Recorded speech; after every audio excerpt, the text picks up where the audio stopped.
What's up, ladies and gentlemen? I know. It says we're going to be watching that, which we will be. But we're going to be playing it. Excuse me, at least one game. And then we will get into it. Sound good?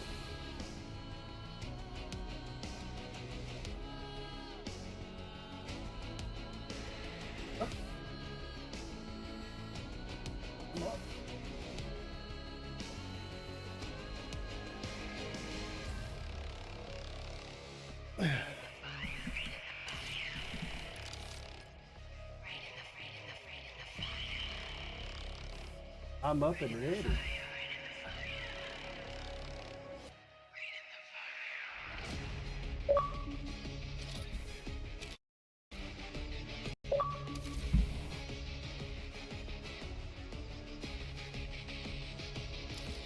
Yeah.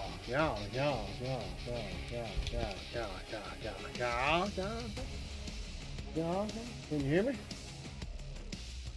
Can you hear me? Can you hear me? Can you hear me? Can you hear me? Hello? Hello?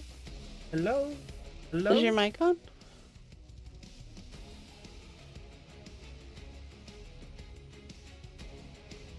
Hello? I cannot hear you. Can you hear me now? There you are.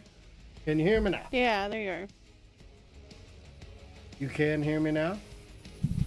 Yeah. Okay, I don't know what's going on with that, but okay. Whatever.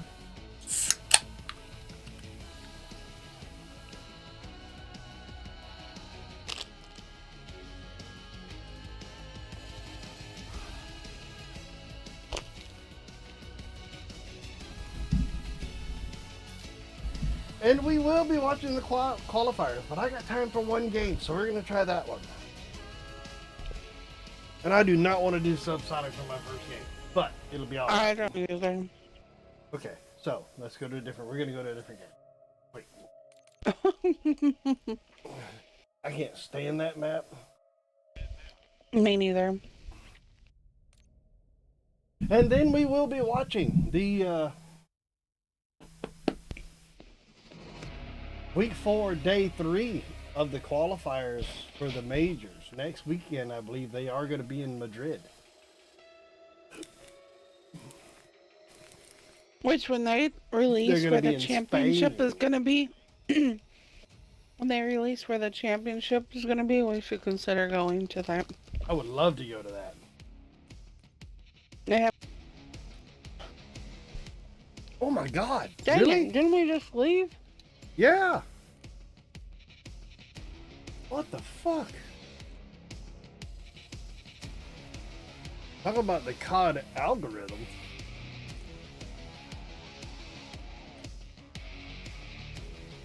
If it comes up again, we'll just Hopefully it doesn't. If we try to find a half decent game, we'll be here all day.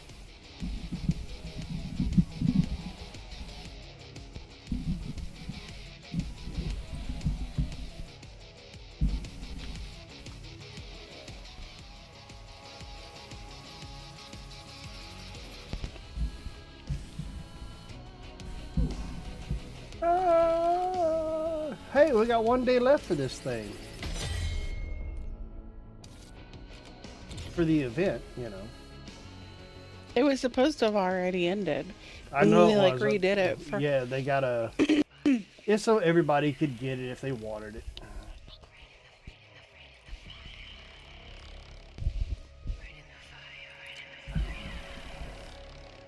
Hey, both of these are good. Babylon or Vault. I'm good with either or. Seems like we're playing Babylon today, though.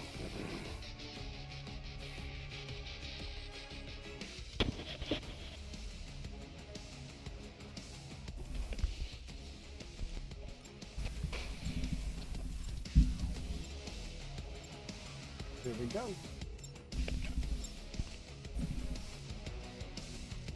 Kill order.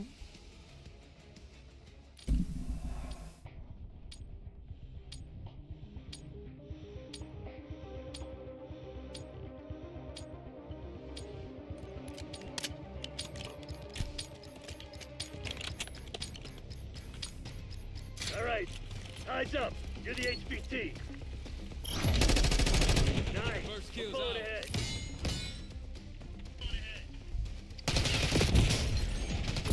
Motherfucker, I'm down. Damn it, we lost the lead. Friendly HVT on site. Oh my goodness. Enemy HVT on site.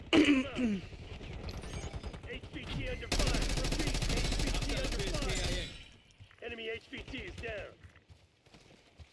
Hostile HVT located.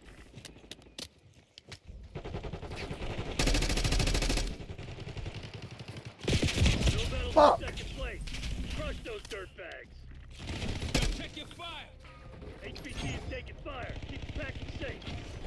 Our HVT has been eliminated. Protect our HVT. We took out their HVT. HVT under fire. Repeat, HVT under fire.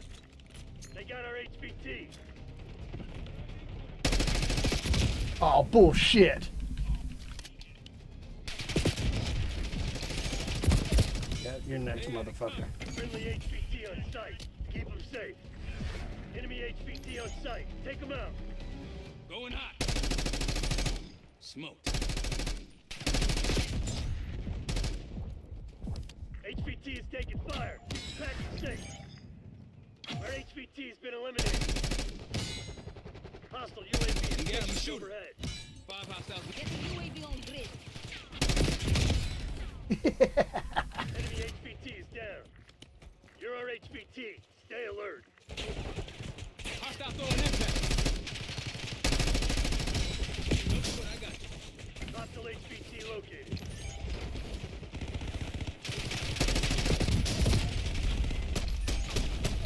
Got him.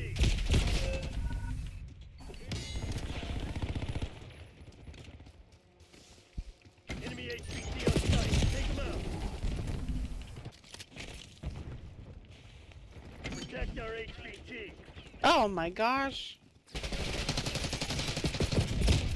HVT under fire. Repeat, HVT under fire. Enemy HVT is down. Oh, he's behind us, behind us. They got our HVT. Hostile HVT located. Oh, bullshit. All right. Eyes up. You're the HVT. Of course I am. What the fuck? Semtex, front. Oh, I missed every fucking shot. Why isn't there anybody out there to help me? We took out their HVT. Friendly HVT on site. Keep them safe. I was behind you, but I got killed. How's this motherfucker killing me?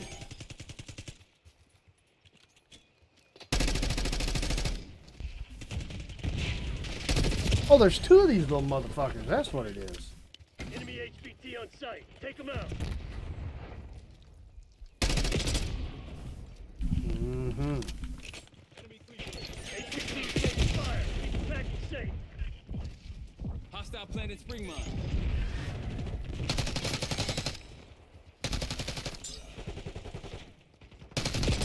Bullshit!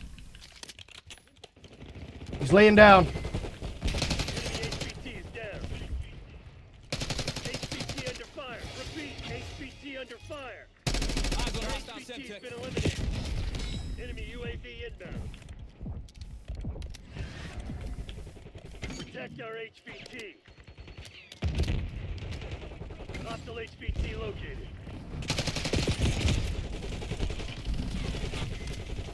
We took out their Enemy HVT. impact grenade. HVT is taking fire. Keep the package safe. Enemy HVT on site. Take them out.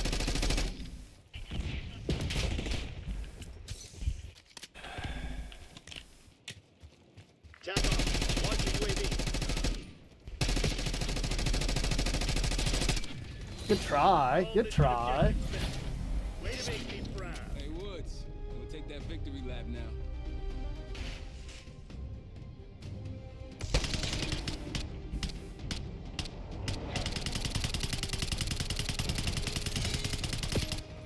That's why he's got 85 rounds.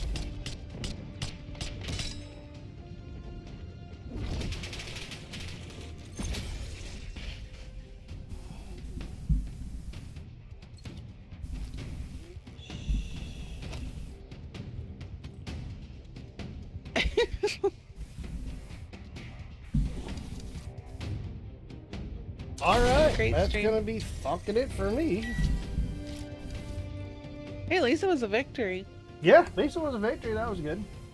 All right, now you can see what kind of gamer I am. Now we're gonna go watch the qualifying for real gamers. All right, ladies and gentlemen, I'm not gonna cut it off. I am gonna go through this though.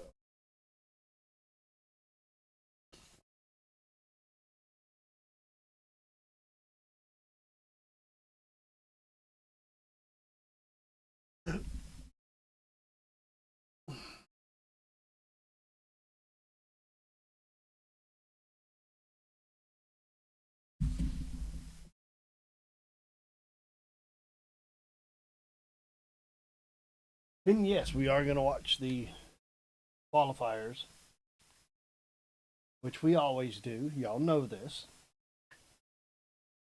And you know, it's gonna be, I think it's gonna be a good one today. We got a couple of good matches. We got a really couple of good matches. We're going into the majors. I know we got. I want to say we got Atlanta FaZe, LA Thieves.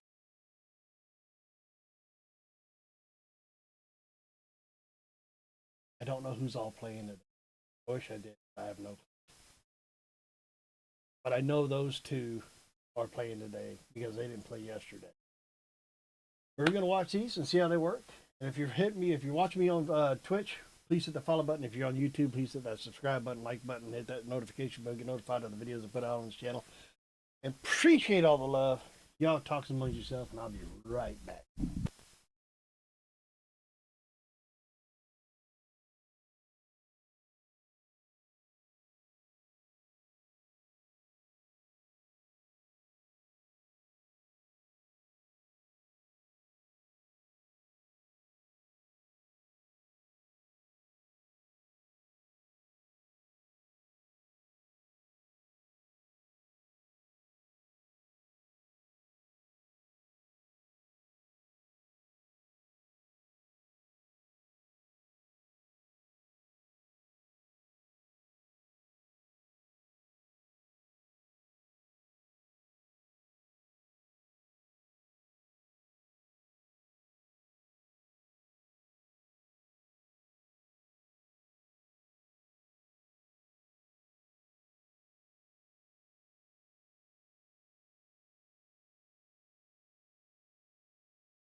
LA Thieves, Atlanta FaZe, Cloud9, Ultra, and Boston Breach. This is going to be some good games.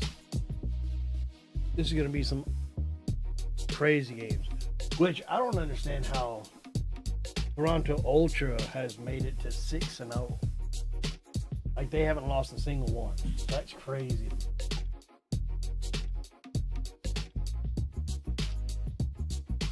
That's absolutely crazy. I did play one game. I probably will after this. It ends at like 7 o'clock, 7:30, something like that. But we will be watching this and trying to get this down, and then probably later on tonight I'll do a second video and I'll just play for a while and, you know.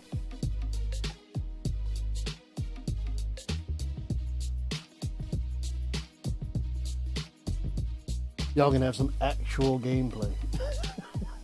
I know I've been slacking in that department here lately, but there's a lot of stuff been going on, so. 12-3.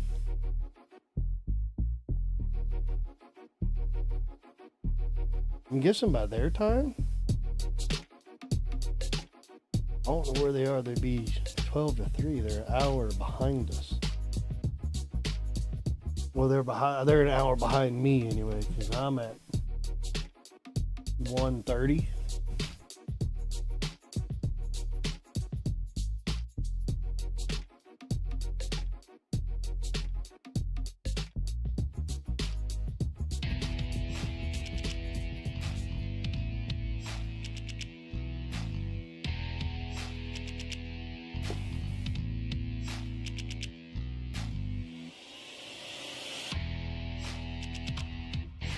I know this countdown is boring for me too, but it'll be all right. You know why? Because you know we're all here.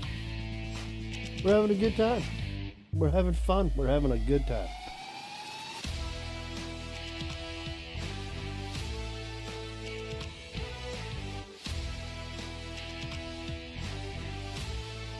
I gotta admit, they do got some good music though. Even if it is only instrumental stuff, it's actually some nice.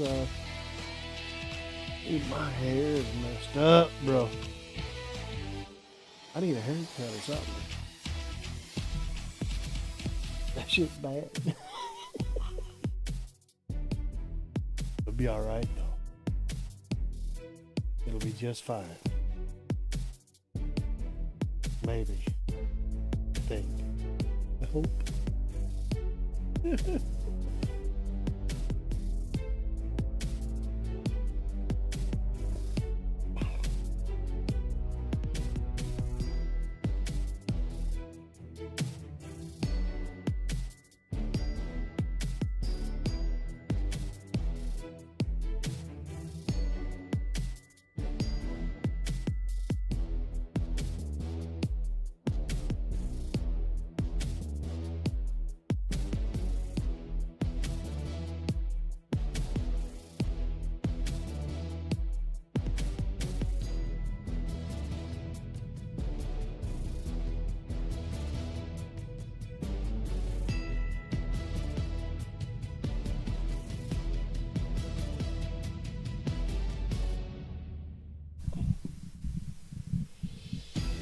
If I get too nervous,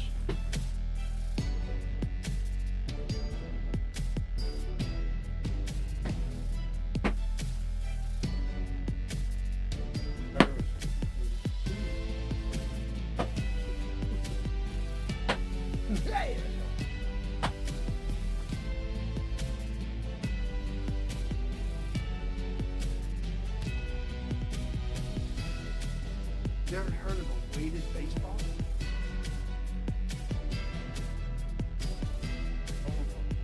Really?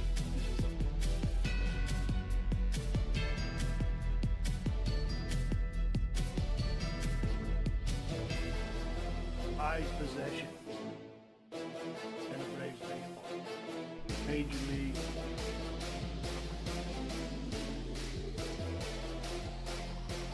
Something that I do a lot. Rage quit.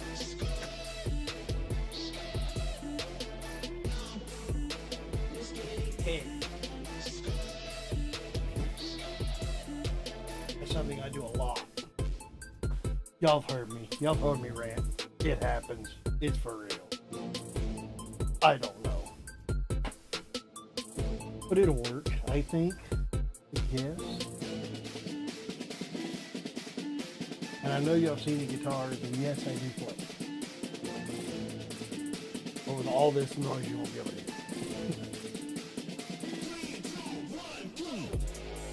Maybe one day, if I get a lot of people that want to really hear me play, I'll play. all country. Well, it's like old rock and roll. So if you're not into that, don't ask me to play.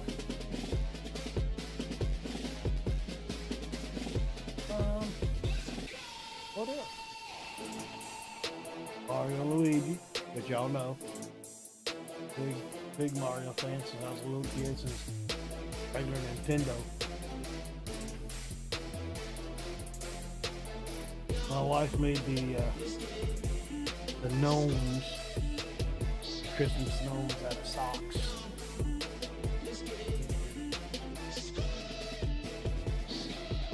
There.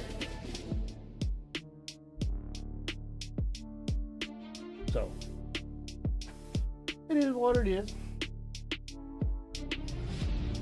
But when you get ready for these things, you gotta have a nice good Sprite and you gotta have a well supplied ending.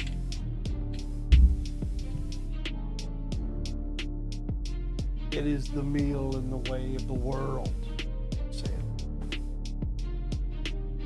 Just say it.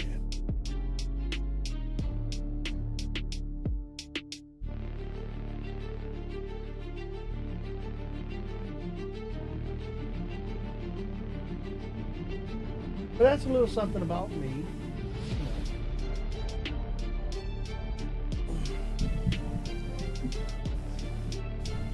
Welcome to the life of the world of Gigme.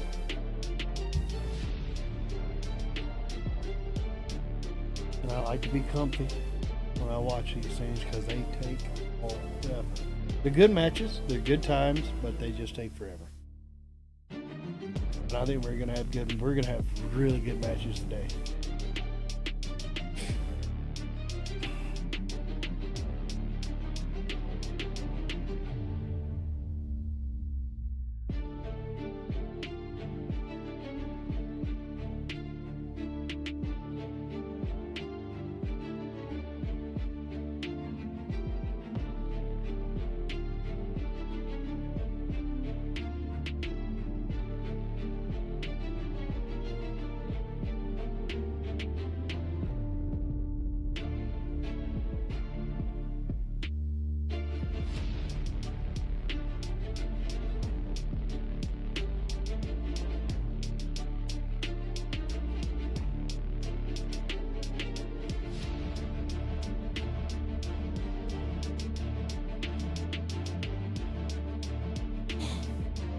What else can I share with y'all?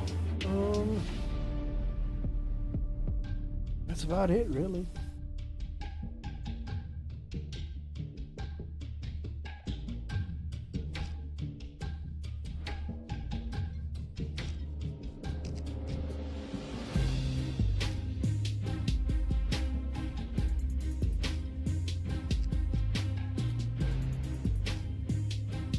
I was just going to stand around. Now we're just going to be in total silence for 10 minutes.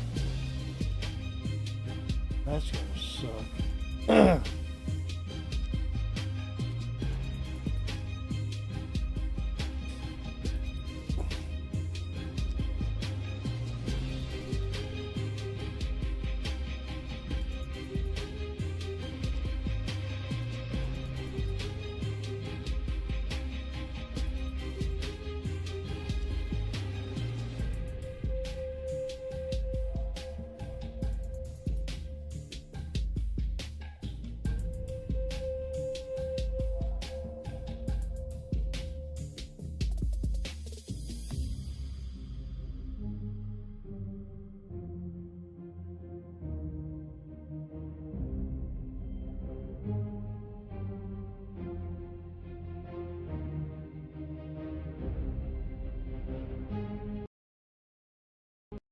When does season 2 kick off?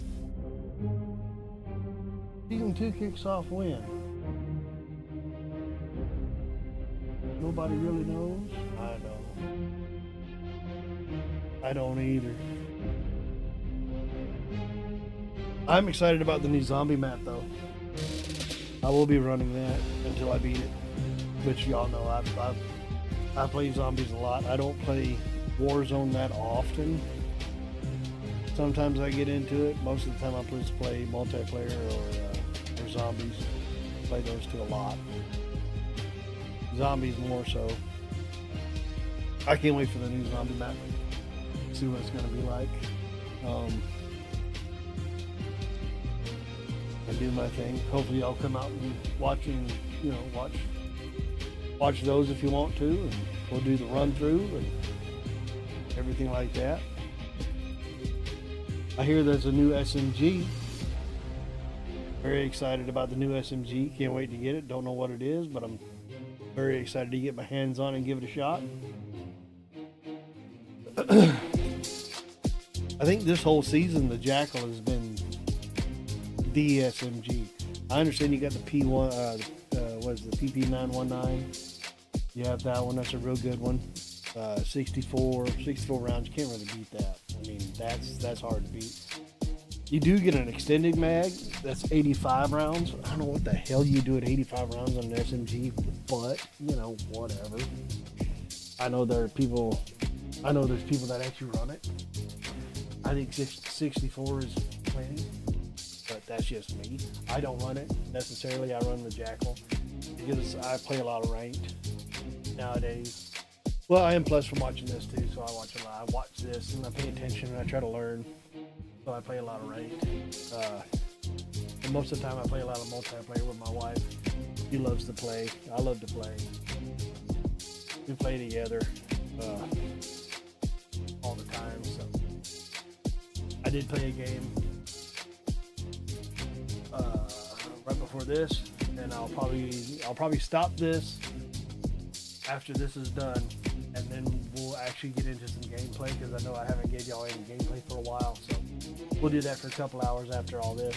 So hope you stick around for that. If you do, awesome. If you don't, hey, that's great too. But I hope you do. We'll enjoy it. We'll have a good time. We'll get some kills. We'll have some fun. We'll have some laughs. You'll see me get upset and frustrated, like always. Or we'll just have a good time doing it. So hope you stick around for that.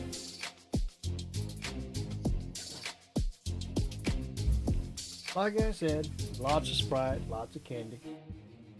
Can't go wrong with either or, man. Sprite will keep you on your toes.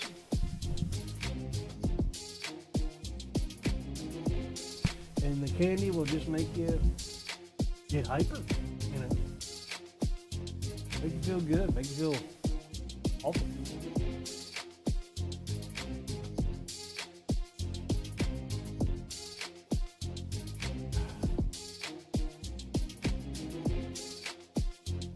And I will go through my fair share of Sprites. I do have water here. I got a smart.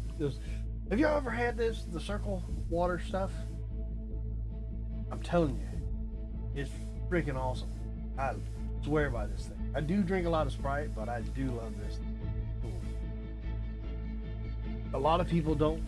A lot of people can't stand the taste of water. What I do is I get the water cooler, the bottles that you get from like Walmart or Sam's Club, wherever you can get them from. I got one of those. It was $100. You get the whole thing. The bottle, the big 5-gallon jugs that you put on it are like for 3 of them. It's like $14. I mean, they're like $3-4 a piece. They're not bad. I mean, it's just, excuse me, $14, $27, something like that for 3 of them, or for 4 of them, and they last you a month and a half, 2 months, something like that. Refill them always, and get some of these Circle things. These Circle things are a little bit on the expensive side, but after you get them, all you gotta do is get the little things. They're $1, or like they're $3.79 a piece or something like that. I don't know, 10 of them at a time. I get the fruit punches real good. They do have like apple, green apple, something. And that one's good as well. Apple crisp, that's what it is. Apple crisp. You know, they got all kinds of flavors. Try it out. Give it a shot. I love them. I swear by it. But when I'm home, I will have a Sprite. I'll drink a lot of those. But if I can, I try to stay with the water as much as possible. That's about it, man.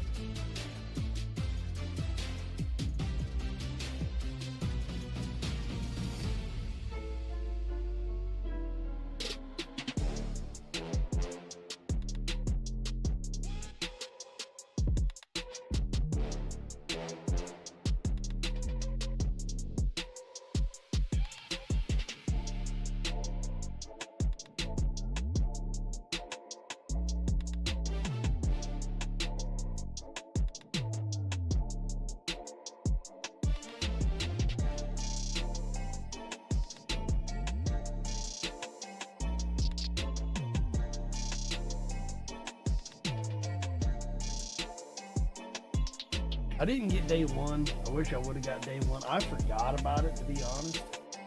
So, yell at me all you want to. I forgot about it. I forgot that I had it. But I did get you day two, and I'm gonna get you day three. So, won't be too bad.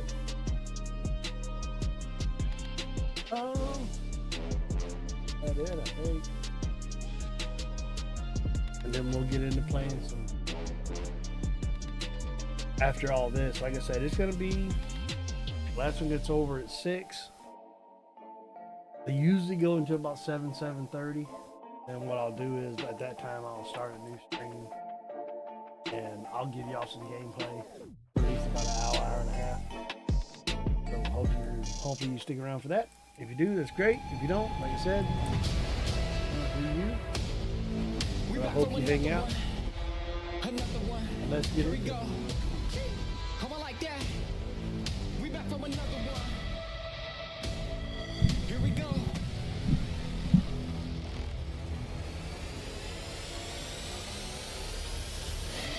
We back on the scene like we never left. Time to go put them back on the shelf. No, we do not need permission. We came in alone, now we leaving you by ourselves. Now nobody wanna play me. Everybody think I'm crazy. Guess I gotta live up to it. Nothing but to do it. Hear me out. Let's go. They know we done been there before. They know I done been there before. We gon' do it again. I think we gon' do it again. I'm ready to go for the win. Tell them let's do it again.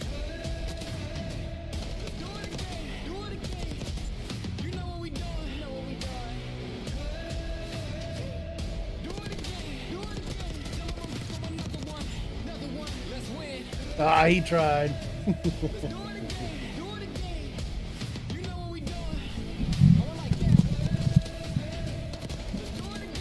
I feel bad for them. They're 0-7 now.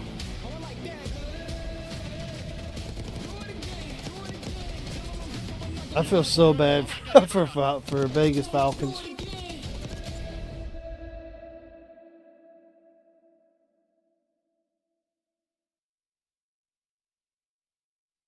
You know, obviously you got the Miiverse draws. That probably won't ever end for the next 5 years. I think we're the best team in the game right now, to be honest. You know, obviously Miiverse Optic. People love watching me play Optic. Yeah, I'm 21% Spain. Isn't that cool? I'm 21% Spain. Miiverse Toronto. You know, I've never played against Scrap on LAN. I feel like it's just me, bro. Like, we need some more people talking shit. Like, let's get into this. Fucking knew it was Spanish, bro.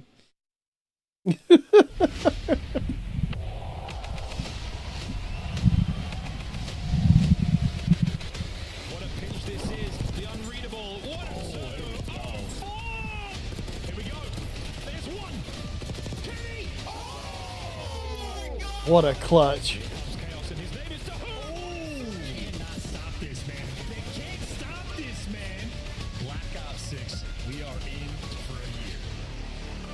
We are definitely in for a year. Here we go. No, that's high. Good try. Wow, you actually hold the fucking. Watch out. That's nice. When is D? We're going 5-5. We figured them out on our front. Oh, I shot the worst timing. Try. Oh, good. Alright, let's go. Let's play together. Yeah. What do you guys want to do?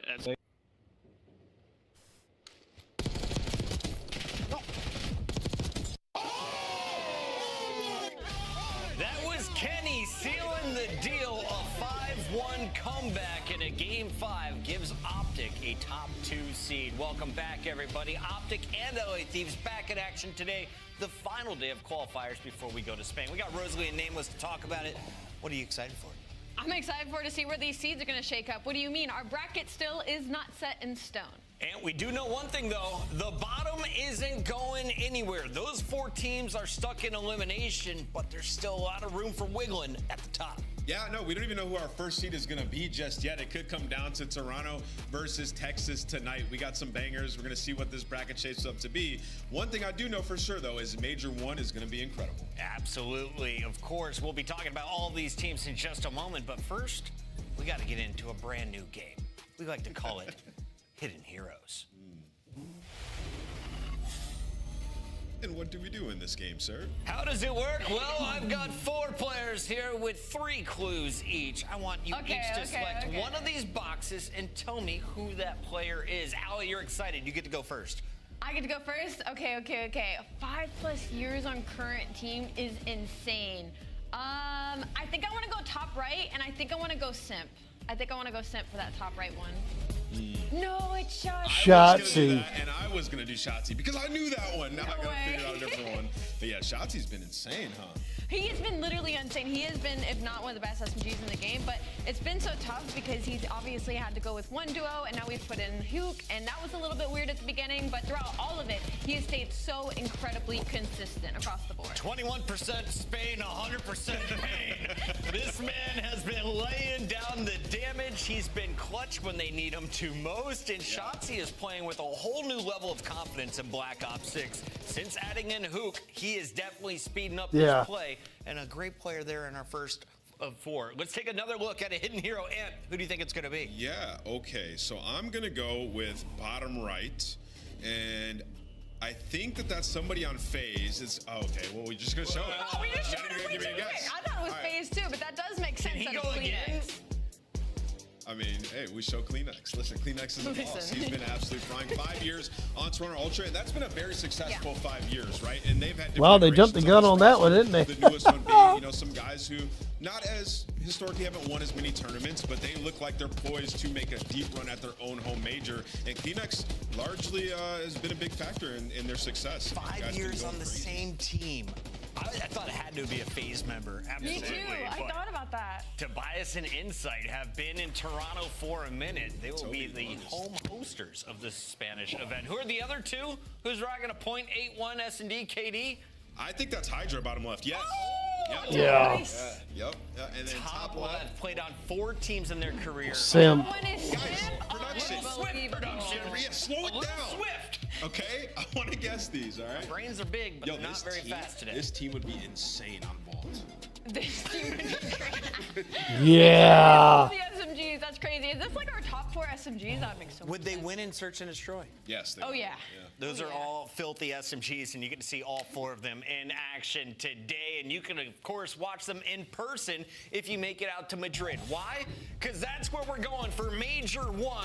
Big money, and more importantly, some serious CDL points on the line. Come watch all 12 of your favorite Call of Duty teams in action out in Spain. It's going down next weekend.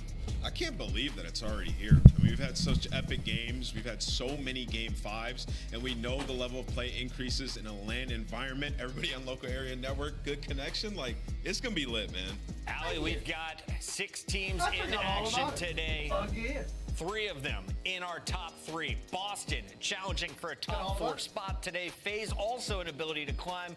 And Cloud9 looking for their second win. I think one of the most exciting could be that Cloud9 could literally just play some spoiler for some seeds here, but also I think a win would be really important for them heading into that major. One team that we have all eyes on today is LA Thieves. They were in the driver's seat. They were up 5-1 in a Game 5 over Optic. That would guarantee them a top 2 seed going into Major 1. They stumbled there, but they have a chance to regain some footing, and they still could technically steal the #1 seed going into Madrid with a clean sweep over Boston today. Yeah, you know, they've been slipping a little bit, Chris. I mean, you talk about this team in Hardpoint, how hot they started, like 100-point club of teams looking so good. 1-5 in their last 6. They have been able to break hills as efficiently in the beginning. They're bottom 2 in breaking. So this team, they need some improvements headed into the major. I still have faith that they will make it to a Sunday. I don't think we've seen the best from Hydra yet in this game. A good sign, though, was his performance in Search and Destroy in the last series. He picked it up, had like 13 kills, absolutely frying. That's what they need, though. They need him and Envoy to be demons in Search and Destroy, and they'll steamroll teams. And that's kind of been their biggest shortcoming, right? Because Envoy and Hydra are the ones that actually have 0.8s in Search and Destroy. So for LA Thieves, it's been a slippery slope as of recently, but again, it's one of those teams that we know they're ceiling from the beginning of the season. So for them right now, it's just cleaning up a little bit of those quirks. LA Thieves trying to avoid a second loss. The first coming to Optic. Everything else has been a Game 5 or Game 4 victory. Will they get a clean sweep over the Breach today? That is a big question. A squad that we have a lot of confidence in today, though, is Atlanta FaZe. Yes. Why? You've won 7 straight matches. After losing your first 3 qualifiers, Atlanta have turned it on. Simp, the ace, the 1v4 was the spark they needed, and ever since, this team has been on fire. They have been literally unreal. And you know what, like the biggest gripe with this team has been like the SMGs have been going, like Simp has been going since the start of this game, but Draza and Celium had yet to feel very comfortable. And that's been a different story since the Simp 1v4, especially versus Boston. I mean, you're talking Draza dropping 37, Celium dropping 35, and then Draza in the Search and Destroy as well. Really kind of stepping up in his role as this newer addition to this team. And I'm looking at the numbers here. 18 map wins, 3 map losses across Hardpoint and Search and Destroy. Which record's more impressive, the 11-2 on Hardpoint or 7-1 in Search? I think the Hardpoint turnaround, Chris. I look at this team and they look lost before the break. Yeah. Like weren't on the same page. They didn't know how to play this game, and they just figured it out, man. And you know, one thing I'll say about FaZe, I love the way that they operate. Right? They were looking like the worst of the top bunch. They go into that break and they come back. They'll take you to any map across Hardpoint and Search and Destroy. They have the deepest map pool in the game. And look at the teams: 3-1, 3-1, 3-0s. Like they're not even going to the Game 5s, right? In a game where we've had majority Game 5s so far this year. So FaZe, definite favorite for me going into Major 1. Keep your eyes on Atlanta FaZe coming into the major. Absolutely. They've already won the minor, and they would definitely be a favorite if they can make it to a Sunday. Let's take a look, though, at who is in their way. We've got 2 teams at the top of the leaderboard, but only one remains 6-0. It's Toronto Ultra. Beans and Joe Deceives got a C+ from me when I first saw this roster. I have to eat those words today because they enter Major 1 with a perfect qualifier record. Do they stay perfect against Optic Texas? I don't know. That's a tough one. I think this will be kind of one of the tougher matches they've had. So they got that win versus Atlanta FaZe early on, but remember, Atlanta started the season really slow. So since then, I feel like they've had some easier series, and this is going to kind of put Toronto back on the map in the conversation of like, all right, where do you stand against Optic Texas? Because Optic Texas have gotten much better since we last saw them. And they got bumped out by Minnesota in the minor. Are you worried about Toronto at all? Yeah, not really. I think Toronto's a really good team, and I think they should have 3-0'd in that match, right? That was just like a fluke situation where you didn't use the score streak. If you go back and watch that control. But yes, this team's so good at Search and Destroy, the best in the world at it right now. I mean, they're 9-0 across Protocol, Red Card, and Vault Search, right? So coming into it, you know that it's going to be a tall mountain to climb in the veto process. And then in Respawn, they fare very well. Like Hardpoint is top 4 in the league at the moment. Now, you might be surprised to hear LA Thieves is not cheering on Toronto. They're actually cheering on the team that just beat them. Optic Texas needs to beat Toronto, but drop 2 games in LA Thieves to sweep for LA to have the #1 seed. But Optic, you basically control your fate right here, Ali. You beat Toronto. You got to think you got the tiebreaker. You're going to be the #1 seed going into the major. 100%. My only worry right now is going to be in their Search and Destroys and the amount of I think this might be their number. I bet you this will be their one loss. Has been unreal. They're easily the best respawn team in the game right now, and so the biggest worry is going to be on the map 2s and 5s because they're allowing a couple of slip-ups in these series. You can see it on their layout at the bottom here. Forced a couple Game 5s. They lost the one versus Boston, able to win the ones versus LAG and LA Thieves, but same story today versus Toronto. You know what? Like, am I weird? I'm not worried about their search.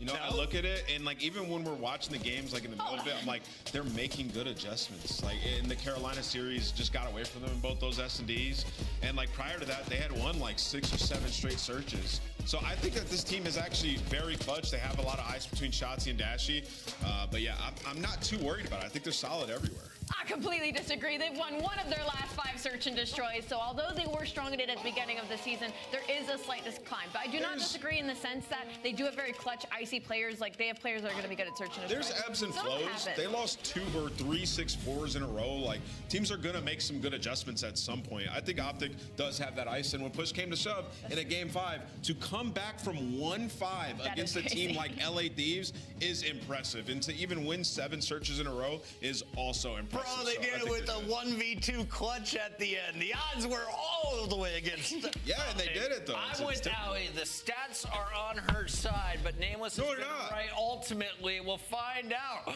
who has the right predictions when we come back from the break. LA Thieves in action against Purge.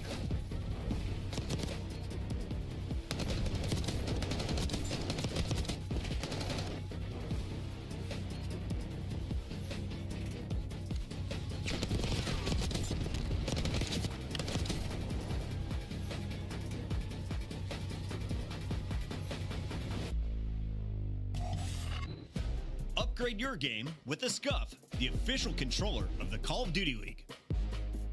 The Esports World Cup is an official partner of the Call of Duty League.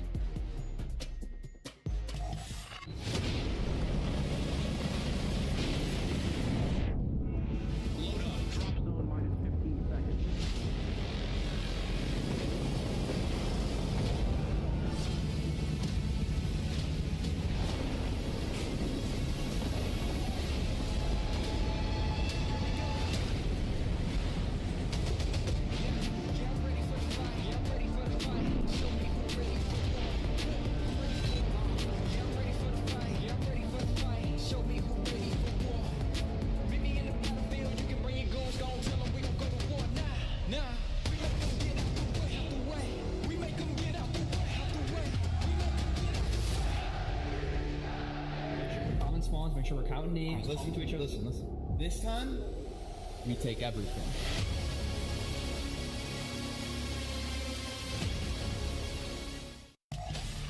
It's time to talk Thieves versus Breach. Let's start here with the LA squad. You only dropped 1 match. That was to Optic. Your other loss came in the minor. That was to Atlanta, but the minor doesn't matter when we're looking at these qualifiers. Scrap, Envoy, Ghosty, and Hydra, a super team on paper. How are they performing in game? They were performing incredibly well in game. I will say recency bias, though, slight decline. But again, we know the ceiling of all these players. And on the other side, Boston has also been in slight decline. After being in our top 4, they dropped their most recent matchup, now sitting at 4-2. This is their final fight. Yeah, for them, Search and Destroy is getting away from them a little bit. Hardpoint's still been solid. Love this team in HP. The Search and Destroy has to be better here, and it's a good time to go up against Thieves with Hydra and Envoy underperforming in that game mode. Let's take a look at our maps and modes. What's our search at game 2 and 5? You've got Red Card and Hacienda. So, Allie, I'll let you pull out the calculator. Give me the numbers. Who's got the better odds with these 5? I love this for LA Thieves in the first half. You're talking about they're 2-0 on Vault, and then you move into that Red Card. They're also 1-0 there, and they're 2-0 on Hasi Control. So, first half for LA Thieves, unbelievable. I am surprised that Thieves let Red Card get through. I mean, Boston are 3-6 active search maps, but they're 2-0 on Red Card. Right. So I'm very surprised they let that get through. Just must be confident. I feel like I haven't seen Boston on Red Card search since week 1 against Optic, though. So it's been a minute. Will they get the 3-0 and fight for the #1 seed? I believe in LA Thieves today. Sorry, Purge. Yeah, I'm also going to go with the LA Thieves today. Yeah, I picked Boston last time they let me down. I'm going with LA Thieves. Joe Awakening, you hear that? Make Ant mad. No. I dare you. It's time to send it over to Shift and Study. How are you, lads? Oh, we're doing great there, friends. We got a really fun slate of games today. I think that's the biggest part about it. For me, this is kind of a prove-it series, though. Thieves trending down maybe a little bit. I think kind of the loss of rewind is being mourned a touch by these guys. But on the other side for Boston, great hardpoint stats, but need to pick it up when it comes to the search the control. I think Boston in general, like, this was one of those matchups where we were expecting them to be a lot closer, because if they would have played Atlanta a couple days ago a lot closer, then it could have been anyone's game. But Boston, again, in another prove-it series to show that they are one of those top 4, top 6 teams. And it's not going to be easy because you're going up against LAT, who love themselves some Vault hardpoint. I know the Death touched on it. So do Boston, but Boston have some hiccups that they need to be able to fix here. You're not really good off rotations. You're not good on holds. You rely heavily on breaks. And versus a team like LA Thieves, who are going to be that team first overall at the new HP, properly set up, they usually don't allow breaks to happen. So Boston need to show a better game plan here. I love this particular stat graphic for LAT, 1-5 in hard points this month. Where on the other side, Boston have really started to swim when it comes to the maps 1 and 4. One in particular, they always have been starting the series off to a pretty darn hot start. Of course, they lose most recently to Atlanta 0-3 form, but you know, I was kind of with Nameless, kind of feeling the spicy possible upset for Boston, especially with how they came out on Skyline. They are really strong at starting off a series off the right foot. It just comes down to what do you do after that? You know, you got a couple of losses in there that are map 5s because simply put, you just aren't winning search and destroys. Like, that's the big focus, I think, for this Boston team, especially looking at the major in a couple of days. Oh yeah, 1-5 in their last 6, the majority of that being on Protocol and Hacienda. They've had some really close games. They have fallen short and deeply in about like 6-1s or 6-2s. It's just all about the teamwork whenever I think about this Boston Breach team. They don't really have like a star. I feel like I've been seeing these guys level up in their gameplay. I love Snoopy so far in year 3. He manages to play his life a lot more, manages to finesse a little bit more. Purge is a lot more consistent. Cammy's been the always fundamental AR, and then Awakening, we need him to just step up a little bit when you talk about that slaying. But this Boston Breach team is built on teamwork. When they show their teamwork, they're able to compete with anyone. Versus Atlanta FaZe, they did not have it. They showed at least in map number 1, but every other map after that, they just simply got outclassed with talent. So a chance to right the wrongs here versus another top team at LAT. You have to start off on the right foot. With this map number 1 needs to be yours. I agree with that completely. And I think in particular, you know, you look at the difference between both of these two teams, and I think just kind of looking at the Boston team as it formed initially, I thought the one piece of this puzzle that I thought was going to be a guarantee was the combination of Cammy with Awakening. Like, both players, very fundamental. They know what they're going to get in terms of AR presence, but they've actually been the ones kind of not been able to keep the same pace that we've seen from Snoopy and now most recently from Purge. Where on the other side, you know, maybe I'm just kind of shortchanging it a touch. Oh, no, but it's interesting to look at this LA Thieves team, especially in this last month, because I think for a lot of people, you're looking at Hydra as being kind of the star of the show. And yeah, he started off the season super hot, but lately the Thieves just have not had the same kind of participation, I think, in the SMG category that other top 4 teams have had. And I think the main category that you're talking about is their search and destroy. Like, they have not been able to figure that one out. You have Hydra and you have Envoy sitting around a 0.75 or 0.8. Not really good in opening duel win percentage. That's been realistically the only thing holding them back, because I know they've been struggling recently in Hardpoint, but they went up against Atlanta. They went up against Optic Texas. They split between Miami, which they probably would want to go in 2-0 there, but those are some top teams that you have in HP. You got caught slipping a little bit. Nate Shot lets you know about it. They've been putting in practice, so hopefully going into the major, they are more prepared in Hardpoint, because they're going to need it. Really, yeah, I think that's absolutely the right call. And again, it's one of those situations where I really do feel like this team has been hindered the most by Rewind no longer being in the pool. So it is one of those situations, and I think looking at this series, if we do get to that map 4 protocol, we're going to learn a lot about Boston and LA Thieves, who I think both of these teams need to add another map into their pool, because Vault is pretty solid, of course, for Thieves. We've seen it a lot. They're still very solid on it, especially what we saw versus Miami. They were in control the whole way through. But what can you do to add more to the mix? Because Hacienda hasn't looked particularly great. Skyline's a little wonky. We really haven't seen him play red card since the break either. So it's just like, what else is going to be a strength for this Thieves team, especially when it comes to the 1 and the 4? Whereas for Boston, you know, look at the series, I don't think you're upset about what you're seeing here. Again, there's a question mark kind of surrounding that map 4 protocol hardpoint, but I thought they looked pretty darn impressive when they did play the one time on Hacienda control versus Carolina. So I think there was a lot of elements here for Boston. You start off this series with a win on map number 1, you very well could upset here. Yeah, because you're going to go into a bread and butter search and destroy where you're sitting at overall 2-0 on red card. It's been one of the maps that they have been finding a lot of success early into the season. Haven't been able to recently putting into their season because people don't want to just play them on it. But even that Hasi control, I feel like both teams now have been finding a lot of reps on it. Boston played it one time. They were able to secure the W versus Carolina. But then for LAT, when we're talking about Hasi, we saw it on full display versus Miami. The SMGs need to get lost. You need to be able to slay. And when you look at this LAT roster, they have slayers from left to right, so they're gonna love themselves some Hasi.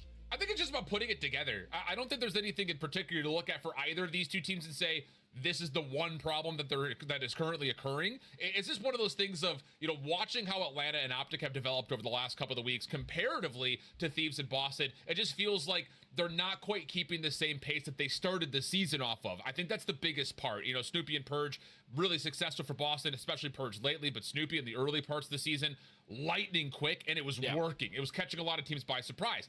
it's not really catching teams by surprise as much anymore. We're starting to see that gap really tighten up when it comes to the hard point. Where on the other side for Thieves, it feels like the participation from the AR line has not been as significant as it was in the beginning of the season. And some of that I think is just determined off of, again, I think Rewind was such a bread and butter for them early on. Yeah, and they can't figure out Hasi. Like, that's the thing that's completely mind-blowing to me. Yeah. You have players who have played Black Ops 4 back in the day. Probably some young... I know Scrap was definitely playing, even if he wasn't eligible to play in the CDO or even challenges because he was so damn young. But you should understand how to play Hasi. He's the only player right now, obviously, with that one stat, 700 damage on a map like that. Yeah, we got to be able to figure that out. And I only think it's only a little more time is needed for LATs to add that one into their map pool. And then the opposite side for Boston... It's just when I think about this roster, they have like that fundamental aspect where you're doing the things right.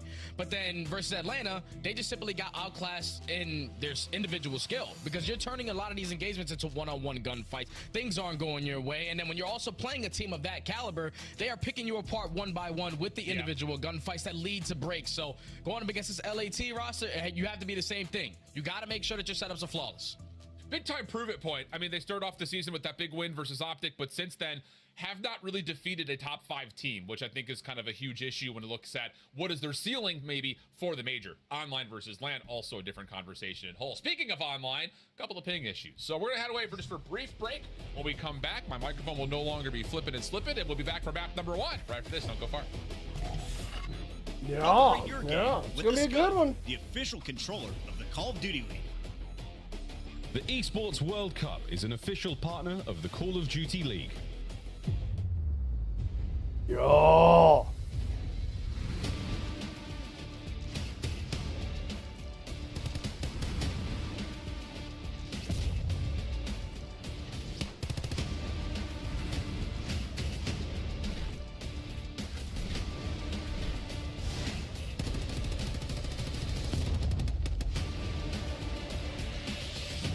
I like how they have the XM4, but you can't even use the XM4.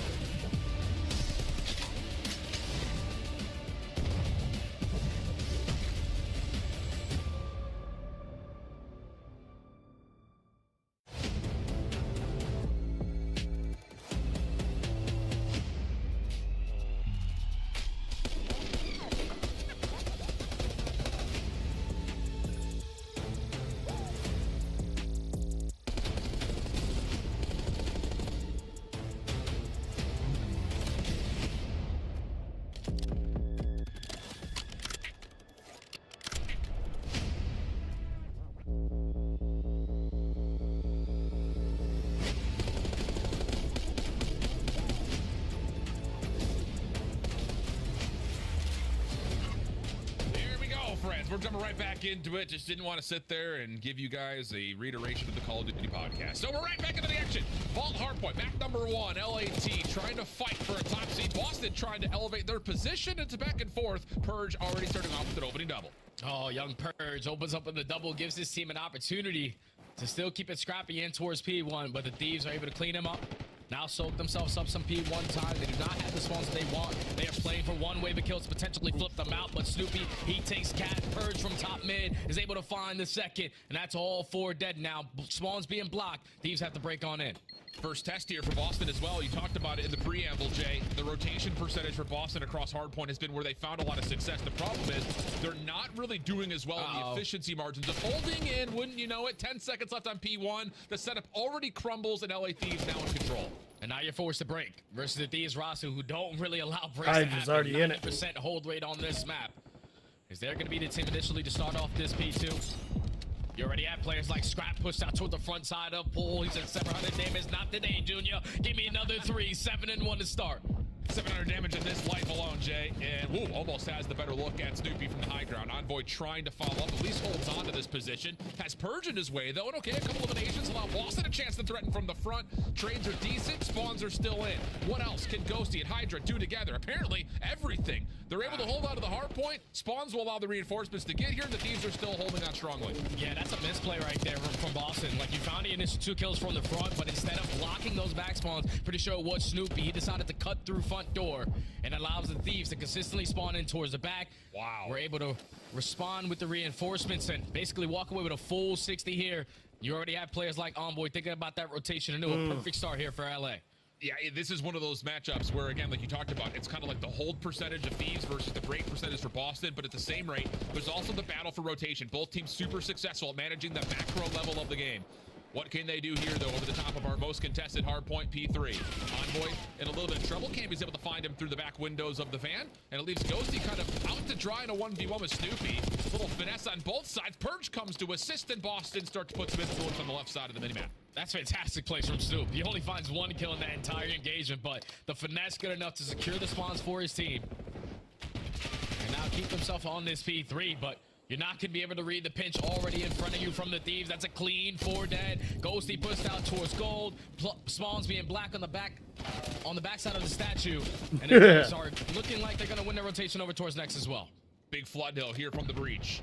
Just trying to brute force their way through the setup. Hydra good for one from the high ground. Has a look at Purge. Wow, great shots from Purge. Tough angle to be sure. And that's going to flip things immediately right back around again. But it almost feels like, who cares for LA Thieves? They're up almost 100 points if they can find one simple break. Boston will get in first, but they desperately need a hold. Oh, that's a big kill coming in from Cammy. Allows Awakening consistently spawning towards the back. So now you're in your ideal setup. You have all your bases covered, but Hydra trying to sneak his way up through side door. The timing might work out. He's going to have an engagement versus Awakening. A little team shots with a team nade.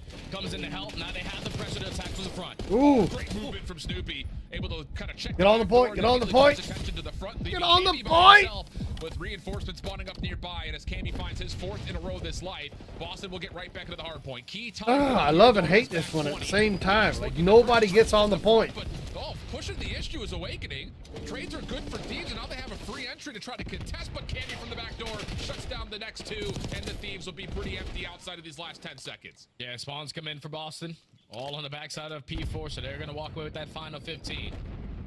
Going to be down by about 35 seconds going into the second half of this game. Early control of the mid-map area going in favor of the Thieves. Purge with the timing not good enough for the kill. So now you have everything covered if you're LA. Just soak up the hill.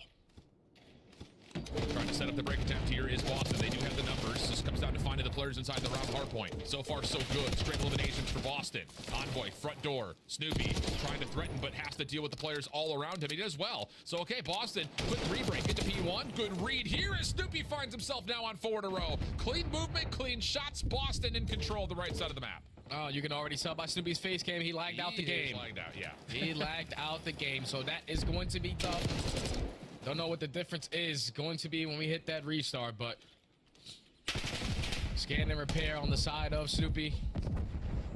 Unfortunately, is going to lead to a potential restart from 0-0, but we have no idea what the score is. Coming back to us, Alan. That sucks. Well, hi guys. Oh. We've seen each other.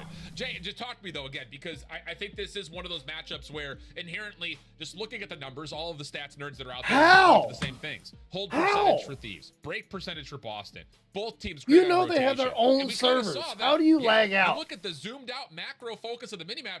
Boston's doing all the right things, yes, but maybe some of it happens a little bit too early. They're getting broken apart pretty quickly, and then once they lose their setup, LA Thieves are running away. It just comes down to that P4 that they're able to salvage and keep the game tight initially that first rotation. Yeah, I feel like for all 3 hills besides P2, they were outclassing them. At the end of that P1, everybody could not afford to die and then spawn all the way across the map. But they gave themselves the opportunity to break back in quickly with about 45 seconds still to fight for. It's just when you find those initial 2 kills, we have to make the heads-up play to block that back spawn. Because if Snoopy, instead of, once he gets that first kill through mid-lobby, pushes out towards the block, then all of LA spawn across the map. You keep the numbers at your advantage, and then you're able to flip them out. It's just those little things that the breach need to make sure that they're on top of, because they were in that game from start to finish besides that P2. Yeah, it really was. And I think the other part about it is you saw as we rotated away from 2, both teams rather, I should say, had players that were trying to make the play to get over to Art on the left side of the minimap behind P3, set yourself up for 4, and a couple of nice individual moments come through. I think in particular we see Cammy really popping off, the difference maker, I would say, between 3 and 4, but Snoopy as well, finding a little bit of time to kill some time and space with Thieves trying to rotate against them. It's just, again, this is a very selfless team, which is something I feel that we talk about with squads like Minnesota, but it's just one of those situations, like, for both those 2 teams that we mentioned, both this one here, Boston, and for Minnesota, it doesn't feel like there's enough there to get past the top teams that are in the game. Yeah, you go back to December 6th, Boston has that surprise win versus Optic, but really since then, it kind of feels strange to put an evaluation on what this team is, because Carolina's looking a little bit softer than maybe what we expected from the minor.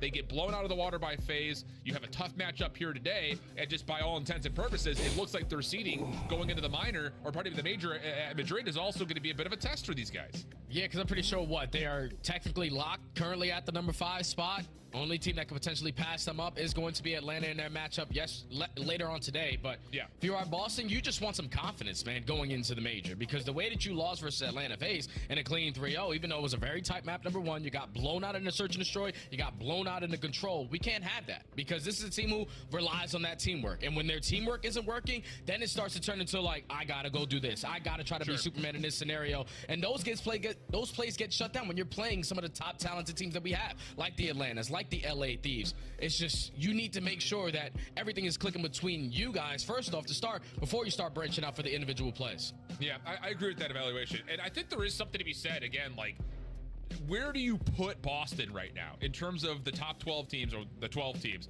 Where do you slot them in? Because in my mind, like, I still don't feel like I've seen enough to put them into the top half, which is, I think, a little bit of a blast and take for some people, because their hard point is so impressive. I just feel like we don't know what we're going to get out of this team when it comes to search and destroy and control, because there have been some moments where they've been able to survive and kind of hang on to a couple of late search and destroy rounds, but there's also been moments where they've been blown out in search, blown out in control. So it's just, how do we get our feet underneath us for this Boston team to be a little bit more consistent in the 2-3-5? And then I think you start to see that dark horse potential really come to life. Yeah, that's what I feel is the only difference between them and Minnesota. Like, Minnesota has the ice and search and destroy. Yeah. They've had multiple controls where you think they're going to lose, and in the final 5 seconds they clutch on up with an insane plane coming in from Arrow. So they have the 2-3-5. Boston, on the other hand, sort of had the hard points. And if you're Boston and Minnesota at that spec, you need that 2-3-5 to at least somewhat go your way, because you're going up against these top teams who are great in hardpoint, who have the slaying ability to outkill you just to simply break some of your setups. So it needs to be that S&D, that control game changer. And for Boston to be, 1-5 in their last 6? I know a lot of that has been on protocol and on Hacienda, but with the more reps that you play, losing is learning. Eventually they'll get a dub on one of those and add it to the map pool.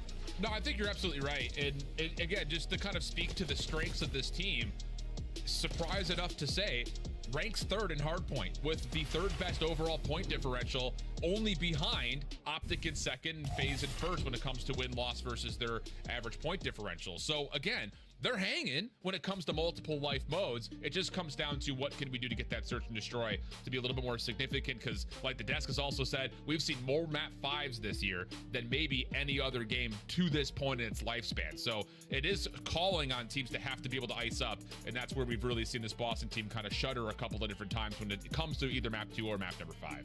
Yeah, I feel like as the season goes on, though, like, we'll stop seeing so many game 5s because teams will start to pull away. Just right now, everybody's basically around that same bubble of like, we understand this about the map, we understand this is the best way to play it, and usually teams are just copying and pasting other teams of what they're doing to have more consistency in their game. But as you that take a is look at terrible. This is unofficial so far. There's a lot of things that can change. There's 3 teams That currently sucks. playing for the number 1 seed. LA Thieves need a clean 3-0 to even give themselves a shot due to map win percentage.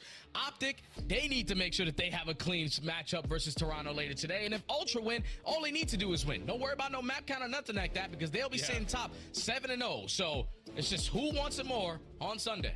Yeah, the big movement points here are, again, the Ultra versus Optic head-to-head is going to have immediate implications for the number 1 seed, but also FaZe, I think the team that is surging the most right now, a chance to possibly come into their series and take away a spot that would have them likely playing against that Carolina Royal Ravens team, moved to 5, would feel great, I think, comparatively to having to play up against a team like Optic early. I want to talk about the lower bracket, though, a little bit here, Jay. I think it's one of those situations, you look down towards the bottom, I wouldn't want to play Minnesota or LAG right now. Minnesota, no. I feel like they could beat anybody, and LAG, we got to remember that they had one of the toughest schedules in this Major 1 qualifying stage compared to everybody else. They had to play Carolina, LAT, Optic, Minnesota. They beat Cloud9, but they also had to play Toronto. So it's like, you look to the bottom, LAG in 9th, that's a terrifying team, and Minnesota in 10th is a terrifying team as well. Yeah, Minnesota's a gritty team. LAG, that's world champions, so you best believe they're going to turn up on land. And even Cloud9, Alan, they've had a tough early into the season. They had to go up against the Atlantas, the Optics, the LAT. They had to play all those guys.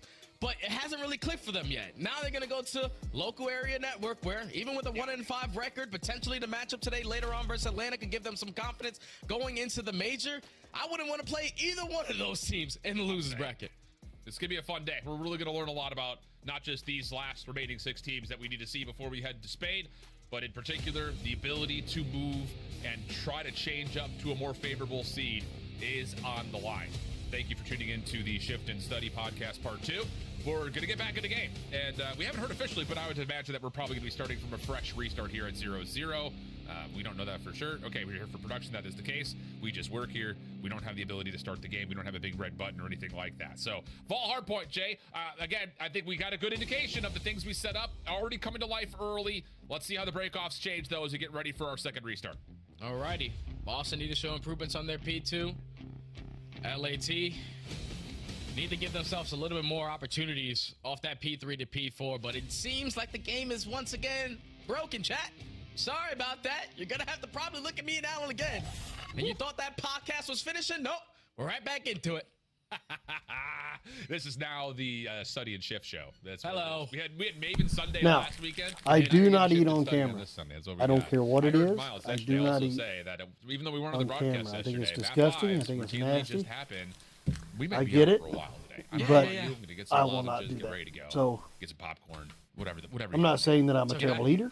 It's Alan, just, who's your guy I don't eat watching on this camera. matchup right here? Like, who's the game changer for both teams? So I'm going to go with someone who I just think needs to play well for, like, again, the movement to start to kind of look at this team from a more serious angle. I'm going Gigawake, dude. I think Namos will be happy to hear that because I think we know what we're going to get out of Purge and Snoopy. We saw it immediately on our first map startup, but I think Wake has to have a good series here for this Boston team to start to kind of move around in people's minds when it comes to power rankings, especially with a guaranteed upper bracket start. It just comes down to who do you play. I like to take on Giga. I would 100% go with that when I was talking about Boston. And I think on the opposite side for LA, I'm looking at Envoy. Dillery had the best birthday going up against Optic. Lost that one versus Kenny, his old-time teammate. Yeah, he wants to make up for it today. So, Envoy, I'm watching you. Well, we're going to be watching each other, watching you, watching us, because we have to go to another break really quickly while we try to figure out what's happening with the game state. Hopefully it won't be too much of a delay. We'll be back. Vault Hardpoint. Don't go far.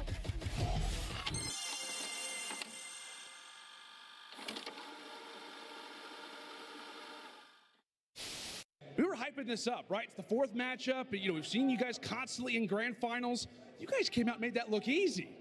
Yeah, I mean, like I said, we've been saying it online the whole time. Online respawns are different. No sound EQ. We're a way different team, and we just showed it right there. Also, people seem to forget who built that camp. I know how they play. I taught those kids how to play Call of Duty. So don't forget that. All right? Like, let's... I mean, big there. It's like both sides. Watch out, he might be ironing you. I think he's looking for you. He is. Low boat. Nice! Oh my god. Good map, Ken. Holy God. You just took us home. Oh my god. Bro, I can't. Kenny. No way. Man. Oh my god, I should have... Joe, bro, yet she should have thought he won that. I actually thought... Yeah, weak, close. Nice. Don't want that calf. Yeah, calf killed me. Top out. Calf weak. Falcon. Alex, jump down. He's still in the yellow car. Weak. I can kill him. Up point, bro. One's out now. Mid cut. Too slow, buddy. You haven't got time to go dumpster. You haven't got time for that. I got world starred. Oh my god. Yeah, he was shooting guff. I've just seen that in the death cam. The guys jumped off plan. I'm like, surely he's getting his kill. Yo. It was bad. It was bad. Pure guff coming out. I had the wrong attachments on. Yep, he's absolute. Guff is holy shit, speak. Yo, tell me how. Tell me how. Don't run. No, right. Stay on fire. Play 2 months. Take your life, dude. He's in. He's just running away. Just run. Get out. Go. Come on. Come on now. Yo, this guy was so much Go, man. Let's go, bro. Let's go, man. Now we get the dog phase again. Try. Damn. Me, man. Wow, bro. I'm not even trolling, dude. That one shot there. Literally that 4. Can't win it on the point. Scrap and the boys get it. Did they log out again? Back on the fucking desk, Clay. Back on the fucking desk. Dogs, kid. They lagged out again. Insight's not going to see it. Kleenex gonna get caught off guard, or is he? He gets one. That's a decent 1-for-1 trade. Insight, right back over, looking for a little bit of help from Scrap. 2v3, selling the cross, dealt with by Scrap. Sip also seen on the cross. 22 seconds. Draza trying to work this with Scrap able to turn this down to a 2v1. Just down to Sip. Not gonna happen. Shut your mouth. Toronto in the grand finals here at home. Bickle now. Last one up. He's got a trophy though, right? He threw a trophy out. He threw a trophy out. I think this might be too slow. Either way, he got it. Oh, he does get it. Yeah, it was too slow. He gets it. He just hops it right away. Nobody checks the bomb. One tractor for sure, okay? Oh, bomb, one shot. Heard you. Oh, bomb dead. Nice, good job. Oh, bomb dead. Bomb, one shot. Do one bang, one bang. Nice. One square. Draws on bomb. Give me a sec. One shot dead. Nice. Last guy broken. Bring me. I'm gonna hop. He's still broken. Broken weak on you guys. Nice. Is everyone Yo, they're mindful. They're mindful. Hey, yo, next. Oh, welcome back. We're taking off faster than a Saquon Barkley touchdown to the first plays of the game for the Eagles. Here we go. The LA Thieves, Boston Breach. Try again. As we talked about it before, we'll talk about it more. Hydra shutting things down. Okay, how about that for being off to the races? Yeah, I guess LA Thieves were able to spawn it on the opposing side now to start this game. Lisa clean for dead. And now Boston now needing to find an early break. So now they're keeping it mixy, working their way through bottom. I think Thieves is going to get it. The numbers fight. Hydra still 3-0. Will get taken care of. So Boston clear their way on out. Now it's their time to soak up time. Just great discipline for Boston right there. After just getting pieced up playing off that right side hallway. Get your setup, get your surround. Don't panic. Don't just keep running in one by one. And this is what you get rewarded with. Absolute perfection on their re-break and follow-up. That's going to move the spawns again right as P2 opens. And technically speaking, this is already better for Boston than what we saw in the first go. Yeah, way better for Boston because now they have numbers. Still contesting for those P2 spawns, but still aggressive through that mid-map. Is going to spawn 2 players now out. It's a 4v2 off the roto. Snoopy tries to take control of the back. He gets traded out.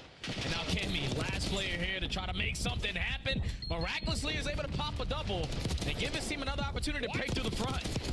How does he make that happen? Little Septex at the back. If you ever ate a candy bar, you ever ate a candy bar, still going to hold on to the majority of the first 20 seconds. The follow-up pin already dismantled. And now you got a situation for Boston. This is going to take another 15 to 20 seconds if they even want to try to give this another go. So Purge is going to try to stay a miss, get lost on the map. Not going to happen. And the Thieves are going to pull away with about 40 plus seconds here on P2. Yeah, Boston is still giving it one more last push though. And they're able to execute it. Lisa 3 dead, but the rotation 1 in favor of the Thieves. Now it's Envoy's opportunity to have one of those Snoopy-like plays that he did before the restart. He has to finesse 2 players. Here's a fight with Purge. Yeah, decent scrap time play for Boston as well on the exit. This is a massive battle here. Envoy caught on the reload. Cammy will get the pistol up.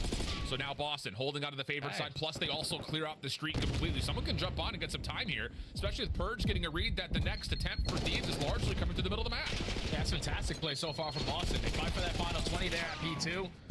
They initially went the rotation over towards P3, P4 chain, but all of these players eyeing up with those ARs from long distance are able to find every single kill in the feed. Now Boston forced with 30 seconds left to get them off of this time and also think about that rotation, but none of the gunfights going their way. Now, really clean stuff in the middle of the map right now for Thieves. Holding on with just Hydra. Spawns are still in, though, for LA.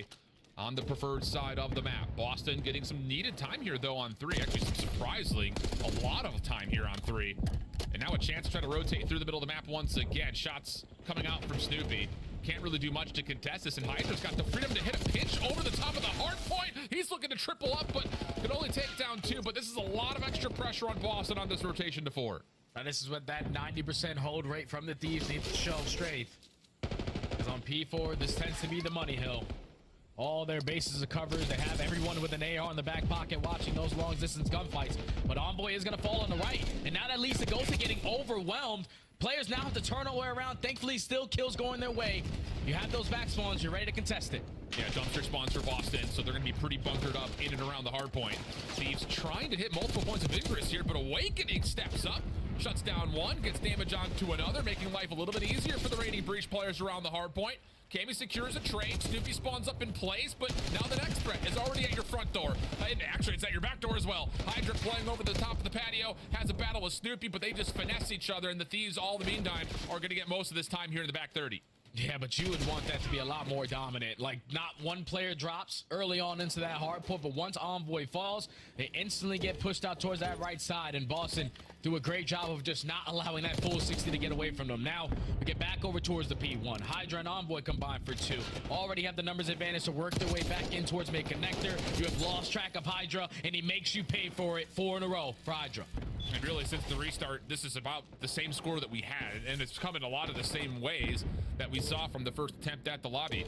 So 102 plays 80. Boston working on, again, another little bit of a delayed setup around the back. Snoopy, he is off to the races on this game. 18 and 10. Shut down by Envoy, who's also having a great map to this point. And that'll be enough for the Thieves to, again, to spawn up where they want, try to control the right side of the map, and while this is all happening, Envoy hasn't left the hard point, so it's looking really good for LAT. Yeah, this is easy. They're just consistently soaking. They read the parallel spawn that came in. When you spawn over towards gold, they were able to withstand all those gunfights, and now with only 10 seconds left, back your way on up. We need these P2. Ghosty gonna play real safe, but he might be overwhelmed. There's 3 players from Boston trying to attack through the front side. They're winning all the gunfights, but Ghosty, your time to strike. And with that double, if he would have just played his life, his teammates are still gonna spawn in towards the back, so another opportunity. Yeah, they spawn towards the backside of the truck, but you can see trophy spawn here for Boston on the backside of Palms, and they just get the guns up and light up the hit from the Thieves. That was about as close as 2 spawns could be to each other around the backside of P2, and Boston's prevail. Now the next hit, with still a lot of time remaining on this hard point, all coming from balcony side. Snoopy gonna need a little bit of assistance. He's, again, got the benefit of the breach spawning close, but the good one on here, and here comes the break attempt from the front. It's looking good. Boston trying to hang as they try to re-break, and we're gonna jump over to catch the comms with the Boston breach. Each other, money. Stop gap rammer. Oh my gosh. I got an I'm going to do podcast. Yeah, okay. I'll see you guys. Can we double doors? Not pushing up, bro. You can top on Hydra one shot. Yeah, double doors. Top doors, be control. Top part. One shot. I guess can be controlled by as well. He's playing the control play. Yeah, ban.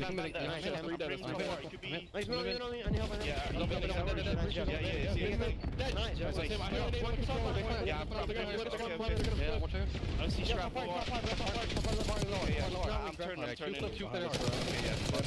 There's one shot. Absolutely. There's 2 doors. One's gonna pinch money. Mid doors and top money. Nice. One time. Yeah. Heard you. Scrap. Have him in. I'm premium top part. Yeah. Scrap stuff. We can top part still. Bottom bar. Here, take it on my seat. Yeah, been on me. I just top part. Really. I can help you, Evan. I don't know where he's got mid. One guy's on mid, bro. One guy's on mid. I hear you. I can help you on the scan the right. High time and low time. Top part, bro. You can one's low time. Yeah, statue up, one shot. Nice. That's one. Yeah, he's in the back. Yo, back right, back hard, boys. And then front door. Front door, go see, become time one, he's back hard, dead, I'm one shot. I'm one shot. Yeah, I'm on him. He's in the back. I'm one shot. Yeah, I'm in the back. I'm just making him push. Yeah, both there, I'm one shot. Scrap, bring me to the set. Nice, good shit. Yeah, I spawned that, boys. I spawned that. One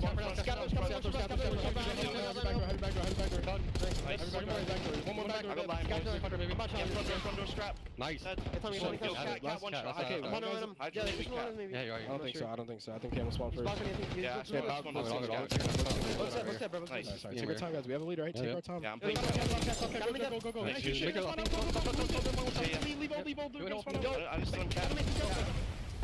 Jay, talk to me here, because it kind of, as it looks, it seems like Boston just keeps fighting off their heels, but they're in the lead all of a sudden. A lot of it thanks to this guy. Yeah, and it was the Thieves right there making the adjustments on P4 to put more bodies on the right side of the map, but they were just way too turtled in their setup. You gave up all map control. Boston breaches a fly press through mid statue, found a couple kills, spawned you all the way out, and now they have a 20-point lead and consistently running up the score. 33 and 18. Give me the Hellstorm. Give me number 8. Snoopy is doing it all. Oh my goodness. 35-18, 2-11 in the hard point, and Boston behind the pretty much solo effort from Snoopy. It's going to get past the 200-point threshold. Now it's just down to how do you stretch across the map. 4-man feed here for the Thieves. They're going to get the scrap plus still own control and rotation. Have to have it if you're LA. Yeah, this is where Boston can take their time because that Hellstorm could play a big part to this break here at P2. You want to set up this pinch. You want to spawn them out across the map. You already have at least a couple players because that new hill's yet to pop. Snoopy, go back and get that one. Yeah, now the spawns are ours. They can win the game here at P2. Might as well just call it the Hellstorm to account for everyone. What is it about Boston and record-breaking kill totals with these SMGs? Snoopy is 37-19. Cammy collects a double on the backside of P2. Semtech stun on the way in. Snoopy gets dealt with. Hardpoint open for now. Cammy has to step in. In fact, he just slides in on his back. 220-179. Hit developing from the front. Cammy shut down, and LA will supersede the setup inside the hill. Now you just want to try to trap them in towards the backside, but they're able to flip the spawns out. So all of Boston trying to break it from the front and middle map. Envoy is able to find a double. They're still in the advantage of the LA players. Cammy finds two in response. Back spawns in favor of Boston. This hill is just so damn mixy as they're going to walk away with that final 15, get closer to that 250. Oh, wow. And now it's just all about when does this Hellstorm come into play? Yep, that scrap time is massive for Boston. Thieves would have loved to have at least contested that a little bit more. Scrap looking for information to the back windows. Also catches information that Cammy's up top at gold. Does he get an angle at it? Catches the head, that's enough to at least eliminate him out of the picture. LA now looking to crack past the 200-point mark, but Purge from the front looks good. Snoopy to follow up in the SMGs. Again, do the job that's needed. One more possibility for LA. Try to extend this map. They do have the chance to kind of hold on to the new side, but they have to play inside the hill. Yeah, you just had to force it to the next hill. That's all your focus is right now. If you are LA, get it over to that P4, and we will not make that same mistake again for the third time. Hellstorm gets invested. All it is for comms, no kills come in with it. But only 5 seconds till Boston win. Yeah, and you have to touch this Purge in a spot to contest a little while longer. Scrap deals with it. Hold on a second. Snoopy from the side. He may be able to win the game right here. Ghosty has to slide the touch. It stops at 249. Ghosty finds the kill. LA's still hanging on, but you got to stay in the hard point if you're Thieves. And it's just too much pressure. Boston behind another near record-breaking performance from Snoopy. Take a map one. Man, he had 40 kills, Allen, with almost 3 minutes of hill time. If you're looking for a guy who's going to be the game changer, this is it. We're talking about literally doing it all. You need a two-piece? I'll get it for you. You need rotations? I'll get it for you. You need somebody in the hill? That's all me, and you can even see it in the best play. He was dancing right there on LA. That young man so far from year 2 to year 3 Snoopy, he's a different player, and he showed it there for Boston to go up 1-0. Unreal stuff. I mean, like we said, we saw Purge 45. And then you get back into it again, and wouldn't you figure, Boston on an opening respawn, continue to find the success. 3,600 damage from Snoopy, and I gotta just say, 25 and 30 for Awakening feels like, okay. But 3,900 damage, he actually does more than Snoopy does with the 14 assists. Not bad at all, but it's just a simple fact of the matter that Snoopy gets 41 with 240 in the hill and 12 objective kills. That is unbelievable numbers out of the young gun. And now all of a sudden, again, like we talked about in terms of this series, Jay, this just establishes what Boston want. Opening leads against good teams. It just comes down to following it up. And if we continue to see performances like they had here in the macro level, I don't know, I'm feeling pretty good about Boston today. Yeah, the good thing about following it up is that they got that red card search and destroy, which is their bread and butter. Haven't played it in quite some time, but this was their go-to S&D map at the beginning of the season. Finally have an opportunity to play it here. These probably threw this one into this series because they did just recently walk away victorious versus Optic in a clean 6-3. We saw an insane 1v1 between Scrap and Dashy, but they were just making the adjustments on the defensive side was the biggest thing. The good thing for Boston is they're also a team that's great on defense. So it's going to be a scrap on that side, and then whoever's going to be able to make more objective plays on the attacks. And we've seen a lot of reps out of Boston hitting those early aggressive pushes on one way, thinking about that rotation over towards new. So Thieves got to be ready for the Mon games. Agreed. It's one of those situations. And when we were in that listening, I mean, all I could think about the whole time was like Boston continued to play off their heels, getting rotation wins, but not being able to put together a solid setup on hold. But it's something about these SMGs, man. they find just the smallest window to attack. And when they do, it's just all action. I mean, a little bit of bless up, I think, on that second P2 as well, like spawning behind palms. Cammy just gets the AR up, a trophy system goes down, he lights up 3. Like, that is where you see it on the chart. It was 123 to 80. Then all of a sudden you get about 40 points in net positivity coming out of Boston. That's what keeps them in the game in the first place. And then we eventually, again, just get back to that 4-to-1 rotation and back into P2 again. This Boston team just continues to be mixy, and it allows them a chance. I think it's because they get a big enough lead, and then they think they can just slide right on through, and they come back and they get their ass whipped. That's how I feel about it. If they would play like they would play Boston was able to keep it and keep that score, they would have ran off and they'd have ran it with them. To go from P3 to P4, you go from 145 to 164. You only gained 19 points when you were fully set up. They were just easily broken into on both of those money hills, and you cannot allow that to happen on the money hill of all. Yeah. Well, let's transition the conversation because now we go to red card, search, and destroy. We kind of talked about it, talking through both of these two teams on this map. Thieves look good on this map early on in the season. We haven't seen a lot of it, but I actually want to go more in particular to Boston because it's just like early on when we didn't know what this Boston team was going to give us in terms of how competent they would be, how successful they would be. It's another map where Snoopy can get lost and he can just do his own thing. And it just feels like that is a recipe for success for this Boston team. Just comes down to, can they do that again after not seeing them on this map in quite some time? Yeah, but hopefully they have the same exact strategies because it worked out flawlessly the first couple of times you played it. Haven't played it in basically like a month. LA, they played it recently in their matchup versus Optic. So you understand what they're going to throw at you. So they might be more prepared for this map than LA are because they haven't played it in a month. So with a team that just played it last week or a couple of days ago, we know exactly what you're going to do. We're probably going to play the counter. Let's talk about not just the search and destroy overall, but some of the details around it. Again, the attacking percentages, not particularly great for either of these two teams, but it comes in different ways. You look over, I think, in particular to the individuals for LA. The SMGs have just not been super successful in the opening duel percentage. It hasn't really allowed them to have numbers when it comes to getting the bomb down. Thing is, when they do get the bomb down, they're actually very successful at it. But I think it's just how many times they're actually able to plant, which is where it becomes a little bit questioning because on the active maps, they rank overall like 10th, I think, when it comes to like the ability to plant. So it's one of those situations of can you actually get the bomb down here from the opening side, the offensive side. Thieves are going to be looking for some success on the offense. Boston want to stay strong on their defensive, where they usually find it in those first bloods. I know the stats so far this month in Search and Destroy just haven't treated them well. 0-4 this month in S&D. When S&D wins you championships, the fact that they're still keeping these series really, really tight is mind-blowing to me.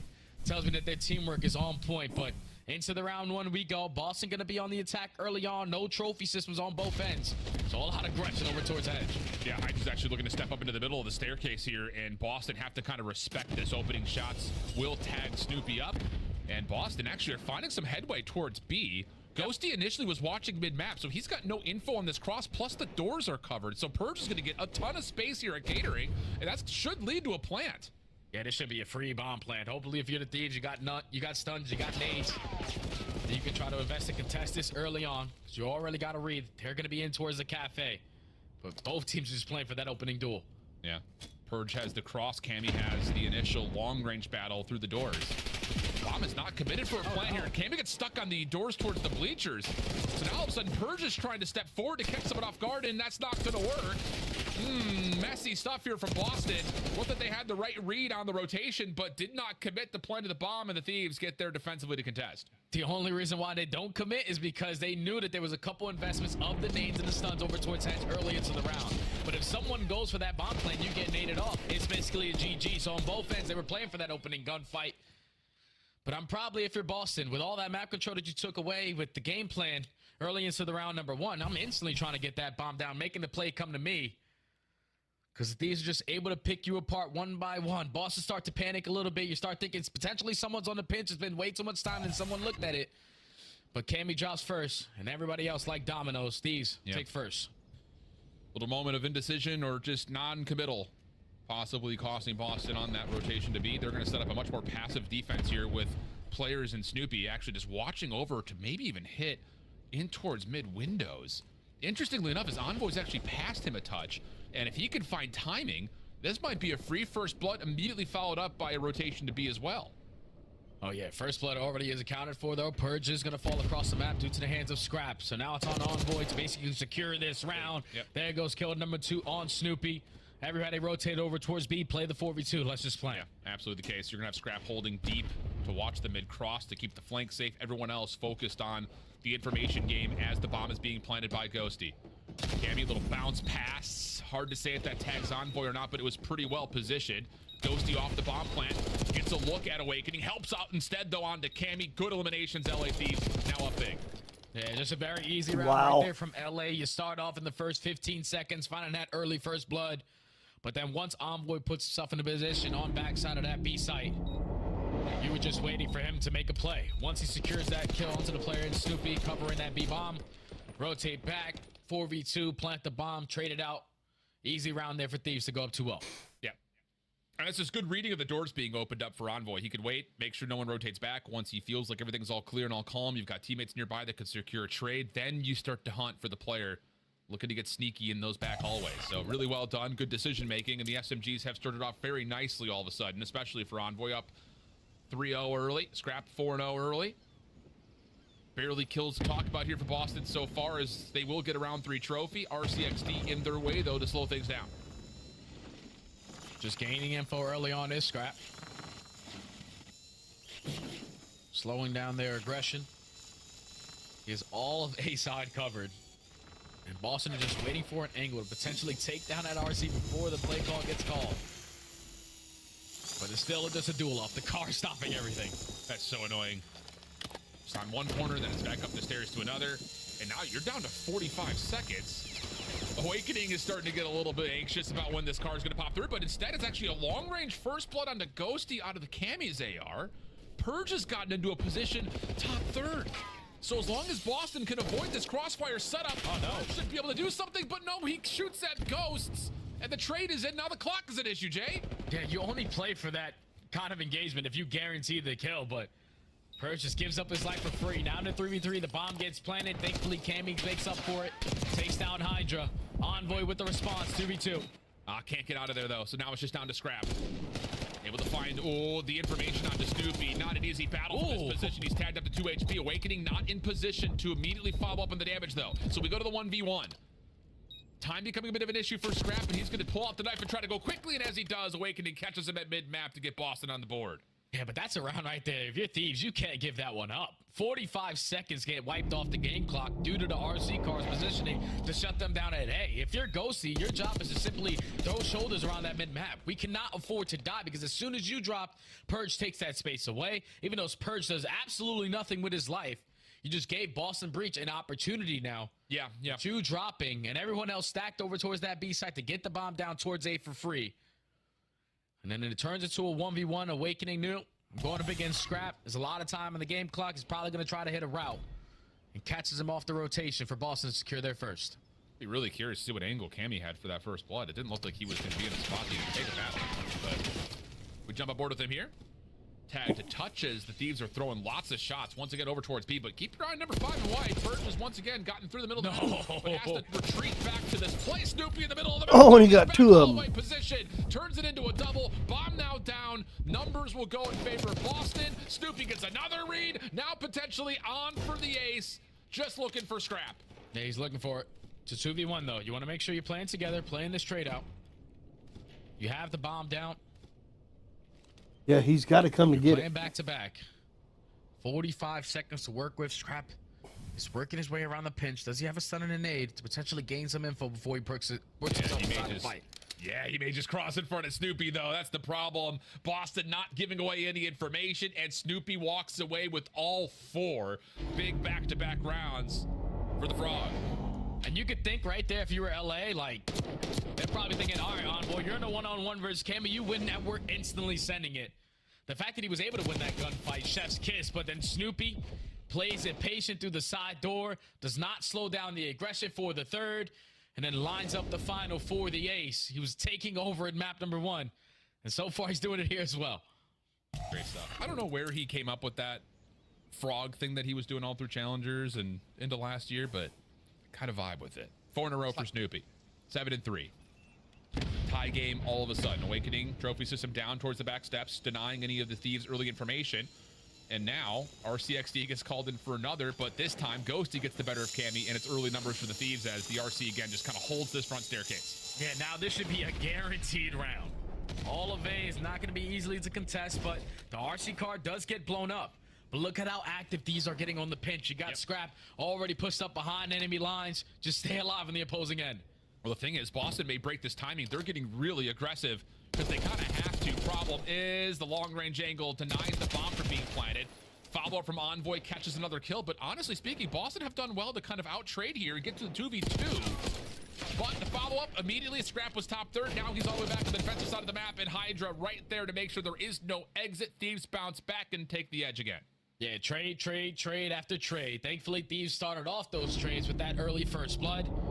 I would have liked to see Ghosty and Envoy just back all the way on up. You had two players in Hydra and Scrap working that pinch, but they're able to read the play as well of the objective potentially going down. But once it turns into a 2v2, because you were too aggressive on your angle, thankfully you got Hydra holding hand in hand with Scrap in that trade engagement. Able to shut down Snoopy off of a potential Hellstorm. Put themselves back in the advantage, 3-2. Good composure there, considering that the RCXD play was essentially the exact same between the two defensive rounds for LA. But now those resources are expended. Ghosty looking for some pre-fire shots over towards B. Quick action in towards Ticket, though. Snoopy's able to find one. Follow-up, full purge. Right there. Shots to the wall, not going to connect. Cammy holding to make sure there's no trade. And now it's suddenly already a 1v3 for Scrap. Bomb all the way across the map. A lot of time to work with. Yeah, so when two insane gunfights back to back, because they're just all running around as an army of three. Yeah. Well, not a lot of real estate to work with here for Scrap. Like you said, Boston not fully holding hands, but pretty much able to confirm trades for one another, you would think. Scrap catches one, gets out of there. Do you anticipate Awakening nearly, but not enough. Just too many numbers to count. Not enough time to make the play, and Boston will tie us up again. Yeah, I think it starts off with the aggressive push over through that B site. Snoopy gets a first blood, knowing that he was instantly going to get traded. Just starting off those engagements was perfect because Purge was setting up a pinch through mid-ticket, was able to put themselves in a 3v2 and then keep his life, allowing Cammy to keep him safe in towards Ticket, securing that third kill, and then a 1v3 for Scrap, just not able to find every single player in that round. As Boston switch up the pacing there, push it to him on defense to tie the game. And I love it. I mean, legitimately, you've got Snoopy who's got a hot hand from map number 1. Why not? Throw both SMGs through Ticket, try to see if you can find something mixy. Otherwise, just keep the tempo up. Works out nicely for Boston. This time, no trophy for Awakening, so he does not get as aggressive over towards the stairs. Instead, it's tempo this time for Boston over towards B. Bomb already being planted. Ghosty doesn't have the doors open to try to nade this, and we're going to get a 4v4 post plant. Yeah, 4v4 post plant, but look at the play developing on the side of Hydra, working his way all the way behind enemy lines. You're going to have Awakening playing for this angle, but this timing could be everything on the round. Hydra not able to spot the first, but the timing good enough. At least it's down. Awakening, big wake turns on a 3v3. Oh, hell no, Jay. That Ghosty shut down from the doors, could never get into the master suite. But, whoa, big wake. Should have been dead to rights. Hits the deck, turns and burns. Clean shots as Boston hold from the front at the same time. Now taking the edge in this map. Oh, man, that's such a big kill, too, on the round, because Scrap found that first blood. If Hydra gets that second, you're instantly into a 4v2. Snoopy was able to respond to make it a 2v2, but you still have a better chance at walking away with that round off the retake. But just Giga prepared for that gunfight. Gives the advantage back in favor of Boston. Actually unprepared for that gunfight. Oh, yeah, you're right. Oh, mercy me. And now look at this. Boston going to step up for the first time defensively with Purge mid-steps. Scrap has to worry about top third and the heady just in front of the windows as well. So this is a lot of focus. Problem is Hydra has a free pass through mid. So he'll catch one. Trade is out, but this completely deters this setup for Boston defensively, and Scrap collects. Purge falls. 3v2 now in favor of LA, but the route good enough from Snoopy. The shots good enough from Snoopy. 14 and 6, and give me number 15. I don't know know if there's a calm that comes in right there from Cammy, but he was prepared for that one. Scrap left in a 1v2. Yikes, and Scrap does not have much time to try to collect back onto this bomb. He has to clear so much ground with and they're the gonna walking watch that kill bomb. streak of Snoopy still alive. And they're holding hands in garage right now. They're just not going to allow Scrap to do much in terms of doubling up unless they mistime this and get caught in the collide. And actually, Boston, I don't think they saw Scrap at all, so he's going to get a plan here to extend this. Yeah, bomb's going to go down for free. Some bad COD timing there in favor of Boston. Now leads to this round extending a little bit longer. Scrap now with 40 seconds. Needs to clutch on up, but Snoopy and Cammy roaming around together. Oh, and they've seen him. Yeah, and with nades available, Snoopy could just try to lock him into place here. First stun will be a bit of miss. That came out of the hand of Cammy. Snoop is just going to try to hop this. Does he Scrap have an angle? It may not make a difference. Cammy's going to hold this route, and he may not get back to this in time.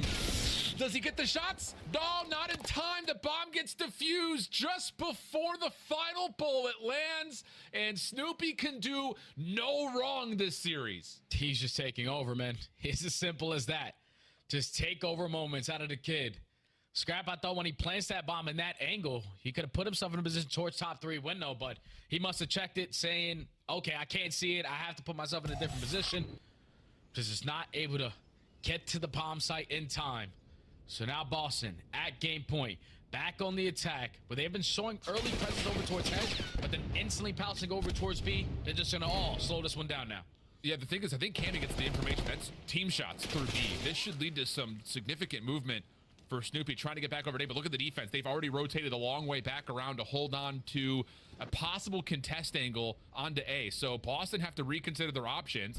And that little show of force at B has actually allowed Hydra to get really deep. He's playing backside Eskies now. Yeah, but for some reason, it seems that Boston have a read on it, but now looking at you in here, they definitely don't know that Hydra's behind them. Hydra's about to make the play. Sitting at 2 and 6, not the best S&D performance. Purge strikes for the first blood. Hydra their response. You just can't get away, though. There's just no vacancy. Ghosty down low. Beat by Purge. Just up to Envoy. 1 versus 3. Bomb in hand. Boston, which bomb site do we want to go to? Looks like they're going to make the decision to plant at B. Can Envoy catch a timing here? Try to reduce this to a 1v2 while the bomb is being planted. Doesn't look like he's going to get a chance at it. And now the job just got that much more difficult. Yeah, he's got a Semtex, but that trophy system's going to block it. So it's all about the gun. He cannot start off with the first. And Boston, too late. They're good at red cards. Stay undefeated. Now 3-0 on that map. 2-0 in this series. And that final round was just so beautiful out of Boston. Like, they read the early aggression coming in from B. They are very good at S&D. team. Slowed the round down.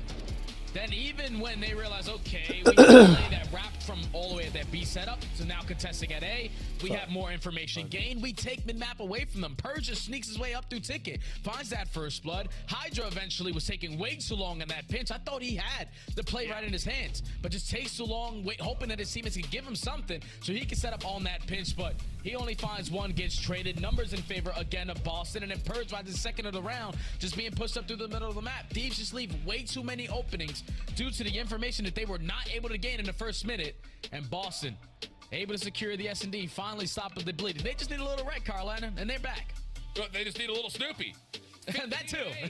With 2 bombs planted. This guy's ripping them apart in the kill department and also getting the job done on the OBJ. Sometimes hills greater than kills, and Snoopy says, why not both?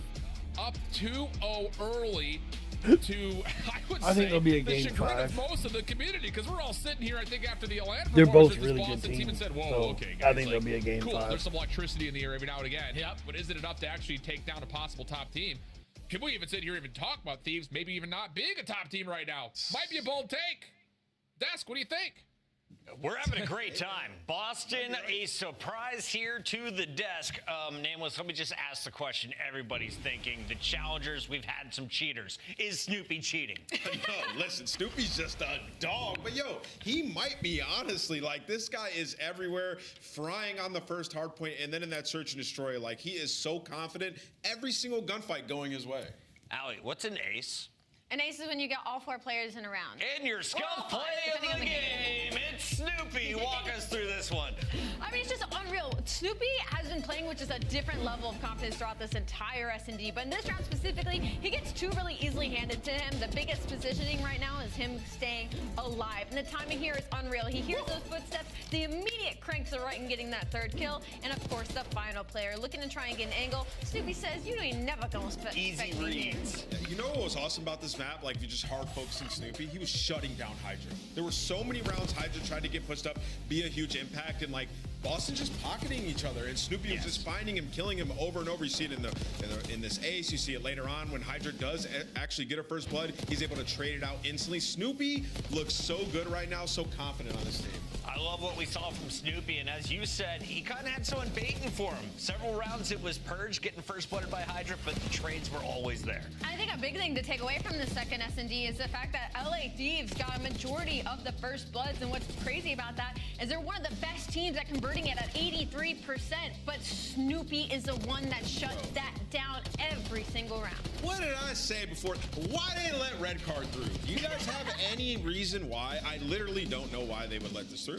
You look at the active maps for Boston, 3 and 6 on the active search maps. Now 3 and 0 on this map. Like, you gotta veto red card if you play Boston. If you just watch what I watched, you're not playing this map against Boston. I gotta say, maybe they were trying to test it because the defense for LADs has been really poor, specifically in their retakes. And in red card, you have to be a good retake team when it comes to this B site. So maybe they were trying to stretch their legs a little bit, but clearly did not pay out for the side of LADs. Yeah, Boston's so good, we gotta draw about it. And let's keep it rolling and draw some conclusions. Yeah, so the listening was awesome for Boston. Their communication is so good, and I know Study's watched this. If he listened to me as well as Snoopy listened to Cammy, we'd have more championships, 100%. So let's jump into this clip here. So arguably this is the hardest hill to break in the game. So we're gonna jump into the minimap and talk about how Boston break this. It's gonna seem like they just bully through, but really it's fine communication. You can go back and listen to what Cammy's saying here. So actually, let's zoom out for a second. You see, he sees the player in the back. That's Hydra, right? This is Cammy. He gets the sight line on him. He's gonna cross and go over here. He's gonna leave him for a second, and then Cammy's gonna reposition to the statue and kind of pull these guys' attention. Meanwhile, he has his two teammates, Purge and Snoopy, rotating over here. And what you guys need to pay attention to is the patience from them. Snoopy's gonna wait at this door while Cammy pulls attention away, and then Purge is gonna reposition here and kind of just make sure nobody jumps out of either of these windows to jump down and reflank them, right? So it's the fine things, it's the small moments on these breaks, what you guys need to pay attention to, and how you get better with your teams at home or your ranked teammates, how to communicate it. So Cammy pulls the attention away, finds the kill in the back. Meanwhile, Snoopy was laying down waiting, then erupts after the kill from Cammy, and then Cammy and Awakening instantly push around the back, and then they get a full break on arguably the hardest hill to break in all of Black Ops 6, where you saw there were 6 seconds on this hill. LA Thieves would have blown this game out of the water, then Boston go on to winning. Is this the Boston coaching staff? Is this the individuals on the team? Who do we credit for Boston making a turnaround from last year to this year? Yeah, I mean, I think it's the collective roster. I will say in the listening, though, Cammy's voice definitely stands out, and Snoopy's had a lot of development. So I would say the vets on this roster, got to give them credit for getting Snoopy to this point. They're on match point. Can they seal the deal and cause some chaos with the tiebreaker? It's time to find out. We send it back over to Shift. Take it away. My voice catching strays from Ant right now, dog. Get back, Jay. Fight He's back. straight capping, Alan. He's capping. Wheeler talking about me listening to him. He barely even talked when we competed back in the day because he was so damn turned finding all the kills on the map. So that communication wasn't Wheeler's strongest strength, but yeah, his gunny was. You're not saying I wasn't listening to you, dog, because I know you wasn't listening to me. That's facts. Preach. It's a Sunday. Preach, minister. Why not? Let's talk about this series again, though. We talked about Hacienda Control coming up, and it just feels like another one of those moments where you look across the board and look across the statistics, and I almost want to just throw them all away, Jay. Both teams have looked solid on this back mode combination to this point, but you can see, I mean, LA Thieves, they know they need to turn up right now because it's been looking a little grim so far through these first 2. Yeah, they look defeated, man. They look defeated because you got to keep in mind, LA Thieves were giving themselves a fighting chance for that #1 seed, but they needed it to be like a clean 3-0, probably a 3-1, not to go all the way to the distance. So everybody just trying to lock themselves on in. So far, Control for this month has treated both of the AR as well. If they're going to both drop 1.3 threes, they're going to have a field day on Hacienda because it's all about the SMGs. And the way that Snoopy is shooting right now, Hydra needs to be able to shut him down because Snoopy is doing whatever the hell he wants. Yeah, it's been, again, a perfect month here for LA when it comes to their Control. couple of round 5 wins on protocol, and more importantly, some great offensive wins when it comes down to what they've been able to put together on this Hacienda, which has been, you know, a code that a lot Does of that lion have no the offensive side of this map in particular. But I think the most important thing is not only are they finding success offensively on this map, but look at their defensive win percentage, one of the top in the league right now. So when you talk about the ability for the Thieves to extend this series and try to get to 4, if not 5, you feel pretty darn good about your chances of doing it here in the control. The same could be said, though. This Boston team has been looking better. It's not great yet in terms of like top of the league, but it's getting better. And I think that's important news here for the Breach. Yeah, and I think it has to start for both teams in the slaying department, because Hasi, it's easy to put both teams on the spawn trap, either on the defensive side or the offense. But early to start this one up, Boston are going to be on the attack. They win an initial gunfight through the middle of the map. They currently have top secret control because Higgins Hydra now on a pinch. He's able to contest it for both angles. Yeah, contest is out. Hydra, Scrap working together to clear the zone, and they will. First tick is locked, though. And now off spawn towards Lambo side. Boston has to make a decision because trying to follow up on B, you can see it. Number 6 and number 8 are trying to have to go through well side. They actually catch Ghosty, trying to watch the cross through Spiral.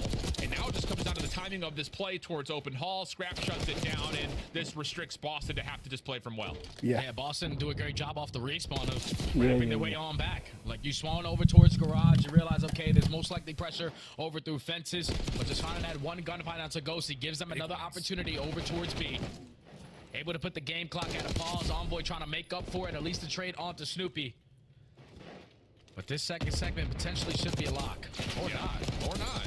Top of spot Envoy is that? just kind of gets for free top window. I thought Purge was going to be holding that, especially seeing the nade come out the window, but was caught distracted by other elements of this defense that are now pushed up aggressively. Scrap on 5 in a row. Looking to see if you can catch this cross timing. Envoy from the front side at Arches, and Scrap's timing from behind is good for only one. Envoy holding the front door, though, will make sure Boston does not get through, and that will likely be the end of this first round. Near perfection here from the Thieves. Yeah, only 10 seconds left. Last push, potentially to still put the game clock at a pause at B. And they should be able to touch it. Wow. Unless the guy is just moving in slow motion. Oh, Snoopy touches it, but unfortunately, all the map control still in favor of the Thieves. A very, very clean round right there from them. Hydra finding success on the pinch. Scrap with the AR holding down the front angles. And then just influencing the spawns. You have players who are reading those deep routes as well. Like Envoy won a big one-on-one on a deep route coming in from Snoopy through water side. So just accounting for everyone, keeping track of everyone, leads to a very easy defense right there for LA. What's your thoughts, Jay, just quickly on that opening offense after it gets pushed off of B, the 2-2 split for Boston, spawning Lambo, 2 try to go through Spiral, 2 try to go the long way around. Would you have rather seen them try to work that together, or do you kind of approve of the idea of hitting multiple things at once? Now, you have to hit multiple things at once because the map's so big. You can lose track of these players, and then if you commit all of your cookies on one side, you can instantly get flanked, and that entire push gets shut down immediately. So just a split push didn't lead to a lot of the gunfights. Now LA with the opportunity to respond on the attack, only have to wake up for one segment. Purge, not a great start from him. 0-6. Just could not even barely have a chance to shoot the gun right now. As LA could get top office control, maybe. If it just comes down to what Hydra wants to do from this position, everyone else focused on the zone. Awakening shut down bottom bar. The same can be said for Hydra up top at the office. So things stay level, but Ghosty still finding kills. Will continue to keep LA on the A zone. Yeah, I love this pressure, especially over towards A. Just consistently knowing where they're spawning over towards Bolt. First segment already locked in. Snoopy trying to make up for it. Can't win the gunfight versus Hydra. Now that second segment is already getting worked on. Boston, you have to try to break on in. Yeah, you don't want this A zone to be the first thing captured, but there may not be much of a choice here. Purge and Awakening working on the long route, but they cannot find the player inside the zone. Desperate shots from Awakening, not landing, and it's a 5-life lead. Over 2 minutes to play here for the Thieves. More shots from Ghosty land, and at the same breath, you've already got Scrap with some high ground control over towards Patio. Yeah, Scrap just wants to get this final kill onto Purge to allow his teammates to run straight through the point. But he's going to decide to give that one up. Put the game clock at a pause. Still trying to play for a couple of spawners. Freebie onto the Snoopy. Now you're in a 4v2. You know that the other 2 players are now off the respawn at Boathouse. And now you can start to stack this point a little bit. Awakening gets shut down over to the middle of the map. That leaves Boston to have to try to hit this from Patio side. And this this is going to lead to some significant progress. Second tick likely to get locked. Contest is in through wine, but Envoy picks that up. Follow-up from Awakening is just tags and shots. Jumping on into the zone are a couple of Breach members, but this is, again, so limited in numbers. Hydra off a bit of a pinch from the top side of patio, clears the back of the zone. The stack is in, and the Thieves quickly up 2-0 here in the control. Just way too easy right there for LA. I knew that when Hacienda Control got thrown into the map pool, there were some teams who were definitely going to stand out, LA being one of them. It's just due to the fact that they can outslay with the best of them. You're getting SMGs who are already pushed up into your spawn, ARs who know what angles they need to watch. And they're just timing these pitches to perfection, not allowing Boston to come off the respawn with every single player to set up a team push. Just getting picked off one by one is not going to lead to success here on Hacienda. As now LA in firm control of this map 3. And on both sides of the control point, LA's been perfect so far. So when you talk about the ability to win rounds, let alone 3 in a row, it feels a little desperate in nature here for Boston, with a couple of members at or under double negative right now, including Snoopy, who had the hot hand. So things are just not going well right now for the Breach. Hydra definitely on his BS right now. 12-7, 3 in a row, just pushing the issue backside fences. Envoy with him, but Boston turned this into a couple of successful kills. That gets them on to stop the clock early. And they found the second kill as well, so now you just got to read the angle on the pinch, and again, they just lose track of Hydra. Allow them to slip behind enemy lines, get one kill, get on out. Teammates now playing cleanup. So the 2 players left to account for, but Purge at least finds that double to maintain a little bit of that map control, but he gets gunned, still being one shot. Hydra on 6 in a row. Yeah, clean shots from Hydra, taking care of the low HP opponent in front of him. 15-7 as Boston are just struggling to get anything set up. And Hydra is in a great spot to follow up whenever the information starts to come through in terms of where is Boston going. And he can hang out here a little while longer. There's kill number 7, finds Snoopy up top at the window, and now the window is controlled by Hydra. 17-7, 8 in a row. Hellstorm is earned. First tick will be locked at B, but the same breath, Thieves can still push forward. Scrap finds the double, takes care of it, and now we're down to under 30 seconds. LA in a position of control. These patient flanks out of Hydra are causing so many problems for Boston. They're getting the initial 2 kills. They just have not been able to locate Hydra.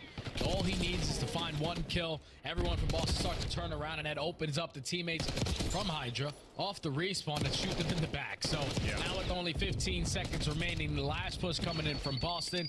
Envoy here to contest it. He's reading the early pressure. And on the opposite side of the map, Scrap at least finds 1 to shut down that aggression over towards A. This is like a 5-minute map, Alan. We're going map 4. Yes, we are. Okay. Wow. Cammy's going to try to do what he can here, but not going to be allowed to. Hellstorm gets called in, and Boston will not be able to touch. And I think these fans are sitting there like, whoa, about time. Like, we can't be sweating here versus a team like Boston. We're looking forward to the major, and that control, they just shift the momentum a touch here for the Thieves. And they just played that to perfection. Everyone had their own roles. It was Hydra's job to sneak his way behind, find a couple kills on the pinch. Envoy, your job is to make sure you're accounting for the playmakers on the other side. So every time Purge or Snoopy tried to hit a long route, Envoy was there to meet him. And then the ARs just continue their dominance. So far throughout this month, Scrap goes 17-6. Ghosty, all he needs to do is throw up 1,300 damage. It was just a very easy game right there for LA to now potentially give them some momentum going forward. Oh, without question. I mean, take a little mental picture of this one because it was all Thieves all the time throughout map number 3. That is a quick exchange of momentum coming through.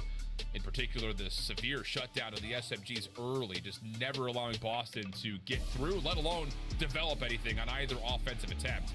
So, all right, let's talk about protocol. Because I don't really know what else you say about a map that looks like that besides Thieves dominate, period. And it was everybody. Like, it's just as simple as that. Everybody did what they needed to do. So at least extend this series now to this map 4, but not too many highlights needed. You just saw how dominant it was from start to finish from the Thieves. Talk now about this protocol hardpoint. Both teams only have 1 rep on it. For LAT, they played against Atlanta, and they just got beaten the hell out of. And that was due to the fact that when you're thinking about a map like Protocol, LAT need to be the team that's early off this rotation. They only won 28% of their rotations versus Atlanta. On a map like Protocol, where a lot of these hills can tend to be bunny hills, you need to make sure you're there early. And then in the opposing set for Boston, they do a great job on the rotation. Probably one of the best rotating maps that they have in HB. It's just the hold percentage after that. They need to make sure their setups are a lot better because they cannot afford to be easily broken into the way that Optic did.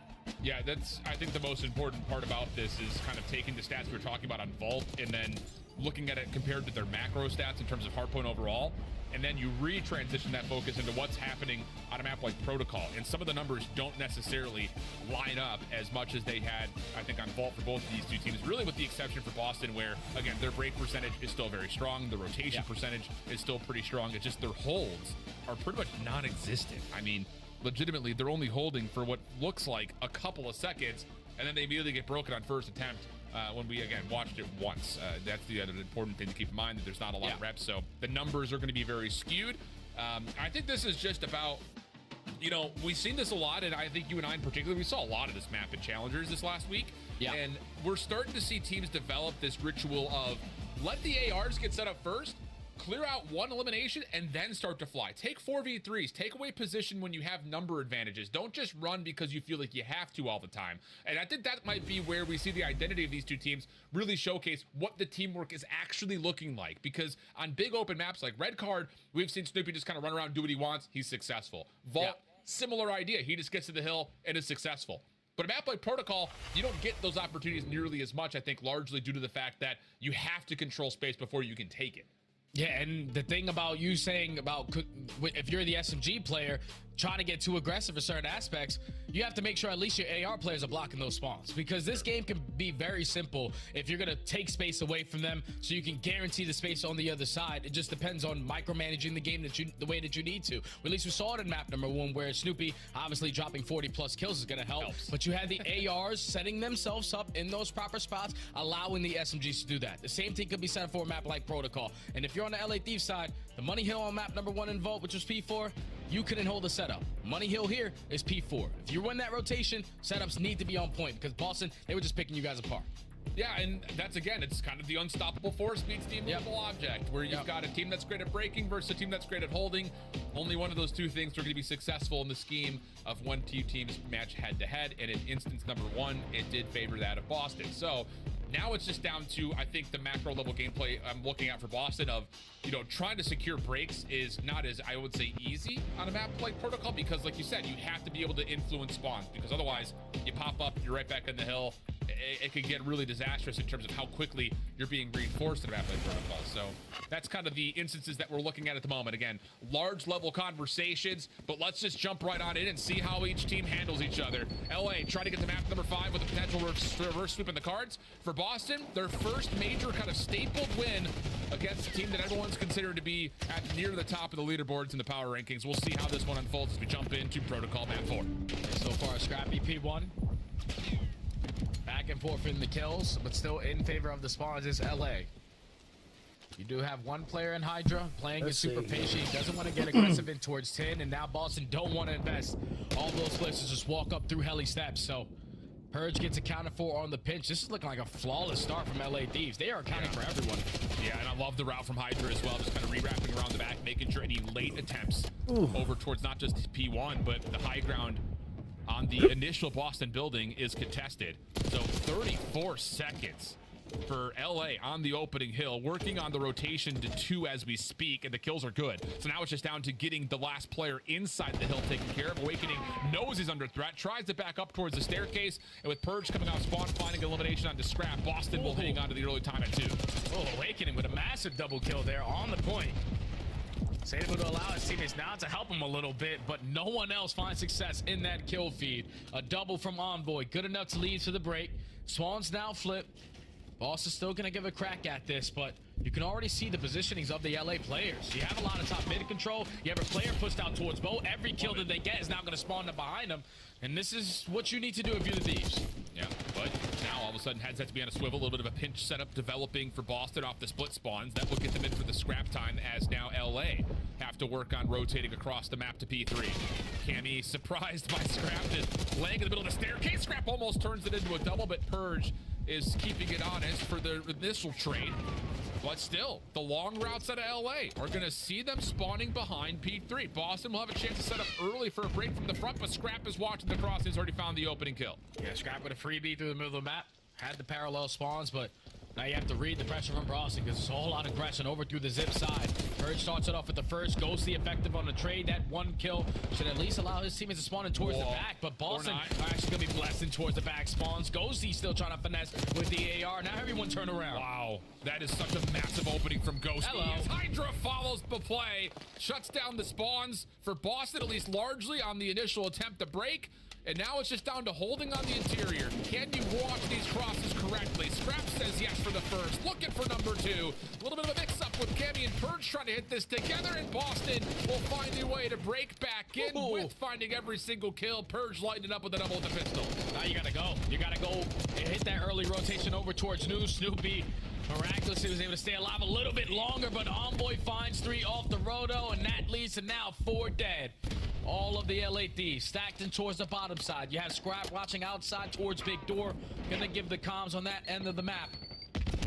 This should lead to a good chunk of time in for LA. First slide coming in, Envoy under pressure. Purge, another double to open up. We gotta find more than that. He's gonna take down 3. Hydra took a look to see if he could catch a free kill on the quick timing to recontest, but instead values his life. So now the setup, trying to develop from really all 3 sides at the same time, but the coordination is not there. And Boston is gonna clean him up until maybe Scrap and Ghosty can do something from elevator side. Scrap feeling like he's got Purge low. Ghosty follows on the interior, and the shutdown through the elevator shaft allows the Thieves to break in with 20 seconds. Yeah, big 20. First of all, you need to fix your setup there because you can't be so scattered on a Money Hill and P4. If we play tight setups, everyone watch an angle. We should put ourselves in a position to potentially walk away with full 60s there, but at least they make up for it with that last break attempt. Now up by 50. Back over to the P1 we go. We saw them get 40 seconds initially. Gonna have Scrap on the pump, but the trophy doesn't keep him alive. That feels so terrible. It's like, I just got a trophy on me. That's some question. Oh, never mind. I guess I'm dead. And Boston will use that as a chance to get in early. Ghosty contesting. Clean shots from Dan Ghosty. 15 and 7. Oh, knew he was about to be threatened, but Scrap has his back. And unfortunately, the Semtex did leave his hand. And that now means that Boston will quickly jump back in. Problem is, Hydra is hitting routes, making things mixy. Boston hanging for now, but they desperately need to win this rotation from 1 to 2 to get back into this game. Yeah, it all starts with this P1 time and this mid-map pressure. Need the gunfights to go your way, but Ghosty and Envoy and Scrap jumps into the mix for a clean 4 dead. Now everyone accounted for. Rotations in favor of the Thieves. You got to cut your losses to fight that time around that P1. You want to try to maintain a little of that mid-map control, but this gunfight is such a big one, and Awakening wins it. Yeah, huge. Need to see it as well. Kind of, again, we framed it up. What were we going to get from the ARs kicking things off first? LA currently holding the edge in the AR battle, although Awakening is starting to wake up. Just a touch here as we jump into this P2. Thieves spawning close, though. Have to find a way to break, and we'll jump over to see how they're calming it out as an LA Thieves listening grace our ears. Yeah, 2 mid. 2 mid, guys. Yeah, mid gun. Mid. Mid gun got me. Planning time. I'm top doubles. Yeah. Didn't anything at home? One P1. Ivy weak. Ivy, 1 mid gun, 1 stairs, 1 time. 2 mid. We still can go towards time. One Ivy. Ivy done. I'm going towards time. Mid gun. I see mid gun. 1 shot. Done. Close to me, Nice. 1 shot at a time. So we top broken. Top broken. Top broken. There's 2 there. There's 2 there. They do this all, guys. One mid. I'm gonna hit on the stairs 1 time. On the stairs 1 time. Top triples as well. Top triple. Look at time. I'm core box. Yeah, I got 3 spirals. 1 sec. I got 3 spirals. They might spawn out. This guy spawns out. One's low on me. Top triple. Missing Cam. Zip. 1 shot. That's Cam. Wakening down here. Nice. Cam zip. Let's go. I did it. On the steps. Stated. I need help. Nice. Just play that. Could be Ivy. It's Awakening. Oh, right. That's not right. Last one. 1 shot in the back. Absolutely not. Back T. Waiting in front of me. In the back. He's running single. Alright, yeah, back door. No. 2 on time. There's 2, 3. All around. They're all split in the back on you, Paka. Right, don't go Ivy. Nice. I'm making time. Bang hill. I stunned in. 1 shot. 2 single. 2 single, boys. Single. Weak. 2 single. I know, I got naded. 2 more. Weak, Purge. Weak, Purge. Back. Go on time. Could be both 1 shot. Go. One more 1 shot. Purge. Weak again. Duel. Early 1 dead. Nice. Another one there. Another one old. Ooh. He's close towards single already. Coming, Victor. One shot in spiral, one shot, inside. Nice. Hitting in spiral. I'm gonna give it up. In spiral, purge. In spiral. I'm gonna pitch. I have it. Top stone, boys. I have this stuff. Are you out the pocket? Get on the heady. He's going Paco has big door. I made it here. Big dog, guys. He's made it. They're behind me. Two big door, one spiral. Map clear. We spawn well. One spiral. Nice, good job. Maps fast. Big door. Try running me. Yeah. Nading into maps. I naded in there, Paco. Yeah, no. Yo, huge 40. Yeah, hard kill right here. First kill right here. Paco, I have your help. And I'm just jump tunneling maps. Or big door. One on the heady. On the steps. Two big door. Last one, big door. Nice. Big door. Nice. They're spawning spiral. I'm helping the hill fast. I'm helping the hill fast. Look, you're on big door. No, it's fine. I think we're fine. Maybe we're gonna... Well, Jay, Snoopy, and Purge, the SMGs for Boston, making a mess of some of these Steve setups, but here at 4, a required hold comes through, and now all of a sudden, LA have some positional control to rotate back up top. Yeah, I thought it was going to be an easy first break attempt there from Boston because there was no trophy system, at least keeping the players in the point alive. But just not finding that trade out of Awakening allowed the numbers to still be in favor of LA. They walk away with that final 40 seconds. Now they're up by 20 points. And they're finding every single kill around that middle map. Awakening trying to hold on towards this sidewalk position. Nade's not quite reaching him. Boston coming off spawn, trying to work to the middle of the map, just not finding any really venue of entrance at all. And that is a 4-man feed. ARs lighting it up for LA. They're going to get past 200 points with a chance for more. Still 30 seconds to fight here. Yeah, and they're accounting for everyone. They're securing the back spawns, knowing that Boston only can attack us from the front side, but now they work their way through that boat area, finding the initial 2 kills, trying to contest over from top 10. At least able to relieve a little bit of that time on their side, but Hydra gonna put himself right back on it. Snoopy with another double, giving him chance after chance. Snoopy with 3, unfortunately only gets traded. Spawns flip. LA Thieves breach that 200-point mark. Yeah, big 1v1 there. Cammy able to shut down Envoy from getting early over towards P2. And Hydra, ooh, he's going to be left on this island route for a while here. Boston spawning behind the hard point. Envoy takes the focus maybe away from the hill for a moment. Scrappy battle back and forth. Cammy still trying to hang on for really his lonesome. Purge is able to assist over towards the staircase watch. But LA not able to develop the hit really when you thought they would. Free fire shot's not really going to land, and the nades do come through, but it's a team nade again. LA not fully able to get the hard point, but a little fadeaway jumper from Envoy. Clears it out. Trophy system down LA in the hill. Yeah, now they have them trapped in towards the backside. You have the double AR set up between Envoy and Ghosty. Hydra holding down top mid. LA Thieves cannot win it here, but just dominating this map, controlling what they are. They're going to win that rotation for free over towards New. Boston Breach now making a decision to cut their losses there, start hitting a couple routes, try to contest over through B1. We cannot trap ourselves on this side for this next hill. Yeah, Scrap pushed off the window angles though, so Boston will get around the helicopter and in towards the back to maybe try to move spawns. But these kills are what really need to start to come through. LA largely looking for 1v1s across the map. Scrap, he's able to kind of slip away, catch information on the low ground. Ghosty follows, plus he wins his one up top, and that might be game right there. Boston have to try to break from the front. Hydra drops, but over 240 go the Thieves. Ghosty watching from the sidewalk. Now the focus purely has to be on the front. The contest is in, but Ghosty off 5 in a row. Make it 6. No more contestants from the front as Envoy finds the final kill. And we're going 5 because of course we are, Jay. We always do. Of course we are, Allen, and LA Thieves. We're not gonna walk away in a 3-0. They dominated it out of control and showed their dominance there in that hard point when they needed to. They were in the map control positioning for P1 every single time. Like you saw, it was so difficult for Boston to try to contest it. Players try to hit long routes, they get shut down immediately. You're going forward dead, not waiting for each other off the respawn, getting picked apart again. But then the adjustments right there, because P2 was basically Boston's on both sides. But LAT, they were able to flip the spawns out, hit those routes, guarantee the spawns over towards P3. Again with the slaying, leads to all the information that they need. And now they're able to get through that map number 4, show the adjustments that they needed to do versus Atlanta on protocol. Yeah. Where you were talking about winning those rotations, they do it there. And now they force game 5. 35 and 17 from Ghosty, 28 of those untraded. Mercy. Envoy also nearly up to 2 minutes in the hard point. We'd love to see that if you're a Thieves fan. Running it up. on the OBJ, especially from 3 to 4. Both of those times we see it on the graph. That's where they get their early big lead. That's where they retake the lead. And then from there, it's just all gas, no brakes. So now we start to, again, talk about this Boston team. And what do we do? You just sound like a goat. Again. You're going to a Hacienda search and destroy. They played it twice. It has not gone their way. They have battled in both those, round 10 and a round 11 loss, whereas, of course, most recently we did see Thieves essentially dismantle Miami here. So any thoughts before we go to break, Jay, on what we should expect from map 5?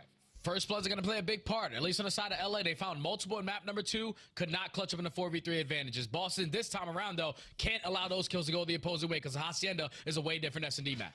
Boston looking for another stapled win in their qualifier, but the Thieves trying to set up a reverse sweep. Can they do it? We'll find out with Hacienda Search and Destroy map 5 coming up on the backside of the break.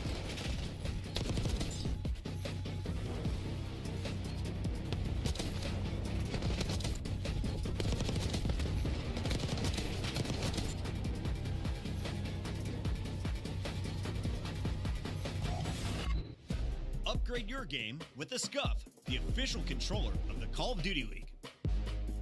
The Esports World Cup is an official partner of the Call of Duty League.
Forget about him and instead try to play for the quick retake up the middle inside. Well, he sees a lot of it, but not able to find any kills. So now Kleenex, he's really far away with Arrival 9 at the moment. He's going to wait for Envoy to be the first one to move from the flank. Smoke is out. Envoy to check. No one's on the bomb. And Envoy holds his position a little while longer. Oh, my! Oh my God, here we go. They got the stack. Second tick is done. FaZe trying to go. It's moving so quickly. Can they get in and get Tess? They're soaring through. It's just about done. They get Tess is in. Shotzzy kills everybody in front of him, but FaZe are able to get in. Getting a point, man. Here we go. Gotta hold with no respawns. They're holding for now. They win one. Nobody left. FaZe hold with no respawns remaining.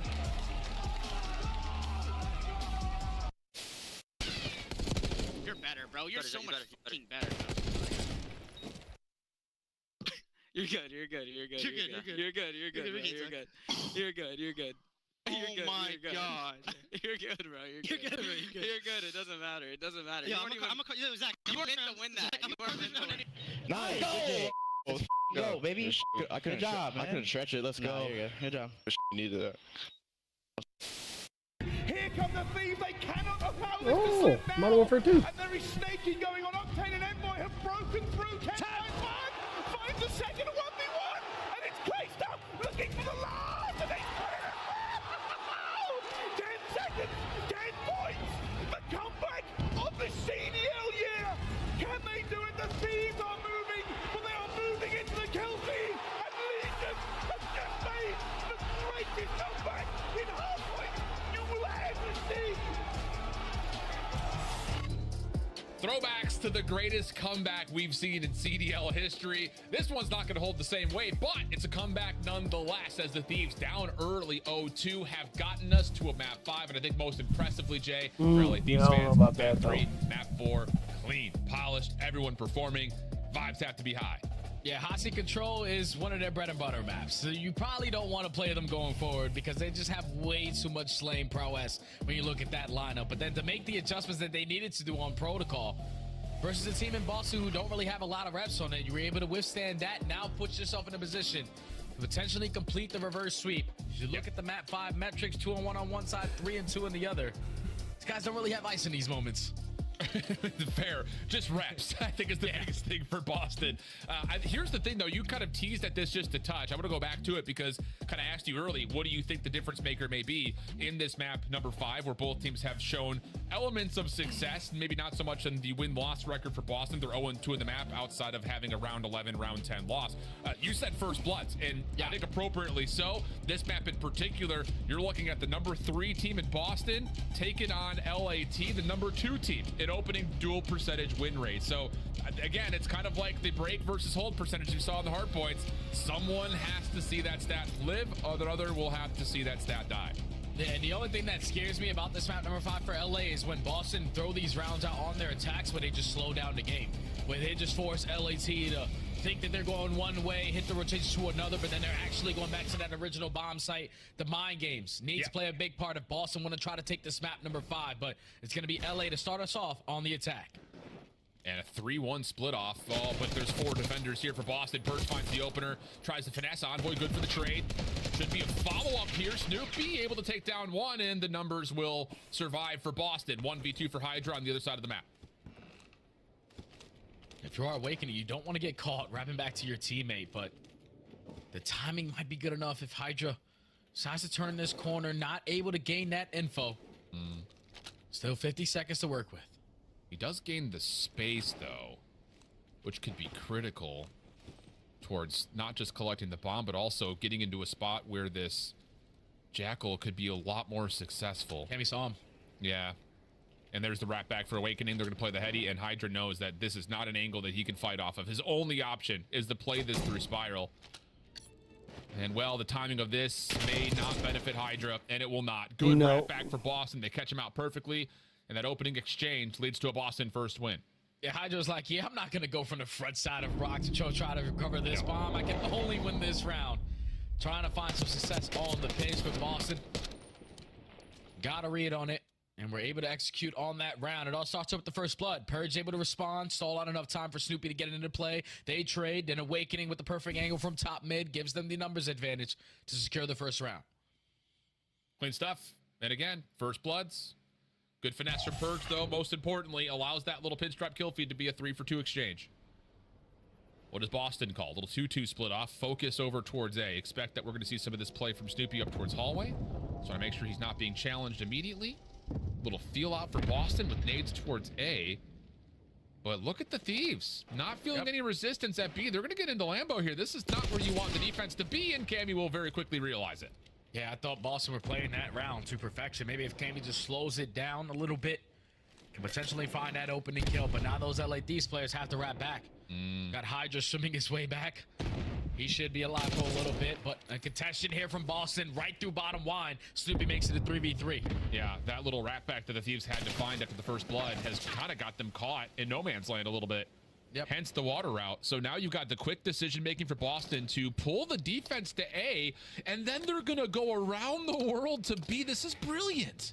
It's the mind games, man. This is what they showed us in map number 2. Can this round lead to some success, though? It already seems that Thieves have gotten a read on, okay, the pressure's not going to be over towards this A site. And then trying to push out towards bomb. It's picked, and now it's a free bomb plant. Yeah, and the problem about this is the post plant setup is going to allow them to play this from both sides of the bomb. Snoopy a couple of tags over towards the rock hallway. Big 1v1 here between Awakening and Hydra.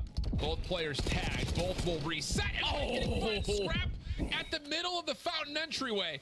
So now he joins with Snoopy. Hydra for a 1v2 has reclaimed the bomb site, making a lineup, but no, Snoopy quick to react, finds the trade, and Boston take the round. Even in the man disadvantage, man, Boston taking their advantages and using them. They realize, okay, there was 2 players who pushed that over towards the garage side.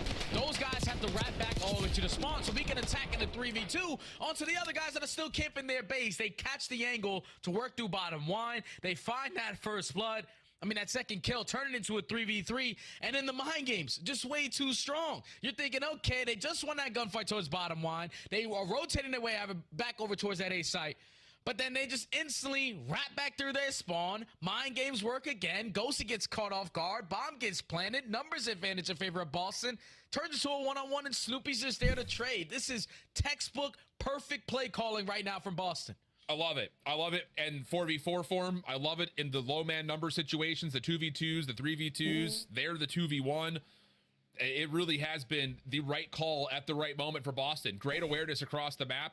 I think most importantly, I want to go back to just round number 2. The fact that they kind of catch out that play from Hydra where he gets deep with the other SMGs in towards Lambo. They re-wrap back. They force the defense to have to consider. And then let's take our numbers to a spot where we know at worst we're going to have a 3v2, probably a 3v1. It's good management of the low number situation considering the initial play from the Thieves looks so successful. And that just shows you right there that Boston Breach, when you talk about their teamwork, that is what is going to prevail over everything else. Like, even in man disadvantages, it's not an individual making a big time play. It's everyone in sync, still trying to secure the round together. And just a teamwork right now leading to too much on the side of LA to try to contest it. Don't really know what's going on with the game. You see all the players just posted up. No one's discussing strategies. They're just locked in. We had a pause right at the end of the round there called by the Thieves just to make sure that the game state is still solid. So checking on that for now. It looks like they're still hanging and evaluating at the moment. So let's just kind of take a deeper dive here. You know, when you look at this Boston team, we talked about it a lot. You know, the 2-3-5 is where things have often been a bit of a mix. We're on the other side. You know, largely speaking, Thieves are usually good for their search and destroy pick. This is their run back to what we saw versus Miami. It did not start well on the protocol search. I think all of us scratching our heads, but they were able to essentially return to sender at map number 5 because their Hacienda search against Miami looked so good. And it looked like they were doing what Boston's doing to them, just controlling the map, finding early first bloods, and taking advantage of it. Yeah, I don't know what it is about Miami when they get to a game 5. They're just a completely different team when they're on that map 5 compared to 1s through 4. They just look like they get shut down or don't have that much confidence. And when they go in with against the Thieves, even turning into 1v1s, I'm pretty sure there was one round that really stuck out to me where Rencore was in a 1v2. He's over towards that B side, makes it a 1v1, but with 13 seconds left, decides to wrap the bomb. And that just tells me, like, you have no confidence because Scrap was instantly there to realize, okay, he's not planning here. He's got to be at the other site. But it's just like when Miami get into those game 5, they shake a little bit. LA Thieves, they tend to thrive as they have an overall record, of like 5-2 in game 5s? They're pretty icy.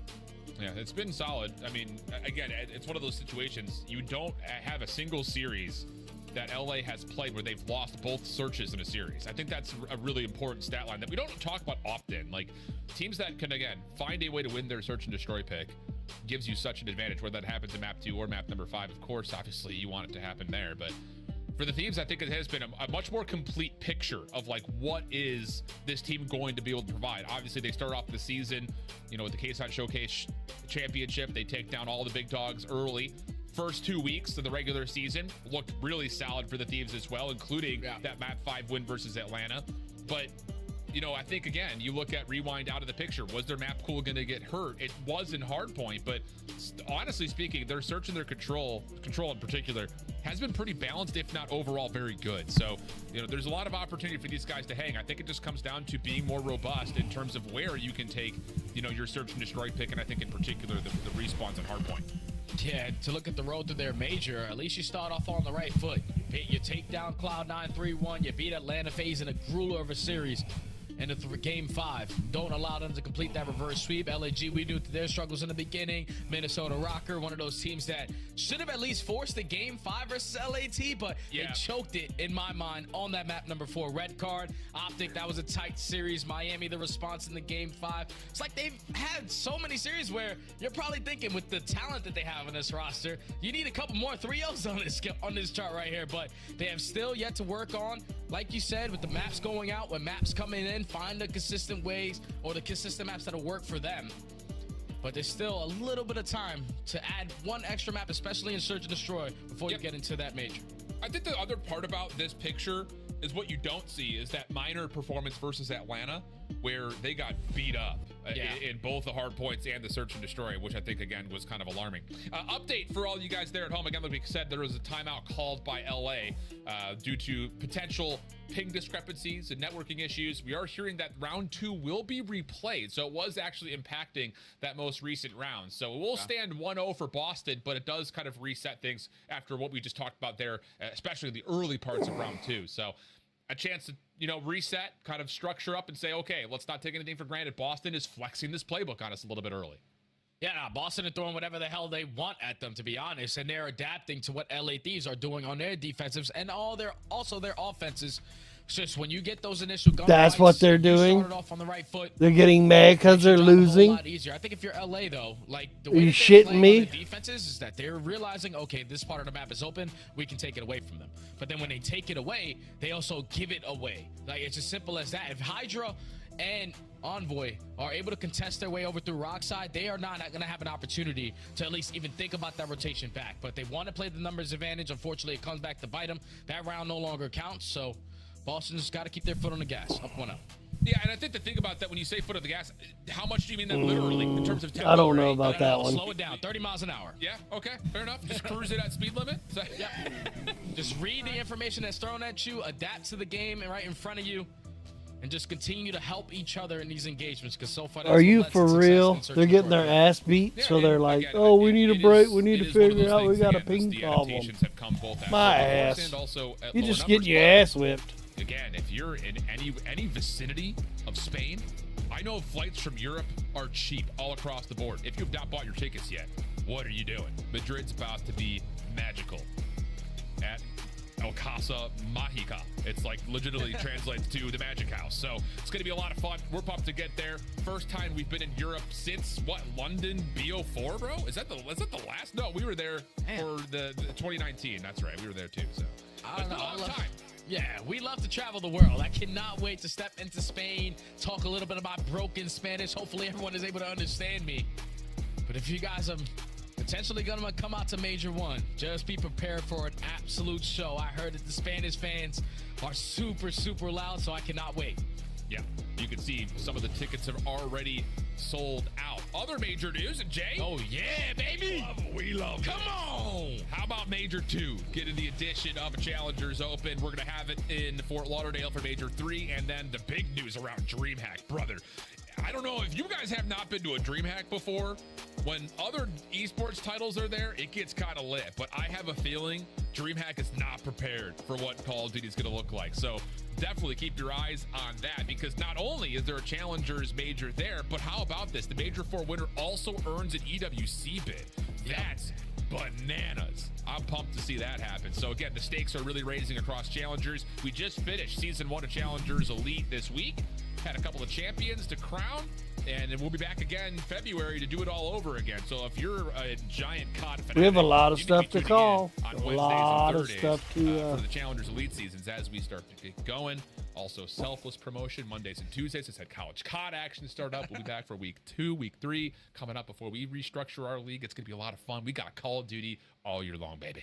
That's the best, Alan. I'm so happy for the Challenger players as well, because a couple weeks ago, they're probably saying, like, what are we actually going to do this season? Are we just going to play online the entire time? And then 2 weeks later, we got 3 LAN tournaments. So all the Challengers players, the fire lit underneath their chairs, are lit, ready to go. So you can stay with your drive to try to work your way back into the CDL. I know for all the Omer Brooklyn players, they're just waiting until after Major 1. Oh, big time. I think especially, how about the scene in the European space? I mean, we were talking about how, like, not Afro, like they were going to be dominating, but whoa. Afro's been unbelievable in Challengers, man. So is Benjamin Bance. Bancy Castles looked good over there in Europe. So I'm pumped to see him back in the action, see if Europe can maybe do better than they had last year in terms of how they performed on land at these major Challengers Open. Let alone the fact that there very well may be some motion that happens in the league. I think there's already a couple of teams that are likely eyeing things up, although I will say some of the results from this weekend, you know, maybe not as much as we would have thought. Vancouver looked good this weekend. I thought that they were going to be pretty much primed for a change, but they played hard. You know, I think the conversation around the Heretics is also an interesting one with Super's Visa getting approved. There was maybe some consideration there, but they also had a good weekend as well. So, you know, it's one of those things, man. This major is going to be, I think, a really interesting one, and there's going to be, I think, a lot of, you know, a lot of chances for players to establish themselves. And on top of that, if you are someone who is more local towards the United States, especially all of you guys in Texas that showed up for Champs, Major 2 tickets are also already ready to go. Challengers tickets and team passes will be available on the 27th of January. So tomorrow, make sure you're keeping your eye on that. All you Challengers players, there's always a mad dash, and make sure you can secure a team pass. So do that. Find 3 friends. Do it for the first time if you haven't done it before. It's a magical experience being in the pit. Yeah, good luck to everybody trying to purchase tickets for Major 2 because they're probably already sold out. We know that the green wall comes stiff, so hopefully you're able to get your passes on day 1. But every single major, everything that we got lined up for the season is going to be exciting. We just got to hopefully get through this matchup first. God damn, we still here? Map 5. When is it going to start? We've got more than enough experience on the ranting, vamping stuff. I mean, it's just the way it goes. But legitimately, if you were not in Texas for Champs, whoa, you missed out. And don't, you know, it's one of those things like fool me once, shame on me. Fool me twice. Don't get fooled twice. Look back over the series, though, again, just in case you're joining us here late. It was an all Boston startup, man. A back and forth, the fair and the vault hard point, but a couple of key moments for Boston on their break attempts. Get them through the vault. They looked great in the red card search and destroy. Snoopy for 15 total kills. But then after that, we take a little pause. We come back, and Thieves start to turn up. And it's not just one particular player. All 4 of them have really looked solid as we head now into a Hacienda search and destroy map 5. Again, we have played 2 rounds, but there were integral issues in round number 2. So Boston will hold a 1-0 edge. Jay, kind of talk me through how this series has gone in your head. Well, Boston, they did exactly what we needed them to do early into the series, and that's respond in the hard point. They're back-to-back to get that red card search and destroy, gives them the early 2-0 edge. But then when you got to that control, I was expecting a better fight there out of Boston because they do have 1 rep on it. They did go all the way to a round 5 versus Carolina, and they were able to clutch up on the defensive side. But when they went up against LA right there, it just looked like they were all lost. It's as simple as that. When you had players going on deep routes, they were getting picked off. Players trying to set up long-distance gunfights, they were getting picked off. And then when you're coming off the respawn, you're not really waiting for each other and not allowing other opportunistic plays to develop. And unfortunately, they got ran over there. And then when you get to that protocol hard point, just simply not winning a majority of rotations, getting up costing you. It's crazy stuff, man. Great recap, Jay. It's like you do this for a living or something like quick, that. Just very quick. I'm ready to get into this map 5, man. I'm ready. We all are. We're going to head to a break, though. You guys have heard enough from us, at least for now. So we'll step away. You can take a break from our voices, and then we'll come back and we'll yell at you some more. So don't go far. Map 5 going to continue after this. Upgrade your game with the Scuff, the official controller of the Call of Duty League. The Esports World Cup is an official partner of the Call of Duty League.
Behind enemy lines. He's getting loose early every round. Like,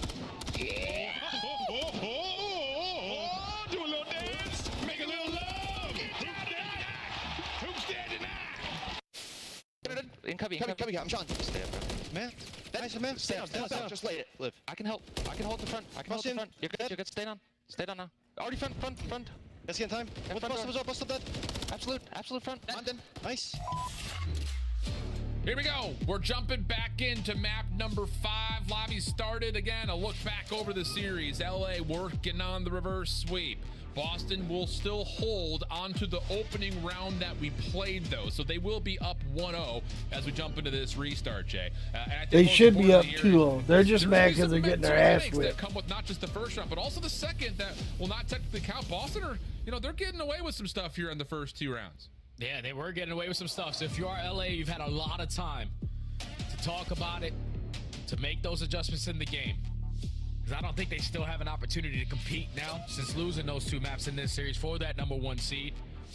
But obviously, you want to put yourself in a position to go into the major with some more confidence underneath your belt. Getting through these search and destroys, they have been struggling in S&D. They need to turn it around here, but we thought we were getting into the game, Alan. Hi, guys, we're back. We're back, but not for long, because we're going to go to break, and we're going to figure this out. We just want to make sure all you guys who want to watch off to Toronto, joke's on you. See you in a couple hours. We'll be back for map 5. Don't go far.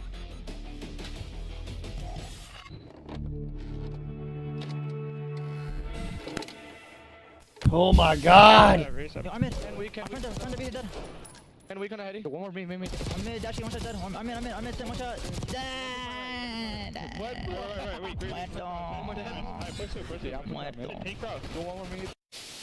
They're playing my court. They have to play. They are both water, 3, one shot. There's two water. They went red, Clay. Yeah, they went red. Both in shade red. They went front door. He's hopping. Watch water. I had your word. Back door. They didn't see you yet. Nice! Let's go, Clay! Yes, sir.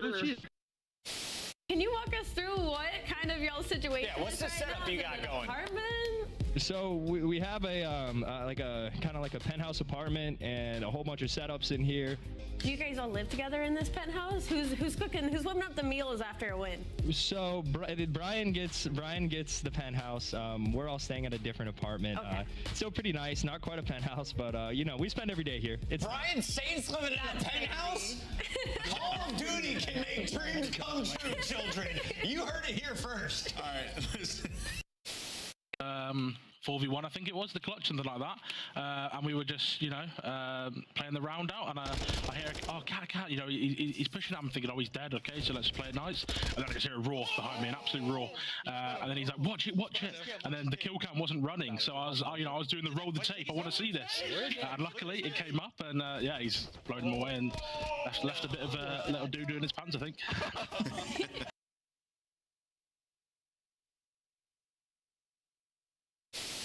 I don't see anything, bro. I literally top up.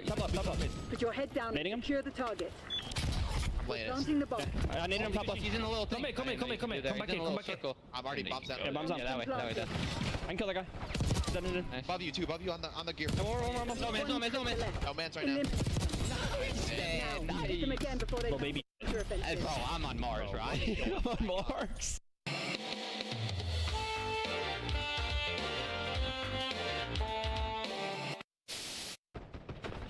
Where's front side? There's two. Give me that son. Nice. That's on their son. I'll block. Oh my God.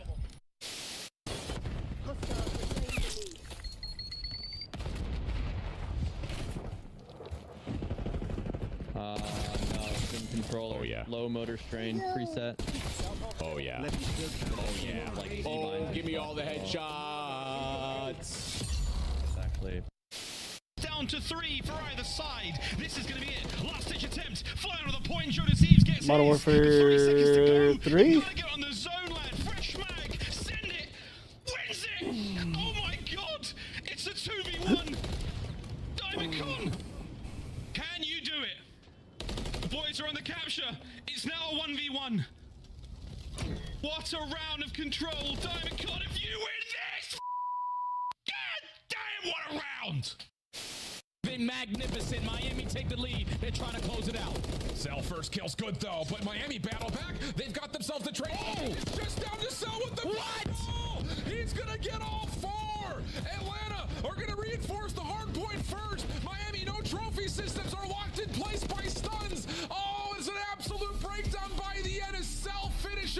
Wow. We're gonna be really good. I like your trophies. Which one's your favorite? Yeah. Honestly, I don't know. This one seems like insane. Look at this one too. Like this is crazy. Like the golden nut, baby. The diamond nut. Excuse me. You know what I'm saying? How could I not be like? How could I not feel like I'm not gonna lose? You know what I'm saying? Like, come on. Yeah, and that's what I was gonna ask you. Is like, Sib, you're coming into a winning culture. These guys won champs. We obviously.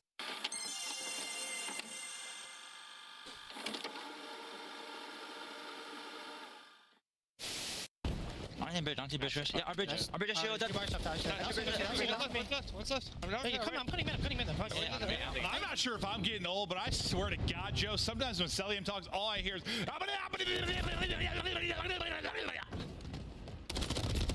Yeah. We gotta find him. You guys can smokes if you're a little weak. He's running the outside. Eddie. To your right. Close, to your right. Let's go, baby! Come on! Let's go! Let's go! Nice pickle. Pickle's like close to on you somewhere. He's on the door. Pickle's gonna be close. Yep. Alright. Oh my god, Come on. Good game. Like that. That Dante takeover. FaZe fans, the hype squad in the front row, they make it to nearly every single event. That poor guy that hit the deck today outside the venue, is he here? Saw that. That was tough. Hey! What? That poor guy ate concrete for breakfast. Tough one.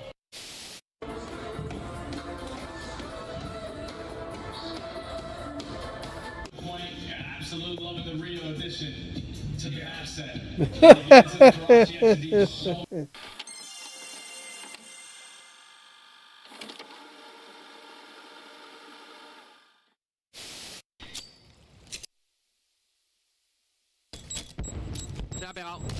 No, Deberían. Ahora en la izquierda, tío. Ayúdame en la izquierda, no, ahora, están por medio. Pícalo. They watch us play Searchlight that? Oh my god, they're shit. I got it so bad. All right, hey chat, watch this. All right, we gotta just go play the game. Let's take a look at this bad. Billy, lie. But what the hell? What the hell is that? Wait, that guy's bowling. Wait, he's watching bowling. Look. You see, he's watching bowling. Yeah, what the fuck? I gotta throw, bro. Wait, is he trolling? Wait, is he trolling? He has to be trolling. Wait, is he trolling? He's gotta be trolling, right? Wait, he's gotta be trolling, right? No. That's not right. That's an Easter egg from the CDL. No, he's mid-desk, laying down mid-desk. The long desk, snaking the long desk. Nice play. Good Let's go, Clay. Let's go, Clay. Ran at him, bro. Yeah, you should have with the Vast for sure. All good.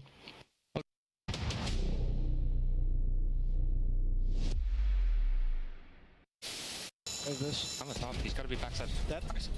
Maybe backside side. Try side. Nice. Come on. Get up. Hey, we got that. Challenge, bro. Go. Let's go. Holy shit. Boys, go clutch up there. Boys. Oh, my fault.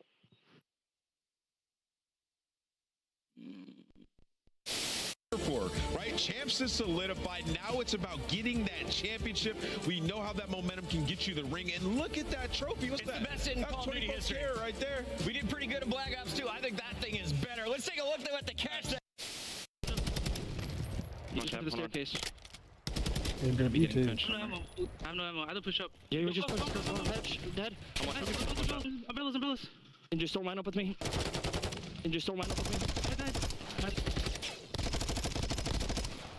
I had no ammo, bro. Dude, that's so tough, bro. I had no ammo, bro. We're going to have some laughs during this match, Maven. I'm going to openly just ask, who will be the worst player we see in the All-Star game today? The worst player from all of these teams? Oh, this is hard, man. It's the All-Stars. Oh, I gotta think about this. It's gonna be Octane. It's gonna be Octane? Yeah, he was a beast, so he was number 2 overall S&D KD. Yes, he has, but guess what? Octane's had one good event since like 2016. I'm going with Nameless. just because he can probably hear me right now. He's gonna choke big time. Nice, good shit. I have it. Dead. Nice! Dead. Let's go, guys! Let's go! Let's go, Bruce!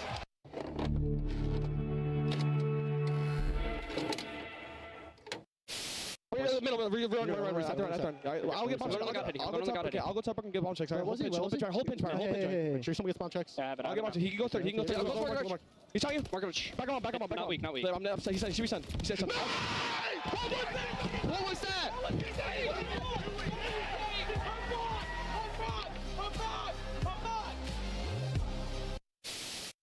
You heard some words. Scrap and Draza now getting the opportunity to go toe-to-toe. Who gets the final chance to head to Twitter? We're about to find out. Record that you and Karma and crew at the top are feeling safe with 3 rings. Karma, Crim, 6, and Clay all with 3. Eggs, JCap, Apathy, and Arsities, as well as Symphony Peasy with 2. And that list should stay the same. We're safe for now. Nobody's catching us this champ, so I'm happy about that. We do have quite a few world champions up on that stage. We got 4 of them up there. I had to bust the rings out. I had to bring them out back to their natural habitat. They were forged in arenas like this at Call of Duty Champs. We're setting it up. Oh, look at that! Absolute athlete. You're f***ing dog, kid. How did get? I'm not winning them at the Champs Finals. Let's go! Let's go! Go on, bro!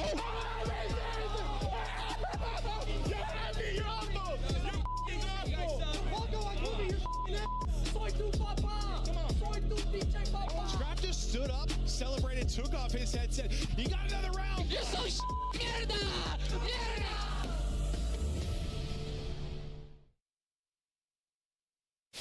What do you want to say to the fans out there that's been supporting you guys? Fuck Optic, fuck the Greenwell. Vamos! And that's gonna do it for me and Vico here on the stage.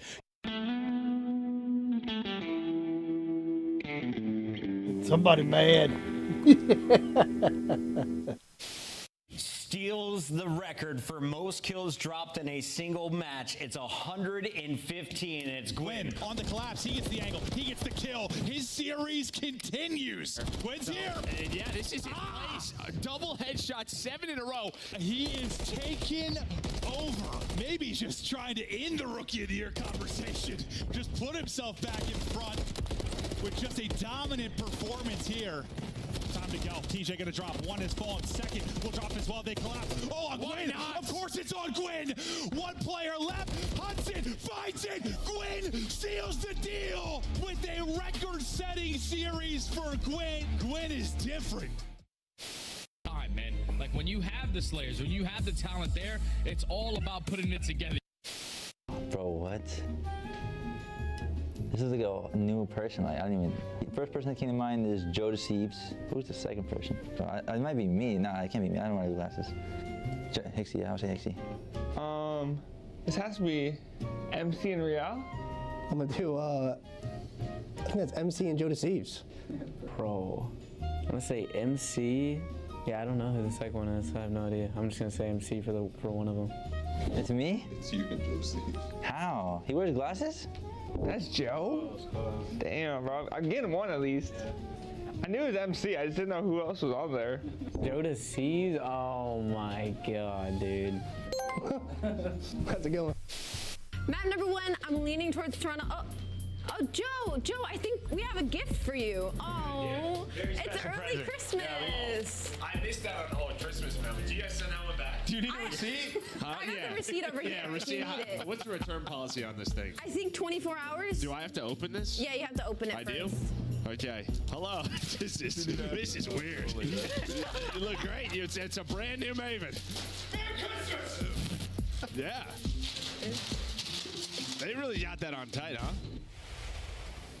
Welcome back, friends. Yes, the players are moving. Yes, that means we are moving on. Map 5. Oh my God, we're actually playing. Boston going to be up 1-0. Second attempt No at way. their offense, though, after that ping issue that we encountered did occur in the middle of this round, Jay. So kind of a reset moment here as both teams try to refill each other out.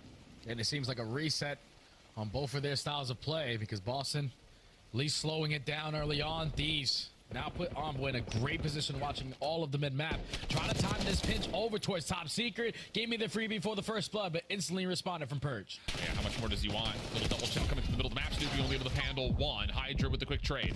2v2. Ghosty up top, pushed off his initial angle. I think he knows that at least one had snuck through over to Wine. I don't know if he got information on the second, though. And Hydra will find it mid connector. Shots will tag, but he can't finish the kill, and he's out of there. Yeah, he's not going to commit. Doesn't want to turn this into a 2v1 on the opposite side, thinking that the crossfire was set up from Boston, but 25 seconds. They're still roaming their way from Top Secret. Hydra's not going to gain the info. They're probably thinking the play is going to go over towards B, and all the information now gained. You got to rotate. Yeah, absolutely. Boston, how do you want to set up this post plant? You've got Purge who's going to play up top in the halls.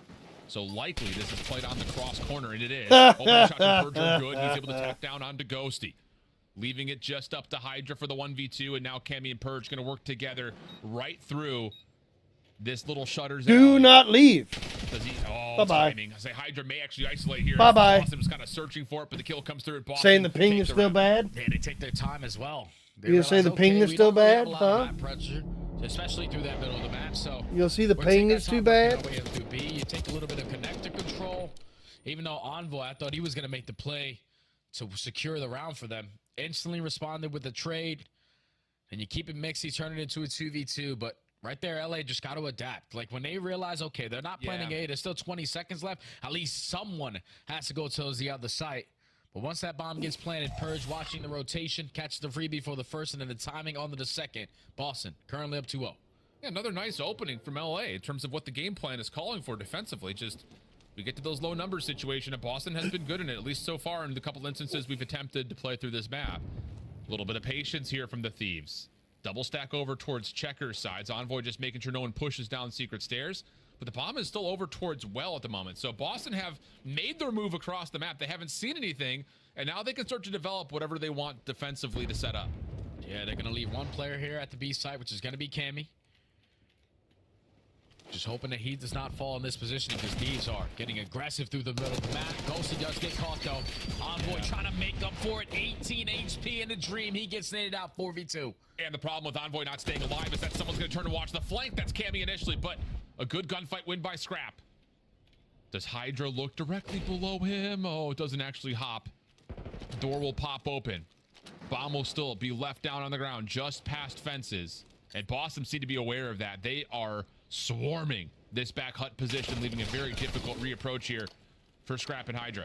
Yeah, and look at how they're playing it. They're just playing super safe.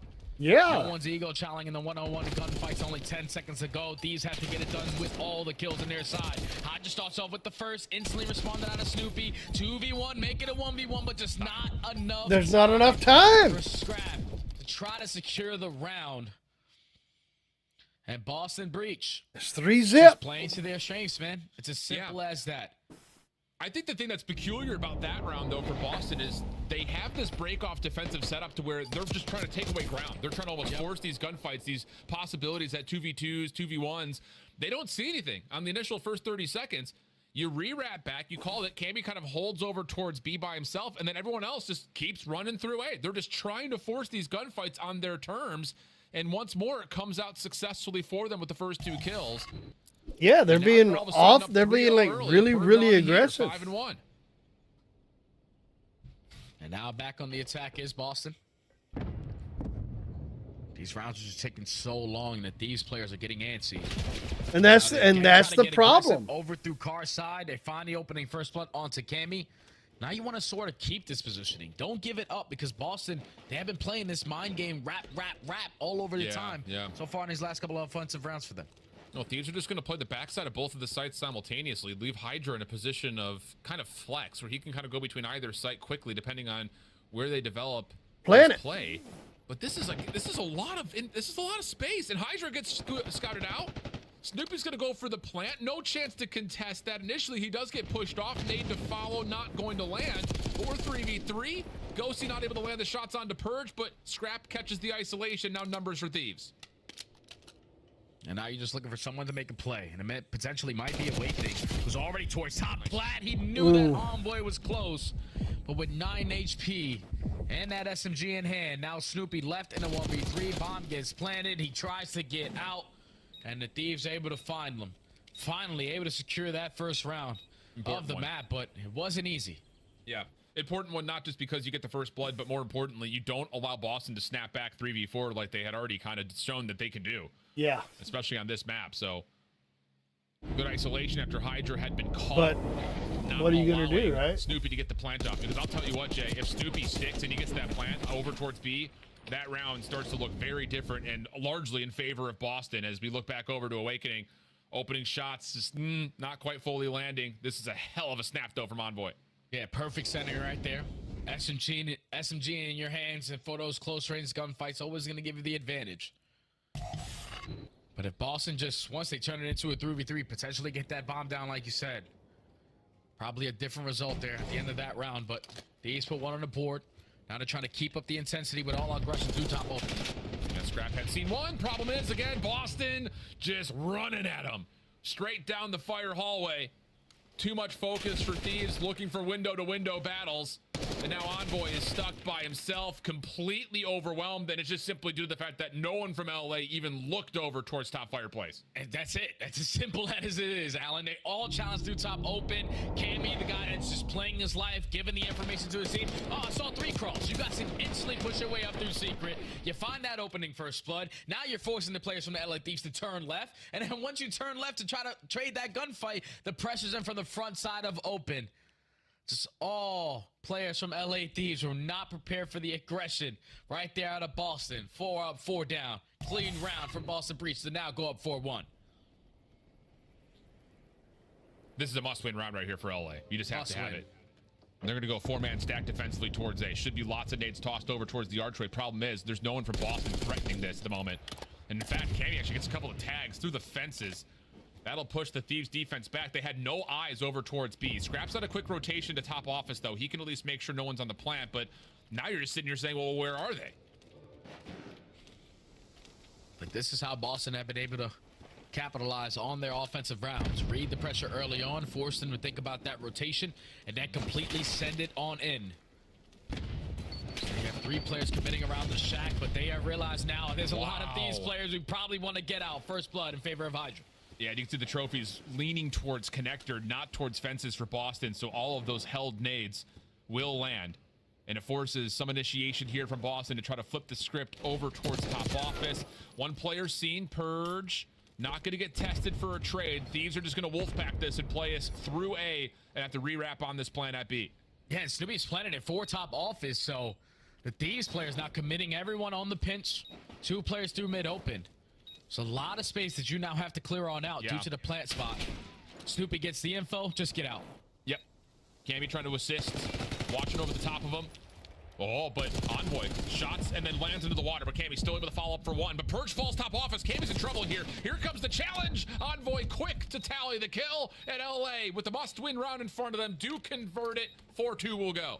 Yeah, it has to start with Awakening, just keeping Snoopy alive. The fact that that guy is able to find that one-on-one and then dip out with his life, jumping into the water, makes it a lot more difficult. But then once Purge, like you said, falls in towards top office, they just had Awakening, 1 shot, you send it on in for the successful retake. But the timing right here on the trophy, not good enough. The nade good. The trophy eventually goes down from Cammy, but just not in time. Thieves secure the round. I'm just actually surprised they held on to that many nades, considering they had all 4 members over there. And we very ceremoniously often expect there to be a handful of nades tossed towards the arches. Not the case, so Thieves find an advantage there. Oh, Boston feeling frisky in the bottom side of the map. A double stack outside fences while the bomb is making moves towards B. Contact made. Hydra getting 1 is fine. It should be enough for LA to know, okay, 2 players there. We can definitely commit for a plan. Yeah, and Awakening has already got the info. The bomb is going to be planted at B. 40 seconds to go. 3v3. Scrap is able to get out. 6 HP. Wow. They assiduously trying to wallbang him, but he was finessing. The micro decision to just hold on the pillar is what keeps his life, because he would have gotten wallbanged if he moved all the way through the canopies. Crossfire setup at the door. Trophy system fades. Semtex will land. but Scrap still finds the opener. Snoopy can't challenge. Follow-up nades from LA will hold off this hit. Now the regen should be through, and LA will put him in a blender. Back-to-back rounds. Starting to adapt so far into Search and Destroy. It's Hydra on the opposing end, finding that opening first blood, instantly traded, but then giving the info to his team. There's multiple players here, so it should be a free B bomb plant. You get it down, and I thought that the stuns and the nades were going to be way too strong and make it more difficult for the Thieves, but to go back and look at how Scrap was able to finesse his life, just standing still at the pillar with 6 HP in a dream, he's able to secure the round now for Thieves. That's such a, I mean, a small moment, but a massive one. Scrap just holds, knows the pillar will keep him safe, because if he keeps running, he's dead. So, advantage now in the last couple of rounds to the Thieves. Boston going to take a little bit of a pause. RCXD immediately deleted, though. The defense will have to make sure they're keeping their eyes honestly over towards A, and whoa, nades over the top are landing onto Boston, but everyone stays alive. Yeah, but you can see Boston, they don't really want to think about this objective yet. They don't have any top secret control. They're just hoping that they could potentially catch a player from the Thieves getting too aggressive on the pinch. But now with 35 seconds already wiped off the game clock, this is where you're going to send in Perch to try to take this positioning away. Freebie number 1. Potentially he's going to line up 2. Can he get out with his life? No, 3v3. And that's top office, or probably top open window control going to go in favor of the Thieves. This puts a lot of pressure on the offense over towards B. Wow, Scrap. I thought he was going to get caught, but he slides out, finds the shots towards Cammy. Snoopy not allowed to find the trade. And now this is a major issue for Boston. 2v3. You don't have any high ground control. You have to wiggle it back in some form. And Snoopy's just going to try to hard commit for the plant. That's a big stun, though, to at least back down Envoy from top secret, so the bomb's going to go down for free. Wow. Snoopy makes it a 2v2. Big gunfight. Here comes the bait and switch. Shots in the corner. Scrap waiting. Not going to be allowed to do too much here. A little turn doesn't finish the kill as Snoopy will collect the kills. I mean, that felt like an unwinnable position for Boston. You lose out on Purge over towards the top side at window. You have no one else that can contest. And from the low ground, Snoopy just hard commits for the plant. And then the hot swap to finish off the final kill. Yeah, what I don't understand right there from the Thieves is there's only 20 seconds. You had your spawn control, you had top plat, you had top secret. So you know that they're not even thinking about a rotation over to the other side. We have to be quicker and not allow that bomb to go down for free. It's just that stun connecting onto Envoy through top secret keeps him at bay. Bomb goes down, and then they all split up. Like, if you double challenge a Snoopy, potentially the trade is there, and you turn it into a 2v1. They just fought one-on-one gunfights, and Boston picked them apart. Match point for Boston. Hydra looking for pixels over towards the Cabanas. I don't know if you really saw much. I'm not going to kid you here. So LA is going to try to hard commit maybe to re-wrapping around the world to get over to A. Problem is Awakening is watching from the office position. That's good for first blood onto Hydra, and Thieves just have no information on where this defense actually is. Purge comes up from behind, and that may be the kill needed to put this one out of reach. Now to 4v2. Envoy's gonna get caught. Ghosty left in a 1v4. Boston showing the adjustments in S&D. Slow the game down and make it more difficult for LA to walk away victorious as Boston breached. They were looking for a series to build confidence before they walk into the major, and that's a great one to have underneath your belt. Successful versus LAT here today. What a series from Snoopy. What a map 5 from Purge. And overall, just the search and destroy, so much better for Boston. That is exactly what you want to see as a Breach fan leading up into the major. We've seen some of the other teams that are out there that were struggling in search pick up after the break. Boston was not one of those squads. Teams like Miami were. But this is a series that they needed to prove that they could fight and maybe even win search and destroy. They do more than that. 2-6-3 tallies for Boston to take the series away and stop the reverse siege from the Thieves. And that's huge for Boston, not just confidence-wise, but also to secure a pretty solid seed going into the major. Yeah, and if you're Thieves, man, you're going to be beating yourself up about that one because obviously we took a lot of time to get into this map number 5. Vibes aren't the same. Momentum wasn't in their same after the last 2 maps that they just played, but they fought their way back into the search and destroy. It just comes down to that round number 8 where you put yourself in a 3v2, where you have them trapped in towards the site, but you just don't play it correctly. It's as simple as that. The numbers advantage, you know, at least one player has to commit to the bomb, so he no longer has a gun in hand. They just wasted way too much time and then got picked off, and then Boston just did what they did in that round number 5, realizing, okay, they're 2-2 split. We got the guy that pushes through. We know someone has to be a playmaker. We get him, and then in 2v4, you stand no chance. Boston was just a better team, especially in S&D today. The 4v4 game plan, really solid, but more importantly, I think the low number situations, the adaptations for Boston, really well noted. So that concludes our first series after some time. Desk, how you doing over there? Yeah, what Jay just said. All that stuff about that round. And Boston getting it done. But why did you take this long? You were up 2-0, LA Thieves giving you a run for your money, but it's Boston with the dub. Let's take a look at some of the best moments from the Search and Destroy. Snoopy in the opening rounds. Purge the closer, though.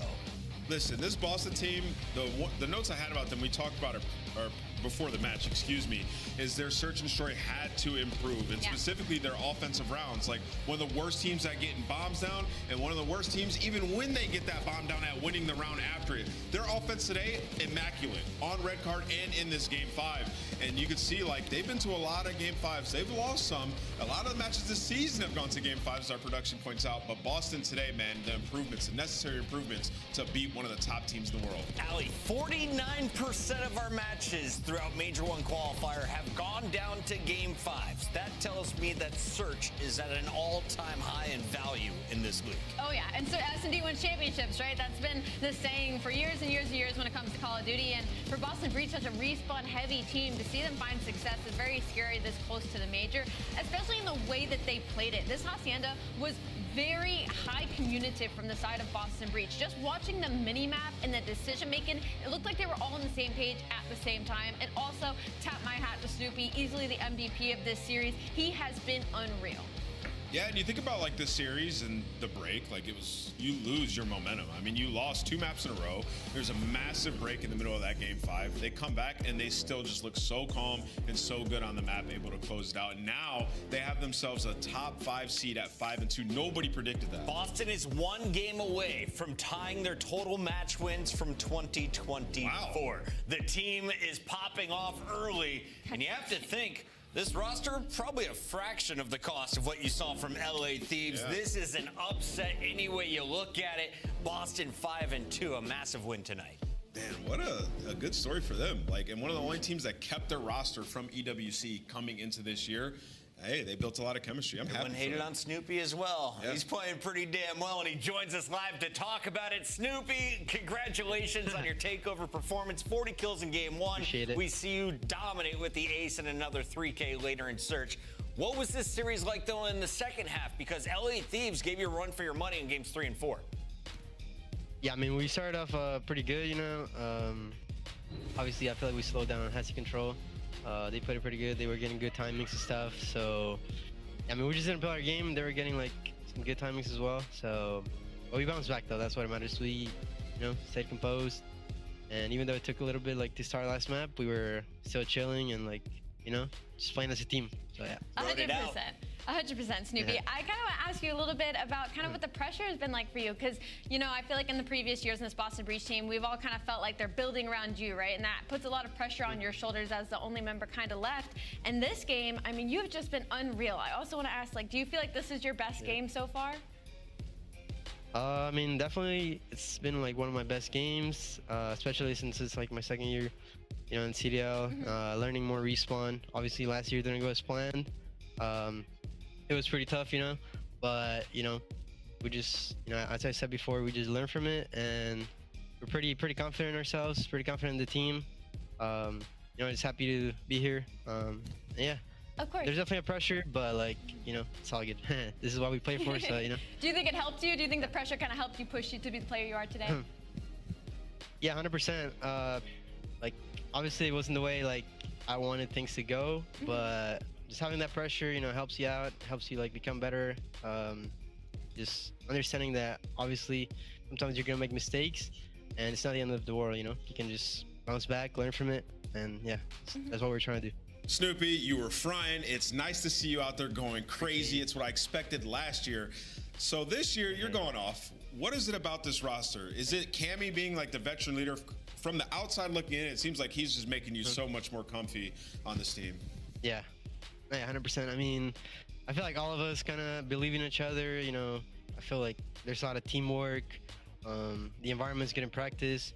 And yeah, so far, like, I feel like every one of us, you know, has its moments, and we all have each other's back. So that's what matters the most, to be honest, in the team. And I'm really feeling it. Like, every single player, like every single teammate is pretty good. They can do their thing, and just put our 25% every match, and we'll be good. So it's not Cammy, it's Doug, is what I got from that. Sounds good. Yeah, it's all of them, all of them. You guys are doing great, Snoopy. Congrats on the win tonight. Thank you. That's Snoop. That's Boston. They take Boston match got number it. 1, I and had a we feeling still they have would, 2 too. more to go. About 3 hours into this broadcast, and we're just getting started. When we come back, Atlanta FaZe rising through the There's a ranks. lot of hype against fucking LA Thieves, and I don't get it. I just don't get it.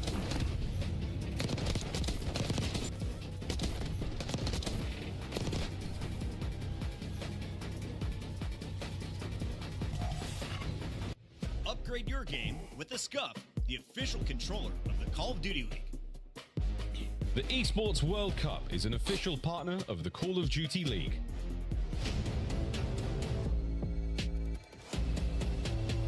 Oh, 3 minutes? Sorry, guys, but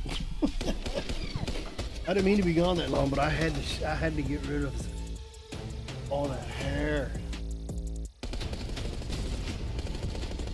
I didn't mean to get rid of my mustache, but I trimmed it down way too low. Oh, instead of keeping it, I just got rid of it. It'll grow back.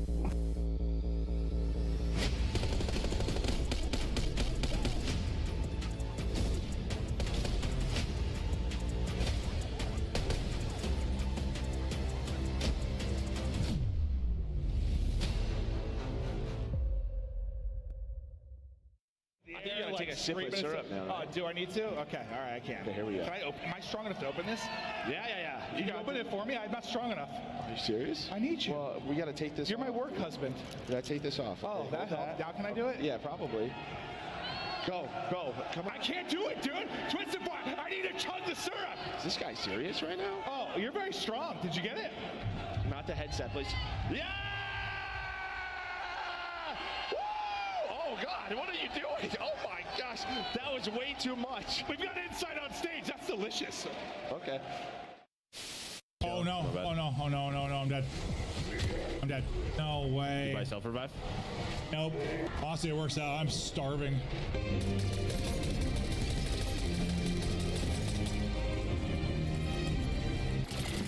Marissa calls these my old man chips.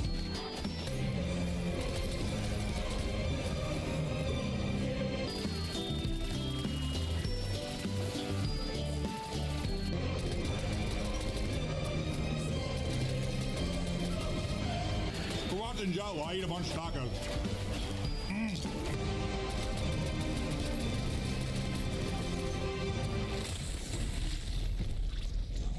Did you win? How do I have the same amount of eliminations as you? Yeah, that's some horseshit there. There's no way that's true. You're better. You're f***ing better, bro. I went to like Vault Door, I think. I've seen this, bro. Oh my god. He's in Vault. Hey, Meadows. You're so much better. Bomb. Oh my god. Holy Hello? Let's go. You're the I'll just let me pull them real quick. Holy Yo! and, Yobi! Yobi!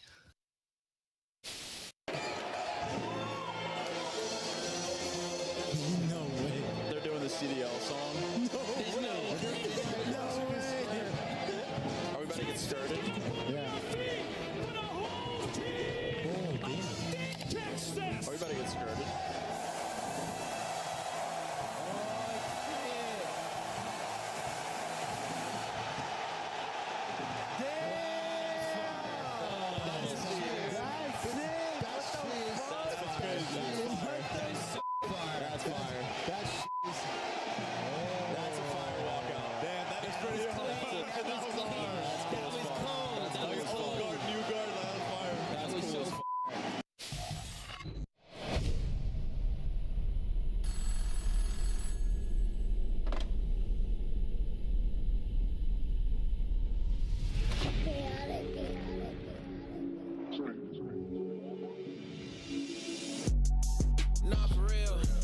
talking tough, but they won't get up in that field.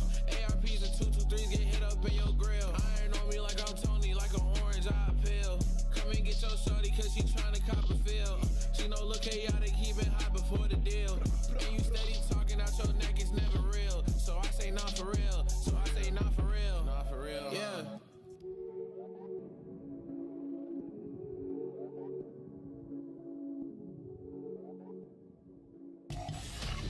Cloud9 showcasing their muscles, and they're going to need them today because you're taking on the Tiny Terrors who have been taking over games. Welcome back. It's Atlanta FaZe taking on Cloud9.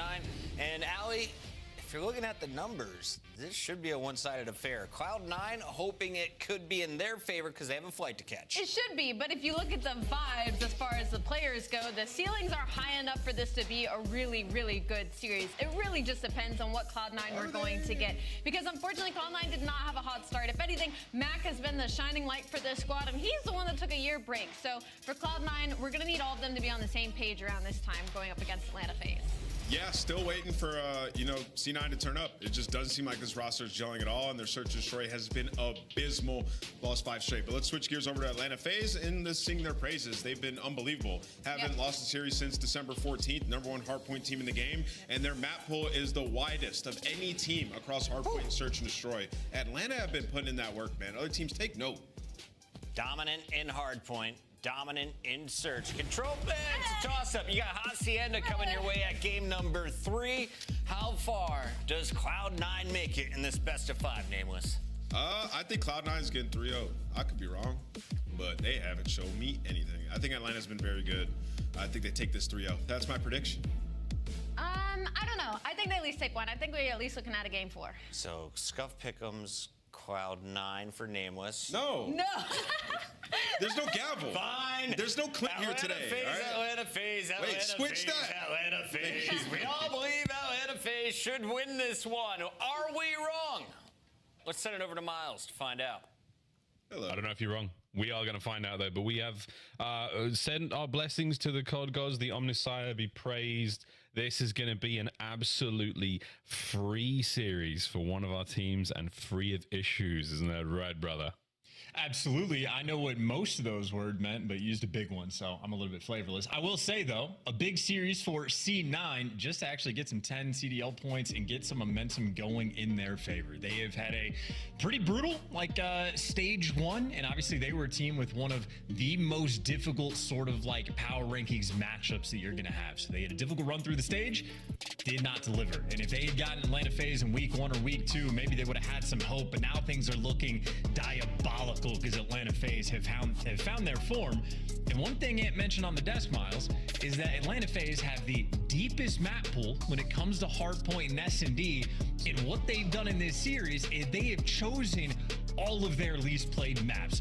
Vault Hardpoint is their most banned one by a mile. Atlanta FaZe chose that for the map number 4. They have yet to play Hacienda at all, and they chose it for both the control and search and destroy. So Atlanta FaZe are using C9 as an opportunity just for practice. They're not interested. They're not worried about the competition. They're using C9 to tee off and get ready for the major. See, senor, here we go into map number 1, a red card hardpoint. We'll see how their practice goes throughout this one. Nothing like doing it live. Isn't that right, FaZe? You've done it nearly every single CDL season so far. Into the hardpoint we go. FaZe, touch it first. And they have complete control of steps as well. C9 are going to be working the late swarm.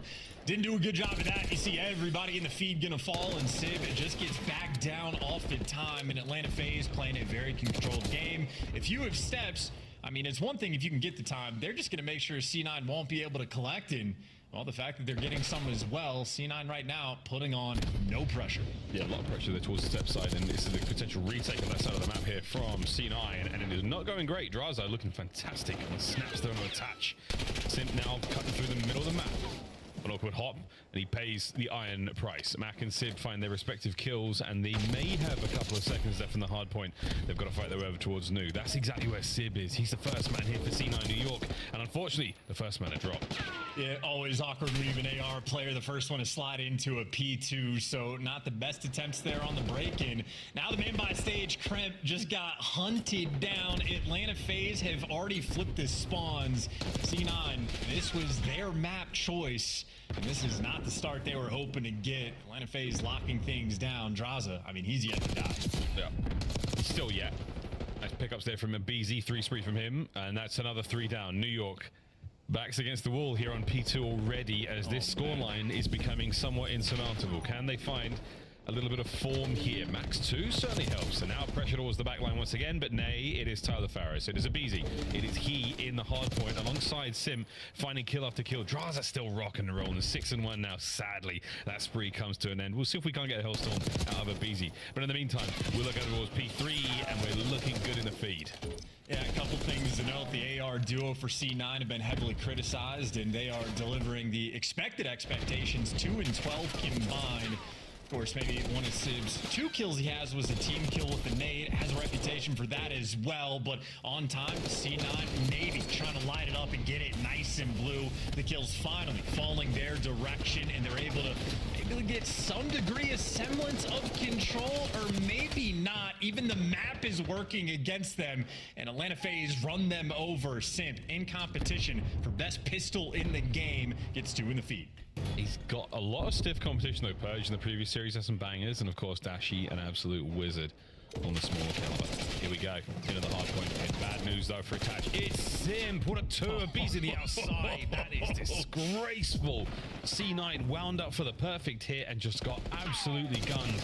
Nearly a one-man army. Sim 6 in a row now towards the new hard point. Coverage from Attach and Sib as they respectfully get both of their kills, and now the pressure is certainly on. Can they maintain position? Can you bring down Draza? Find out in the next episode of Dragon Ball Z. Well, on this current episode, what we're witnessing is just near flawless Call of Duty. Every route we've seen taken, even the players on Atlanta FaZe that aren't winning gunfights are doing such a good job at just getting the intel that you know where the pressure is going to be coming from. So you talk about deaths that don't matter. Sully might fall, but his teammates still here for the easy trades, and the time has just been largely uncontested. So BZ, nice and comfortable out the feed, and Sully was the first one to die on the push, and he's still here to hold the line. C9, I mean, they're just struggling to get through. Finally, big 3 in the feed. BZ, the last one by the time. New York maybe have overwhelmed them. Simp has picked up his 2nd car kill of the map so far, so he knows something that we don't. Rotation on. Mac versus Sim. Wow, what a battle that was. Mac walking away with a pistol win there now, and it helps on the rotation towards the outskirts here of red card. Draz making his way in towards the point, and still 20 seconds as all Cloud9 have managed to accumulate over our first set of hard points. Goodness, this is a tough one. Draz a self-find there. Sib now trying to battle from the inside, but that's where Sim cuts him out from inside, and Attach goes down as well. Chris Lair on a run. Oh my god, we might just be making up for lost time in the first series. Atlanta FaZe, I mean, this is a speed run. This is, again, incredibly fluid gameplay. You're getting a look at a BZ just being in the perfect spots, and that's all 4 down. Give them the white. They set up the plays, and they calculate it and make it look so easy. And C9 know that they're trapped in, and if you're giving up 25 seconds to take this round, who, by the way, BZ's already here to pick it up. Like Atlanta FaZe, they know what you're doing before you do. This is diabolical work. I've seen enough. It's now time for us to hear it from the horses' mouths themselves. Let's go through listening with Atlanta FaZe. I'll get hedge. He's gonna be our hedge. I'll take our hedge, low right.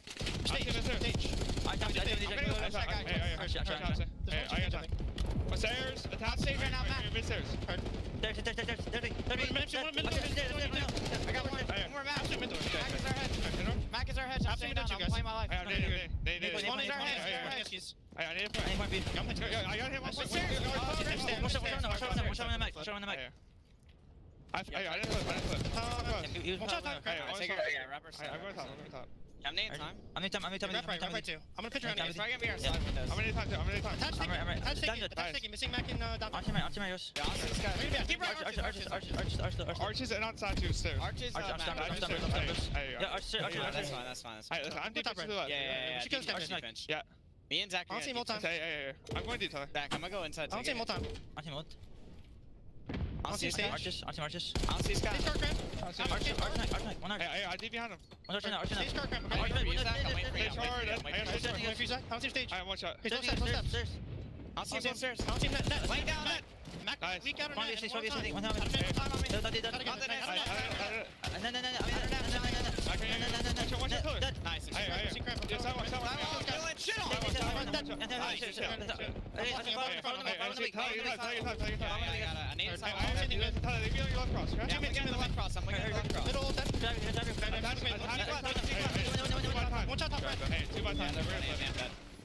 Yeah, we're gonna flip. That's fine. I'm trying to go left. Stage, On front. I look. Shots on the back. Give me time. I'm in. Stage. I'm one shot. Yeah.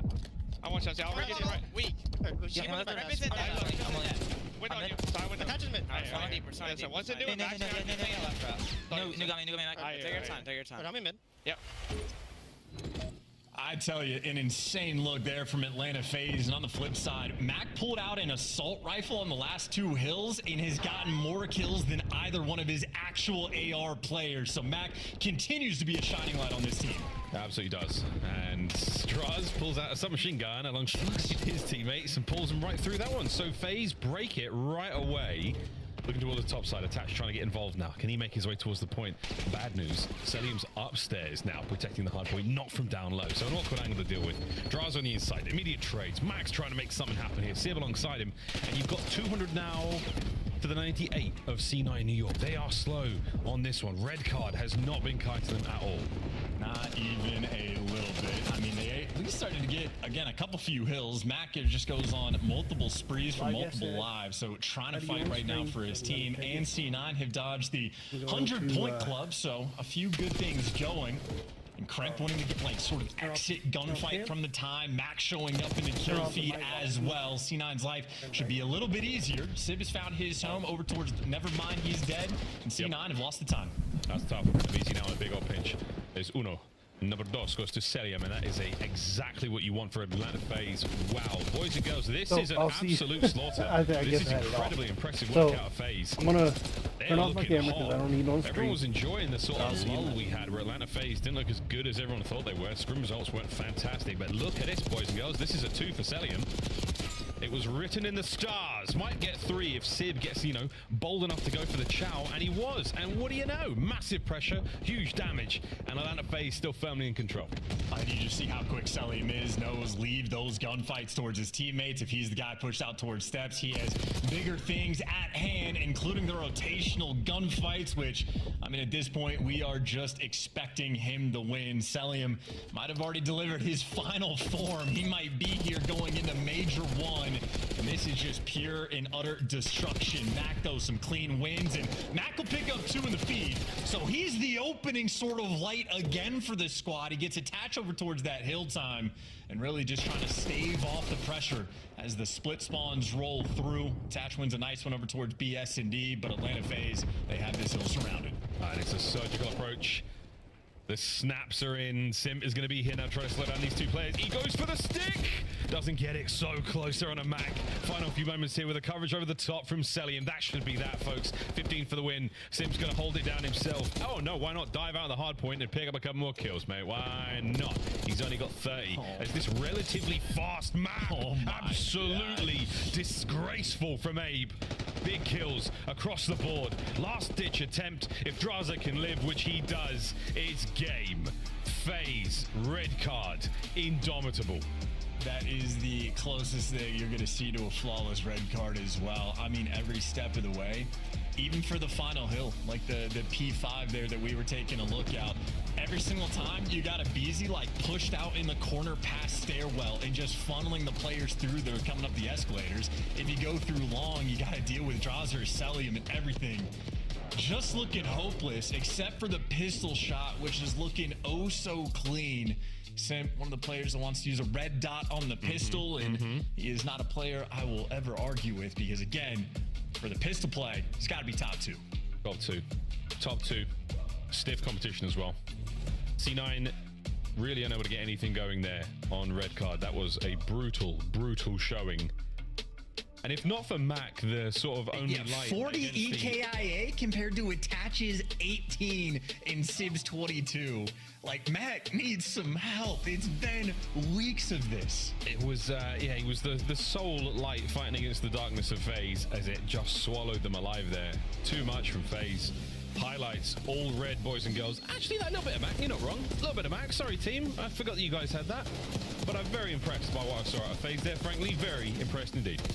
And even for like the other score, like it's not like Kremp had a particularly strong game, but you see he actually had a decent amount of output. He also had 9 objective kills compared to Attach's 1. So yeah, I mean, we obviously know the problems for this C9 team, and it does not look like going to the major. They're going to solve them in a major capacity. Red card, certainly a map where your AR players have to fry, and it's just Matt literally do it. Every single C9 highlight is just going to be him attempted to be everything. But a wild one. I suppose for C9, they did fight back. They were down 145 to like 20 at one point, so you dodged the 100-point club. Maybe a little bit of good news. And more good news is the fact that Atlanta FaZe are playing all of their like most banned and least played maps in this series. But when you're watching Sim's gameplay, it does quite literally look like he can see through walls. But that just means the comms are on point, and everybody for Atlanta FaZe, they understand what like sort of puzzle piece they are and where they fit in. I mean, that's again just flawless Call of Duty. It is a sight to behold. That's the good stuff right there, folks. That is what the CDL is all about. The creme de la creme, the best of the best. C9 chance now to bounce back in the S&D, but we talked about the issues that the squad's had a little bit slower in the AR department. And whoa, look at the size of that. Yeah, brother, that's big. I mean, that's a big one. We've seen some big ones. That's up there. Wow, good stuff, FaZe. You are choosing to peak at the right time, boys. Minor 1 champions rolling into Major 1, looking very hot. Now we play 2 modes that they don't have a lot of reps on chance. Hacienda Search and Story and Hacienda Control. A double out of old classic vault to close out the series if we can get past that 3rd map. The whole desk in absolute uniform, including the fans, also think their FaZe are going to walk away with this one.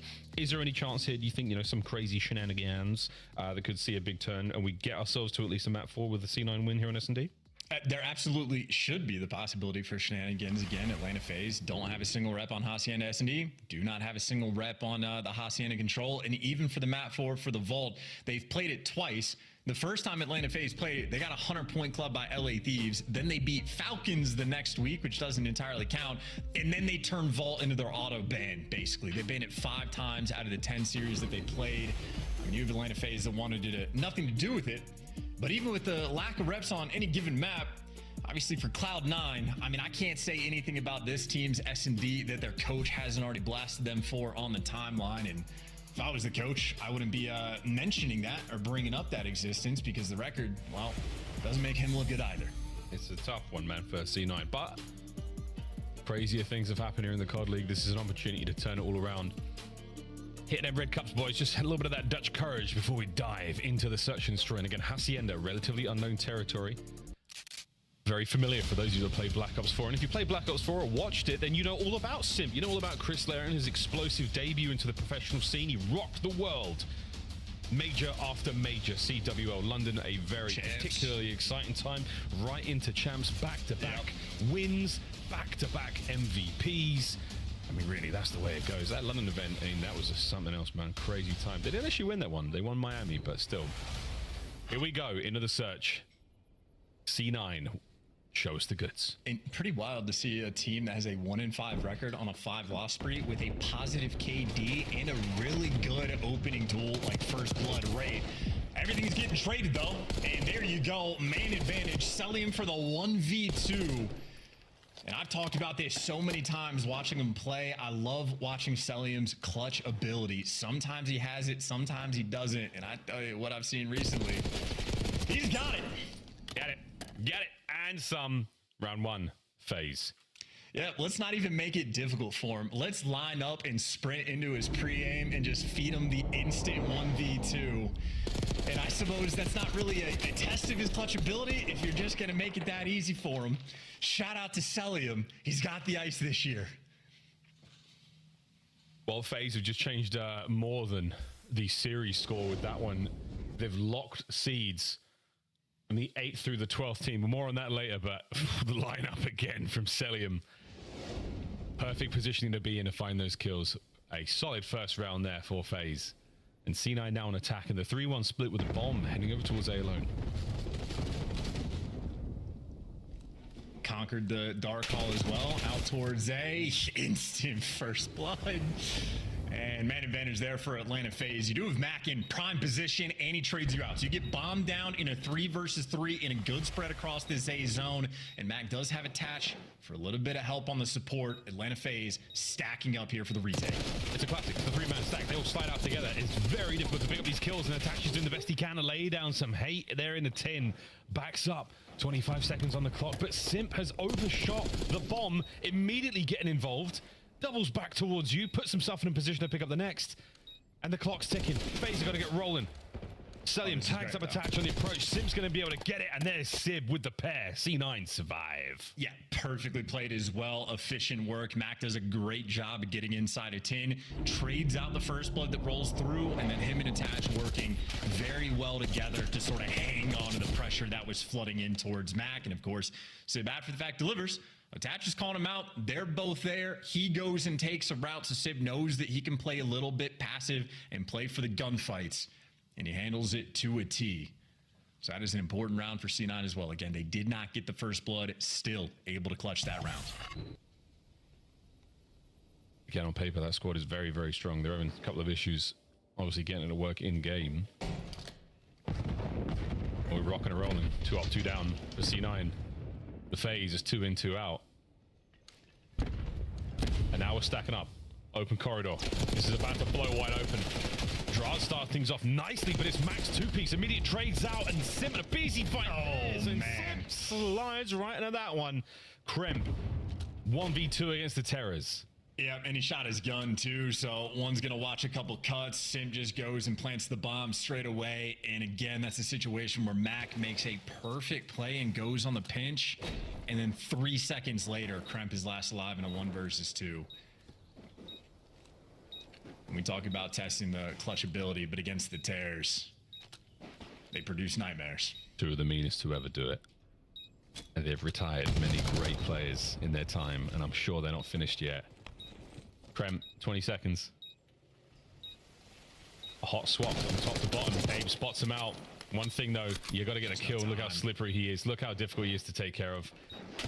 Which corner could he be in? You've got a choice between 3 different locations. Abizi makes it so difficult. Good round there from FaZe. Hey, listen, it's not like I'm ever going to clutch up against the Terrors in that situation, but also it's just so much time being burned before the engagements actually kick off. And a lot of that credit is towards the Atlanta FaZe players of not overextending, not overchowing. They get the information, reposition, and they truly just let the gunfights come to them. So perfectly played in the 2v1 and just a slamming of open hallway as well. Mac had to play. Like, the strat was there for C9 off the opening break, but just instantly in the mid round could not deliver. 1 round advantage down for FaZe. We'll see how this one goes. C9 back on the attack. Can we get a good offensive round? Last time round it was solid. They got the plant out by A, and we're going back towards it. Stuns and nades do not connect, so Mac is relatively alone out here with the bomb plant. He's got a lot of work to do. FaZe, once again, they're going to hold hands. They're going to hit this together. It's simple teamwork, but it's effective. There's teamwork and there's individual plays. Kremp might be having just a golden pinch on one side of the map. Mac had his spot there for the first blood. Easy help for the trades, and C9 breaks them down. That's efficient work, and Miles, that's also just a conquering of the A site. What is happening on the opening break is Sib is going to, like, above spiral the right hallway, and he's wall banging the players out towards plat. So if any player on FaZe wants to try to contest the dark control, like that little dark hallway above the bomb site, they're going to be made like 1 HP, and that should be easy gunfight wins for the players moving in towards dark. So if they're going for that strat, they're just getting full control of A every single time. And Atlanta FaZe, if they want to square up by the site, they can do that. If not, they're going to have to play for the retakes. C9, again, opening breaks have been clean. Mid-round, a little bit different. And the first bloods have been flowing their way, too. Mac has a pair. We'll see if Sib's influence can stretch from one side of the map to the other in this round, but it doesn't look the same way. FaZe have stacked up all over the A side. They are well and truly going for it. A fast plant, and they've got a decent amount of coverage. Bad news, Mac is in the back already. Sib upstairs. Plenty of time now to pick up these kills. Now the question is, do you get the kills? Draza starts his off. Mac, the flank is gone. Eyes forward. Max simply overwhelmed as well. Abizi was there for some help. Now 3 versus 4. Everybody through you. You check your corners, you do. Do you win the gunfights? You do not attach. This would be a 1 versus 4 that he'd have to clutch in a matter of 20 seconds. Ooh. Hopeless. Another A site plant, another strong hold. Draza gets credit for the first blood. And of course, you had Abe there for the help as well. So that's been the name of this game. A lot of A site hits and a lot of dominance from the offensive teams, or offensive side rather, both teams able to contribute. And I would imagine C9, honestly, no real reason not to go back to the same strat. Get Sib, top spiral hallway, right side, go for the wall bangs out towards Plat, work the A site. I think the onus is really on Atlanta FaZe to figure out how to respond on defense. You see the comms rolling through. We'll see what they go with, but if they try to break down that round 1 strat, C9 showing a different look. Yeah, different look entirely. It's that slow hit towards B, and then with bomb, Sib's going to hold our what in Krem. Okay, yeah, that's a tough one. It might be one of those stun nade drop situations. That's unfortunate.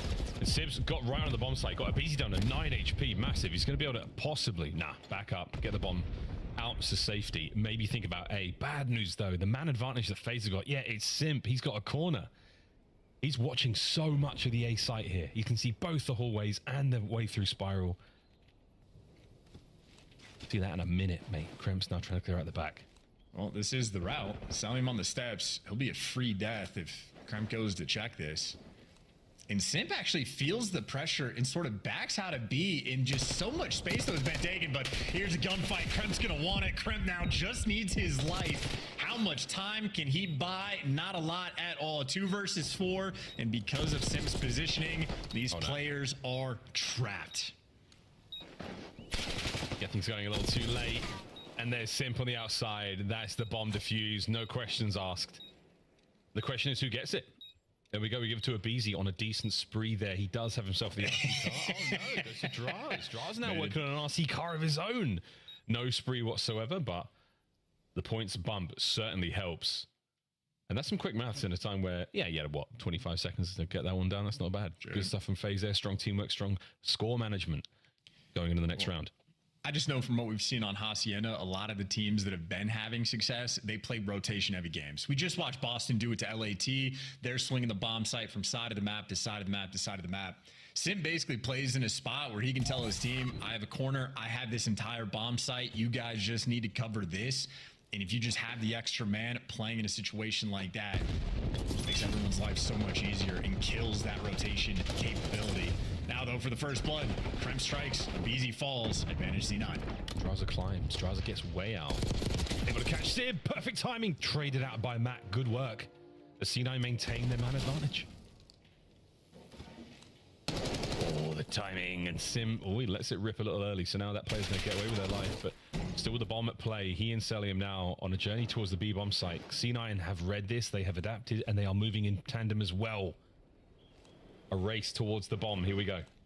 Oh, beat him. Uh-oh. 1v2. You've done it before, Cell. Can you do it again? Well, Attach saw him run away. That might not matter. He saw him run away. Oh, he's still stunned up. The boys are going to be pushing it, though. They don't need to. C9 can just hold this, stay alive, and win the round. And Celium... Chance, what are we calling that? Are we calling that an ego chow? What are we calling this? That's you have 30 seconds left. The bomb is down. You're going to have to make some type of ridiculous play. And instead of wasting everybody's time, he just executes on the best opportunity he has. It's a 1%er, but I respect it. Even looking for the tags through the wall just to see if you could do something cheeky. So a good try. And an interesting attempt, but yeah, just too clean of a setup and Attach. Not a player that's going to let that one slip through. You give him the rock heady, he'll pick you apart. Sound analysis. I wanted to give it a fun name. We'll work on that another time. Free spree though for Krem as he's managed to turn things around. C9 one around away from tying things up, and you know the stuns are connected. That means the fight is on here by Rock Boys and Girls. And Abizi in and out. Oh, alongside Simp finds 3 in the feed for C9. You are all down to your last man Attach. You were in a winnable situation before, but now Draza, he is the top of the rock, and this is going to be a tough one. Bomb is down over there as well, and Atlanta FaZe, they have set up around there a bastion over by B. And Salim's going to be picking up a few of these hallway rotations. Simps looking for one as well. Draza ironed up on the front. So unless Attach goes all the way around, he's going to get spotted, and he's going to die. Atlanta FaZe snap into position, know exactly how and when they need to cut the map, and it is AR players in the right spots, submachine gun players in the right spots, and a dominant opening break. And just a pretty good call as well. I mean, just happens to get there on the blind counter. C9 had so much success over towards that A site, they must have forgot about it because they keep attacking B and got chokeslammed. They did indeed. All right. All right. Post bomb drop situation where now that I've had my dinner, bases, no matter what happens, I am going to have some going to get either spotted, damaged, or taken care of. So FaZe covering it all one round away from taking the series to 2-0. And what will they do? It looks like we're going right over B again. It's a square back on, and it's a we will big get back set at of it. trades, and Sim in and out. And FaZe is whipping. This round is an absolute whipping. However, it's Abe in the 2v1. Let's do it red now. He's One whooping. versus 3. He had intel on Mac. He's No whooping information your on eyes. this round. And they're cornering up in lobby. So if he slides in, he's dead. There you go. Didn't even have to slide. It was a couple of steps there right through the front door. And C9, they come out on top of the trade battle, the war of attrition that they're happy to take. And what a spot from Krem. Look at that. It's not comfortable, but it gets the job done. How big are those steps that a full-size man is able to lie down across them? Gosh. Nice round there at C9. Yeah, and just a nice little square up as well. The kill feed went through at a blistering pace, but I think Sib was the player that was in the mix to give you a little bit extra. I think he found 2 in the feed, so just a fun little head smash of a round. And maybe we're back finally to the A hits, but look at the call from FaZe. 3 players stacking up. Those wall bangs aren't going to matter. And Simp has already put himself in such a cheeky spot. Ridiculous spot. Not only that, but like with the supine pose as well. And I like this from C9. You saw enough, you heard enough. Bad news though, FaZe, 2 of them have backed up as well. That's going to be a BZ and Celium, so they've gone towards the backside of B as well. They're giving themselves the options. Abe is able to oscillate between the back of A and the back of B. And Celium, a masterful position to find kills on the cross. But either way, not too much action yet. Sib taking the wet flank. He'll be in Boathouse in a few moments. We're thinking about the B-bomb plant, but there we go. Iron Lung. Hello. 3 first blood. All the Could be makings round of 11. It could be all the makings of it, mate. Here we go. Salim through the middle. And surely Sib's position is known. It will be cleared out effectively by Draza before they hit the site. And I don't think Sib is reading this. He's made a bit of noise. Draza now on the pinch. Oh, the timing is perfect. Man advantage phase. Towards the site we go. The battle of the doorway. Send in Celium. Sim there to cover, and it's Mac and Attach who find their kills. It's now a 2v1, and the time is not on Simp's side. The Gunny might be, though. The Gunny certainly is. Finding another one, and he might be able to kill the entire team, but he will never be able to get the bomb. Round 11. Here we go. Hold it. And we got it too, and I like it. Right back to the A site. That is where they had their success. And we saw the setup that was rolling through. I think once they chucked a few stuns and nades out that dark window and saw the trophy, they went, they're here. We don't know where they are. Don't want to deal with that at all. Instant call to wrap over towards the B site, and Sib making the play as well. Getting in the boathouse, sort of kicking things off with the man advantage. Atlanta FaZe made him work for it. Now both teams gonna have to work for this round 11. And it's looking like the default strat. Sib's gonna get control of the dark hall with the wall bangs. A site being worked, and FaZe stack it again.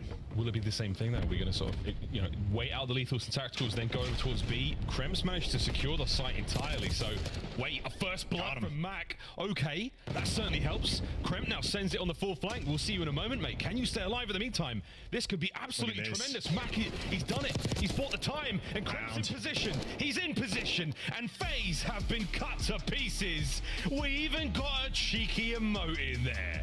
C9, what a banger. ultimately so clean as well. A team with an extra Hasi rep or two, utilizing it to perfection. Sib had a couple nice rounds and gets the stamp on it with the final kill on Selim, and I think Mac had quite a few first bloods he was able to collect as well. And that's a nice little comeback too. Atlanta FaZe had a decent little round advantage. They had built up the C9 with the ice, able to fight back and tie up this series, but I'd say just credit to the first bloods. 3 for Mac, 2 for Sib, and even Krem getting involved as well. You get 6 out of the 11. That was the difference maker. Either team had the one clutch with the man down, so all things remain equal. C9 getting things done. They snapped the 5-loss streak. That was a good one, man. Wow, that was a nice round 11. Different looks, same strokes, different approaches. C9, there we go. 1-1 on our series. Hacienda control. Wow. He actually pulled that off. Not a clue whatsoever. Double dose of vault after that. That's enough for me and Chance. It's over to the desk. Hey guys, we're gonna hang out all night. I'm excited for it. Let's talk a little bit about what we just witnessed here, because a search and destroy victory for Cloud9 was not in my bingo card. Let's take a look at our standings right now. What does it mean for Cloud9? Well, you're currently sitting there at 1-5. You could jump into that group for a 4-way tie at 2-5. But 8 through 12 officially locked in the elimination bracket. Well, look, if you come in, you win this series, that flight is going to feel way better headed to Madrid. You're going to be feeling like you can actually make a run. But yeah, they're just working on things right now and improving. They're going to be starting in losers bracket, but snapping the 5-game losing streak and search and destroy is impressive. I thought Cloud9 could move up. They can't. It's only Atlanta. So Atlanta, good luck in the second half of this one. Cloud9, I was told they booked their flights for tonight to Madrid. You can't go to these round 11s, Allie. You can't keep going to these round 11s. You're adding so much. They're going to be tired for that fight. They're going to be sleeping like babies. But from the side of Cloud9, it's funny because this S&D went just like the S&D versus the Miami Heretics, where they were playing incredibly passive on their attacks way too early, which just gave up so much room for Atlanta FaZe to take pressure on the map and get so much information. And then later on, by the later half, they won because of 2 attack rounds where they started playing extremely aggressive. And that exact same thing happened here. So Cloud9, they're doing the adjustments really well in late game, but I would love to see it in the beginning rounds. Yeah, I thought they played it well the last couple offensive rounds. You know, they had success over at A early, and like the whole time I'm asking them on their offensive rounds, like at least show A again, right? They do that. They show A and then they wrap over towards B, get it down. And for them, it's been a struggle. Like in post-plant situations, they've been losing the worst in the league after having bomb down and winning rounds, right? That was different throughout this. We saw some big flanks coming out of Kremp. The same exact situation he did earlier in the game when they won on that bomb site. So that's definitely the primary focus for them, is like they're getting bombs down, top 3 at planning it, just the worst after that bomb is down. So that's communication, and that's like when to strike and converge at the same time. So I think the only negative thing I heard you say was Kremp needs to get that snorkel out of his mouth. He was in the water most of this game. Can he continue playing that way without being punished? Yeah, I mean, I think there's just different ways you can get behind the enemy team, right? I think he tried it twice early on, and it was successful once, and then it's like, okay, let's change it up. And he does, but it takes all the way until the round 11 to do so. But yeah, I mean, nice adjustment later on, just maybe earlier. Control is coming up next, Allie, and we all said it was going to be Atlanta FaZe. They won the respawn by basically double, 250 to 130. How do these two match up in Control, though? This could be a good opportunity for C9. Control is Atlanta FaZe's weakest game mode. You can see it on the attack. On the flip side, that Cloud9 kind of has the edge here. And also, though, from the flip side of things, like it's just because Atlanta FaZe hates Vault. So take that with a grain of salt. They could be really good at Hacienda. Yeah, well, we have Hasi. Atlanta FaZe is going to be trying out Hasi, as we saw they're testing a lot of the maps. C9 has 2 good reps on it. Went to a round 5 in one of them, and then they won 3-0 last time they played it. So they feel pretty good on this one. If you're Are you gaining confidence for this Cloud9 team? No, I think Atlanta FaZe still win. I thought it was going to be a 3-0, honestly. I really did. But the round 11, you get a little bit more confidence in yourself. Maybe the ARs will spawn in the next respawn. Because they did it, map 1. As we send it back, quick question for Chance. Who is the Saquon Barkley of the CDL?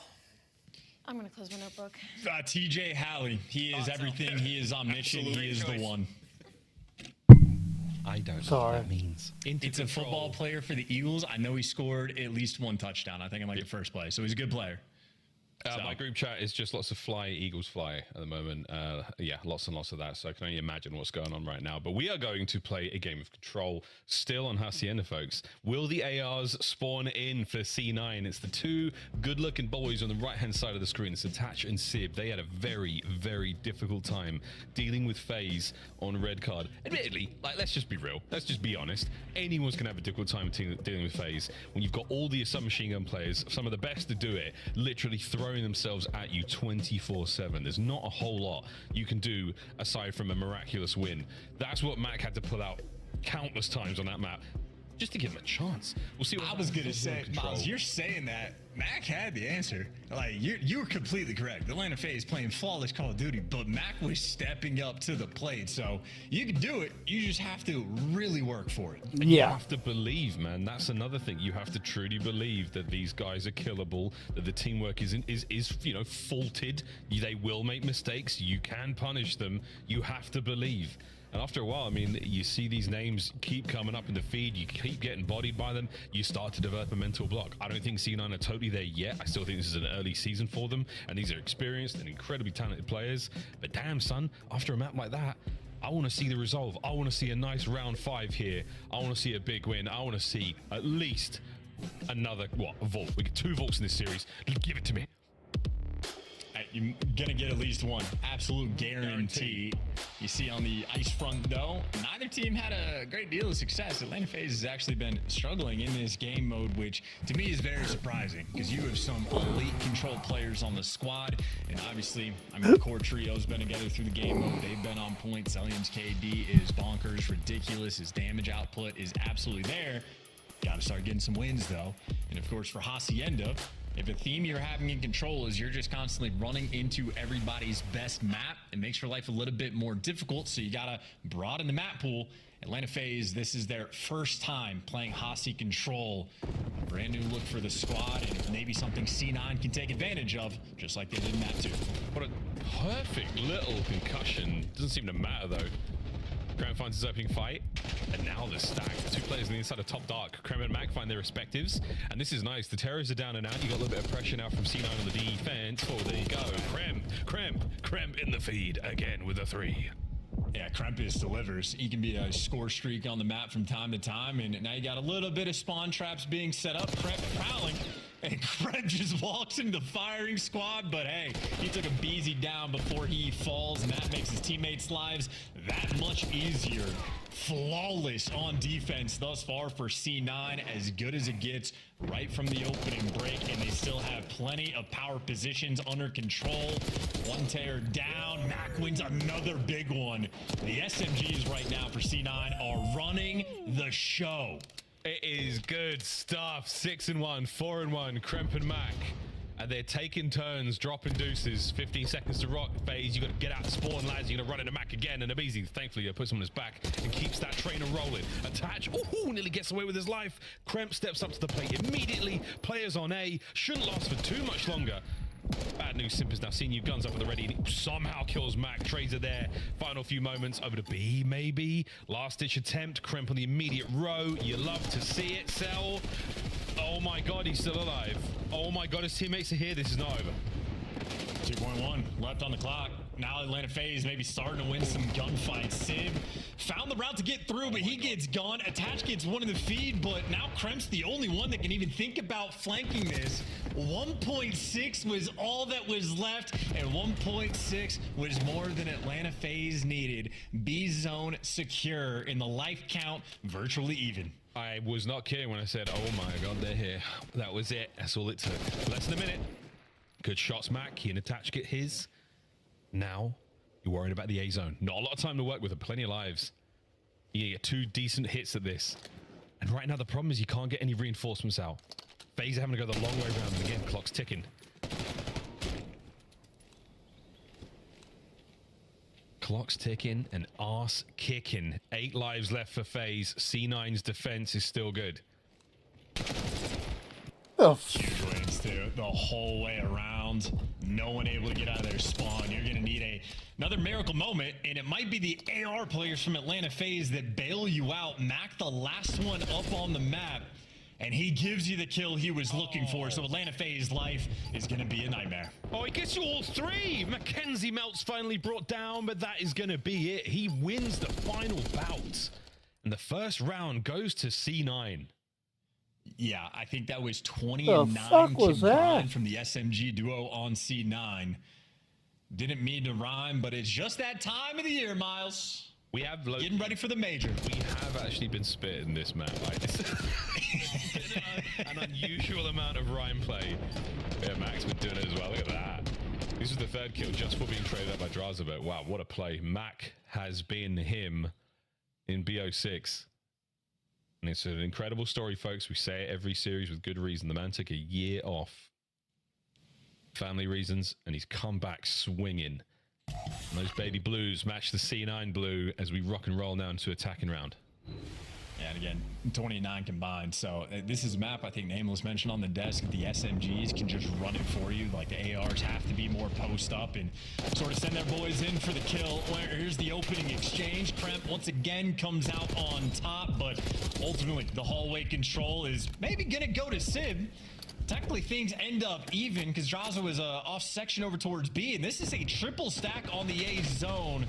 Maybe you're looking for some kills, maybe your head's on a swivel, and you get caught a little off guard. A slightly squandered opportunity, but if Mac's still in position, you expect a little bit of greatness.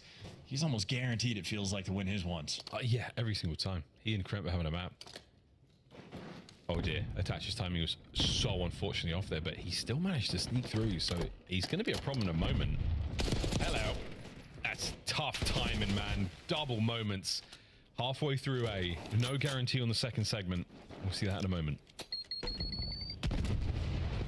Sim loves that corner. I'm seeing it on the mini-map. Yeah, and C9 don't want to go over it. They're actually really favoring this sort of A-side attack first. They're trying to get control of these hallways. Meanwhile, Tatch is having a standoff battle versus an SMG player who, he got the nade, did all the damage, didn't win the gunfight, so solo challenging an SMG like that, not ideal. You are tucked back in your spawn with only a tick of progress. No miracle moment this time. I don't think Atlanta FaZe is letting this setup get broken down. They're not playing any games here whatsoever. That is pure Omni movement right there from Sim. And not to mention the corner that he loves as this round comes to a close. That corner that he really likes, there's actually two corners there. So good luck, have fun in that situation, folks. I mean, whether you choose, the closest corner, the further corner, whether you get naded out, that is a really, really tough spot to deal with. That's where you take the outside route, and even then, you've got to hit those shots and the hob perfectly. So good luck, have fun making your way through that side of the map. And he's got 180 degrees of control. Not a good thing when the best play is more or less sort of the opening break and nothing effective happens after that. That means there weren't a ton of two pieces rolling through. That's a ton of single kills and trades, or everybody on Atlanta FaZe just winning their individual gunfights. But the name of the game for C9 on the first defensive round, SMGs absolutely ran the show. They terrorized the top hallways. Atlanta FaZe need to make an adjustment. An adjustment might just be the outer lanes. Chow the ARs. 3 through arch. Plat stun. Maybe finds a tag there at the very least, and now you got a little bit more over towards the B zone, starting to get the capture going. Mac finds his kills upstairs. Celium, as soon as you let that mini-map fly, you got to get off that point, get off the X. And now with the timing and great nades, the C9 counterattack has been thwarted. The first wave ineffective, second wave on its way in now, but the second seg is long gone. Yeah, and keep in mind, they got pressure in the top hallway too, so Atlanta FaZe maybe setting themselves up to swing towards A really quick after this capture rolls through, but Krem and Sib don't want to give it to him. Selling half HP, he's going to fall, he's off the map. Trades rolling through, but Draza wins the AR gunfight in the B zone, just like Olympus has fallen. Gets you 3. Cell pushes right up towards the rock side. Now there's a couple of dots in the minimap, but he's picked up 2. God, he gets all 3. Dear. That is classic Celium. Unbelievable. Unbelievable, folks. The last defensive round was so strong, and now this attacking one is just that as well. Phaser on A. A 2-man stack. Draza buying you all the time in the world. Draza buying you all the time you could possibly ask for. And that is all dead once again for C9. Backs against the wall. A cap, it's 2 players. Yeah, and such a smooth one pump. Now you're just sprinting into death. Oh my. A double capture and a victory lap for Draza. having a little bit of fun. Man, he came so close to the drive-by knifing as well. That would have been unbelievable. We're starting to see more and more of that. And Draza, fun fact, his name is Zach Jordan, which is one hell of a name to call out as well. We're going to get that going in the major. It's always interesting, people that have 2 first names. I do. Never know what to do I with got them. 2 first names and 2 last names, which is weird. That was a good one. Think about that. James? Miles Ross, and Ross is first name and a last name. Miles is a first name and a last name. I was trying to figure out what your middle name was. My bad. I had no government on the broadcast. That's on No Fed on the broadcast. 2 players through Archway. They have eaten their fair share of nades and stuns on the way through to that one, and that is ugly. But that's a BZ looking for both of them here. Mac is truly fighting. I mean, whatever happens, he has got a place in Valhalla. The man has done it all. Oh my Whoa, God. BZ, you've got to track him down. He finally gets it, but man, Mac is something else today. Decent start here for both teams. Not a huge amount of pressure from C9 towards the B side of the map. Now they have to hit towards the top side. A is where we're going now. Dude, Simp is nuts. Dude, yeah, one of the most aware players, mechanically gifted, got the gunny, got just everything. Complete player, and Salim up top is a complete player as well. 7 spree, 7 objective kills, and Sib has 8 in total. So 1 life from Celium, more than the entire map from Sib. That'll tell you a story. 22-9 on a 9 spree, and he's ever so close to the Hellstorm. And a Hellstorm on this map, I mean, it's incredibly useful against both of our zones. So, yeah, Celium, you're feeling good, man. You're feeling fine. Get a couple more of those to show us all a good time. About 25 seconds to play here, and Atlanta FaZe will march into the vault hard point, smiling and happy indeed.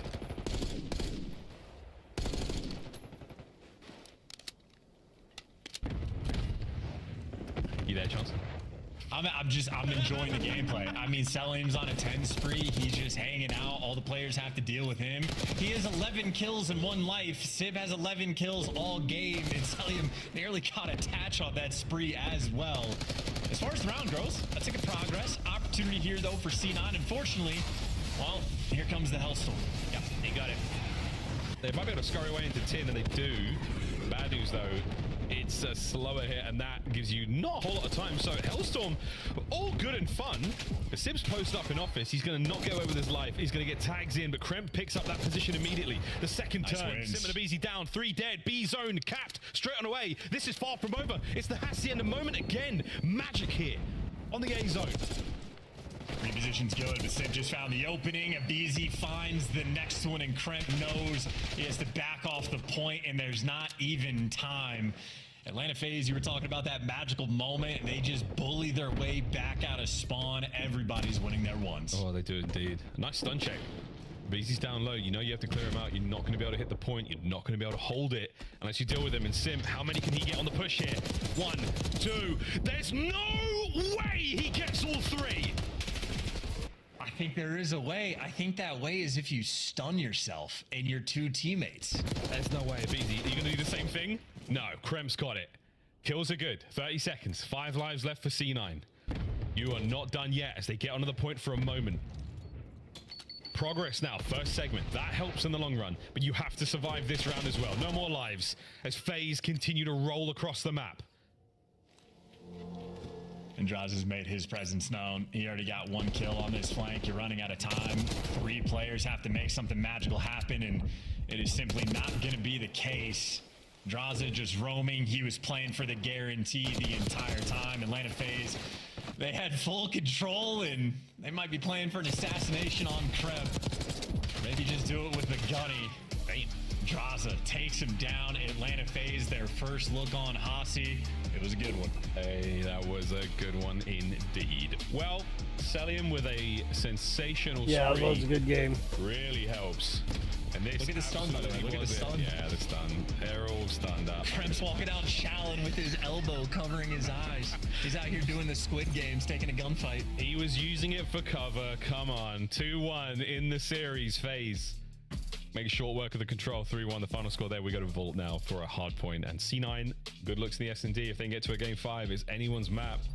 Until then, yeah, but okay, folks, just over 10 minutes is as long as it took to get that 3-1 Hey man, C9 had a really good hit towards A, but yeah, once you get broken apart, difficult position to be in. A busy down low there in the bottom art, sort of rec room sort of thing.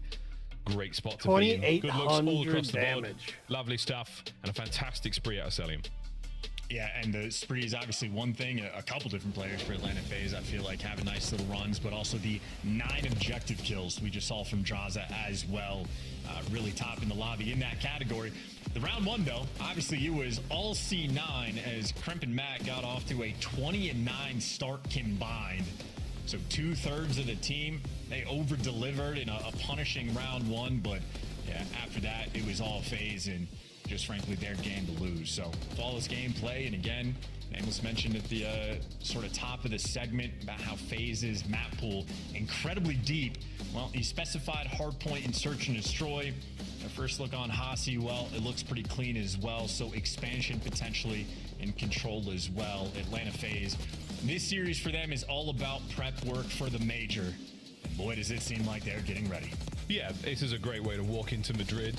As long as the jet lag doesn't beat them, the gameplay certainly won't. On an individual front, I mean, Kremp and Mac both had really good maps. They've got the best fight they possibly could, given the circumstances they find themselves in, and of course those circumstances are simply playing FaZe right now. That was the final kill off the map, and Simp, what a three-piece that was, and top spiral corridor, that was gross. And FaZe feeling good going into Vault. Again, tried and true map that we've seen them play plenty of times. It's the map that holds the current kill records. It is a fun one indeed. Vault Hardpoint on its way. It's a mystery map as well. Atlanta FaZe, they played it twice in the first 2 weeks that we had.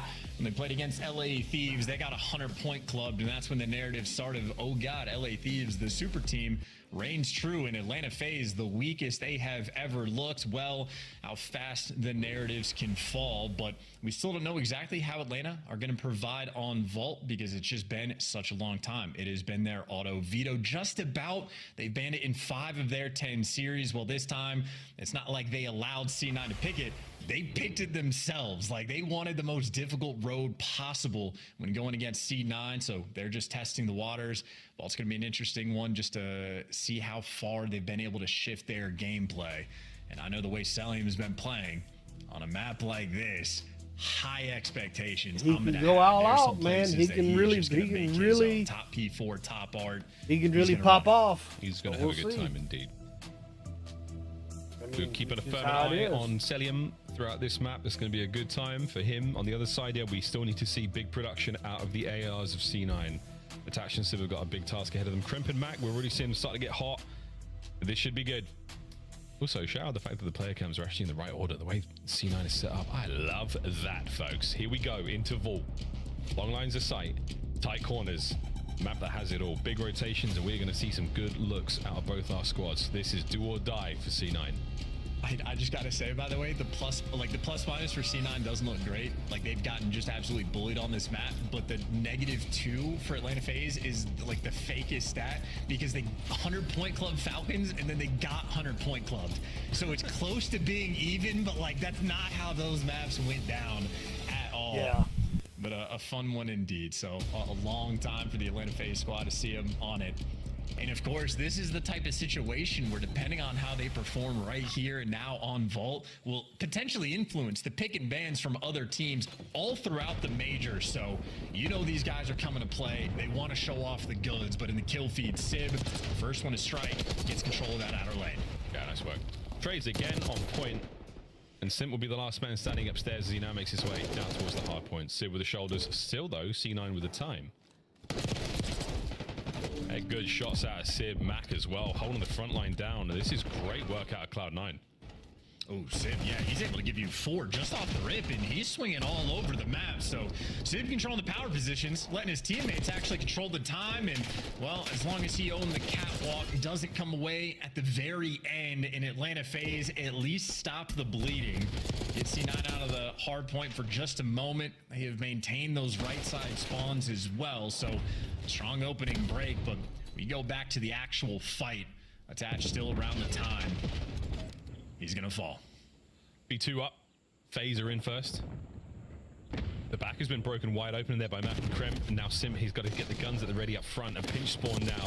Abizi will be in the fight a little bit late. Trades to the back complete. Fight towards the front of the hard point. Bad news. Draza wins it with an iron fist. He batters his way out of time. And now it's all guns up at the ready. Looking for a pinch now on the back line. As FaZe oscillate from front to back. Kills all over the place. And Draza, what a life this is. He is still going. And the spawns have flipped twice in 30 seconds. Wow, that was such a good play, too. Draza just does everything right. Unfortunately, loses the gunfight in C9. Able to capitalize off of it. It has been a dogfight of a P2, but C9 are going to come out on top. And, I mean, credit for obviously the entire team, the whole go-around, but Kremp especially winning the gunfight to get those initial back spawns, really kicking things off. And now it might just be Mac versus the world. He's got art control. Unfortunately, though, he's got the Jackal in hand. So C9 in the right spots, but maybe not the right guys for the job. Gonna be tricky to break this one down. Tash bangs that door wide open, gets it straight into the fight. Kremps aims, helping out. 3 dead, last minute draws. And this is massive. Great work there.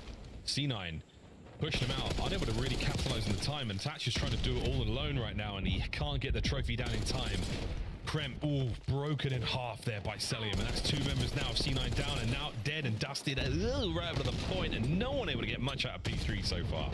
Yeah, but ultimately C9 still controlling the map very well. So if the time is going to be white, they don't mind when they got the left side spawns, and Atlanta FaZe know this. They're the ones pressured to actually jump on the point. Jumping on the point can be a death trap. Abizi, though, finds the route through. That baits them an extra kill, but Sib, maybe top art will be his home. He even has a little bit of help from down low, but those players getting picked apart, and now Sib taking the route, but he does get caught. Mac with a huge 2-piece.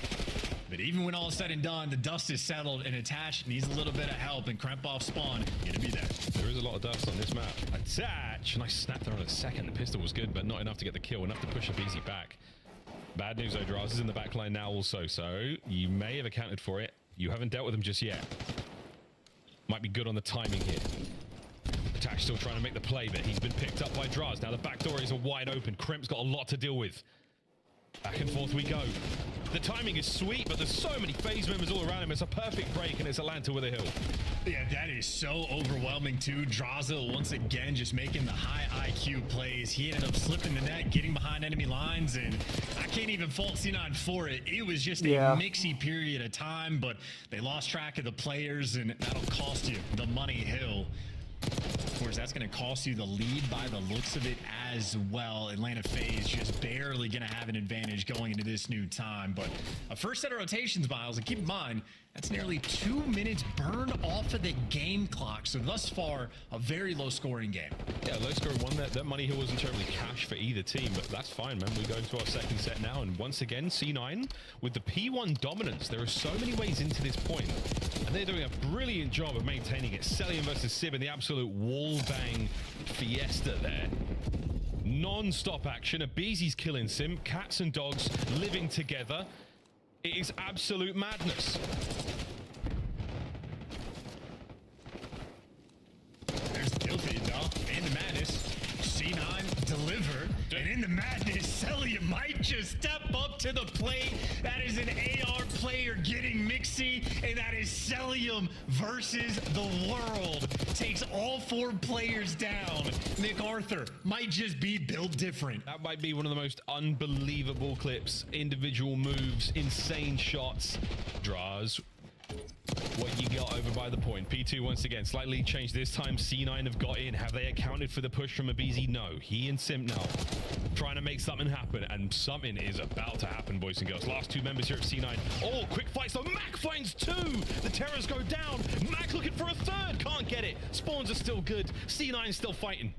I was going to say, Atlanta FaZe never even tried to block those spawns, though. They wanted to set up for the spawn trap, and they might have ended up costing themselves a little bit in the moment, but no, they stabilized. Now they want to trap you in the back. And this could be a nice little orchestrated rotation as well, but Kremp trying to find the hole in the setup, makes the read on Simp, chows the front side of the time, and there you go. Atlanta FaZe will be welcome to the back spawn. 4 men off the board. Kremp delivers. Hey, Kremp, this is disgusting. We're seeing play after play. Kremp, what a hit on the Simp. And now you got Sib holding down the old time. Just trying to find kills series. His boys have hit the rotation perfectly, and that is a nice win from MC up close, but at the same time, it's good hard point. Middle of the map's all Mac. He's got to keep attached safe on the inside of time. Lead change, once again, this vault's a banger. And a big difference as well for this setup. I was going to say C9 had the right players in the right spots, but they just got picked apart. Atlanta FaZe instantly break down the P3. Insta break. Now C9 on the attack. Let's go for a quick listen in with the boys in blue.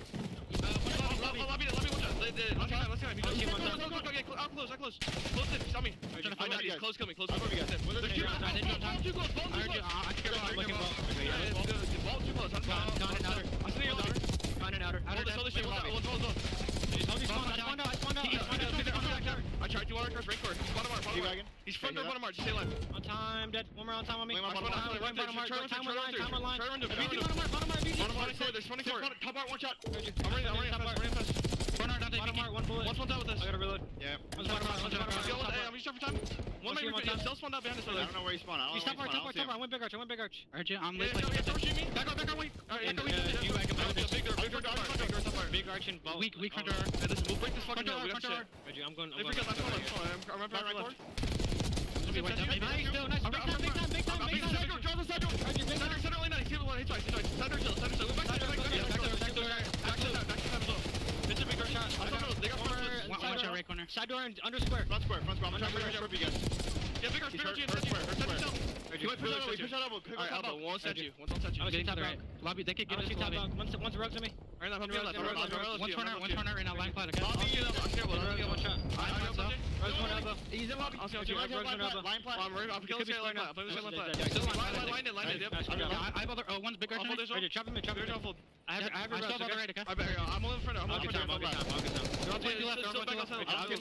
have lobby. Stay lobby. I'll have time. Left's open as well. I have all the right. They're all going left. That was hurt. Two side door. He got past me right. He's going to lobby. They're going to bang lobby. I'm on lobby. Control lobby. I do. I'll square. Oh! You almost got all three. He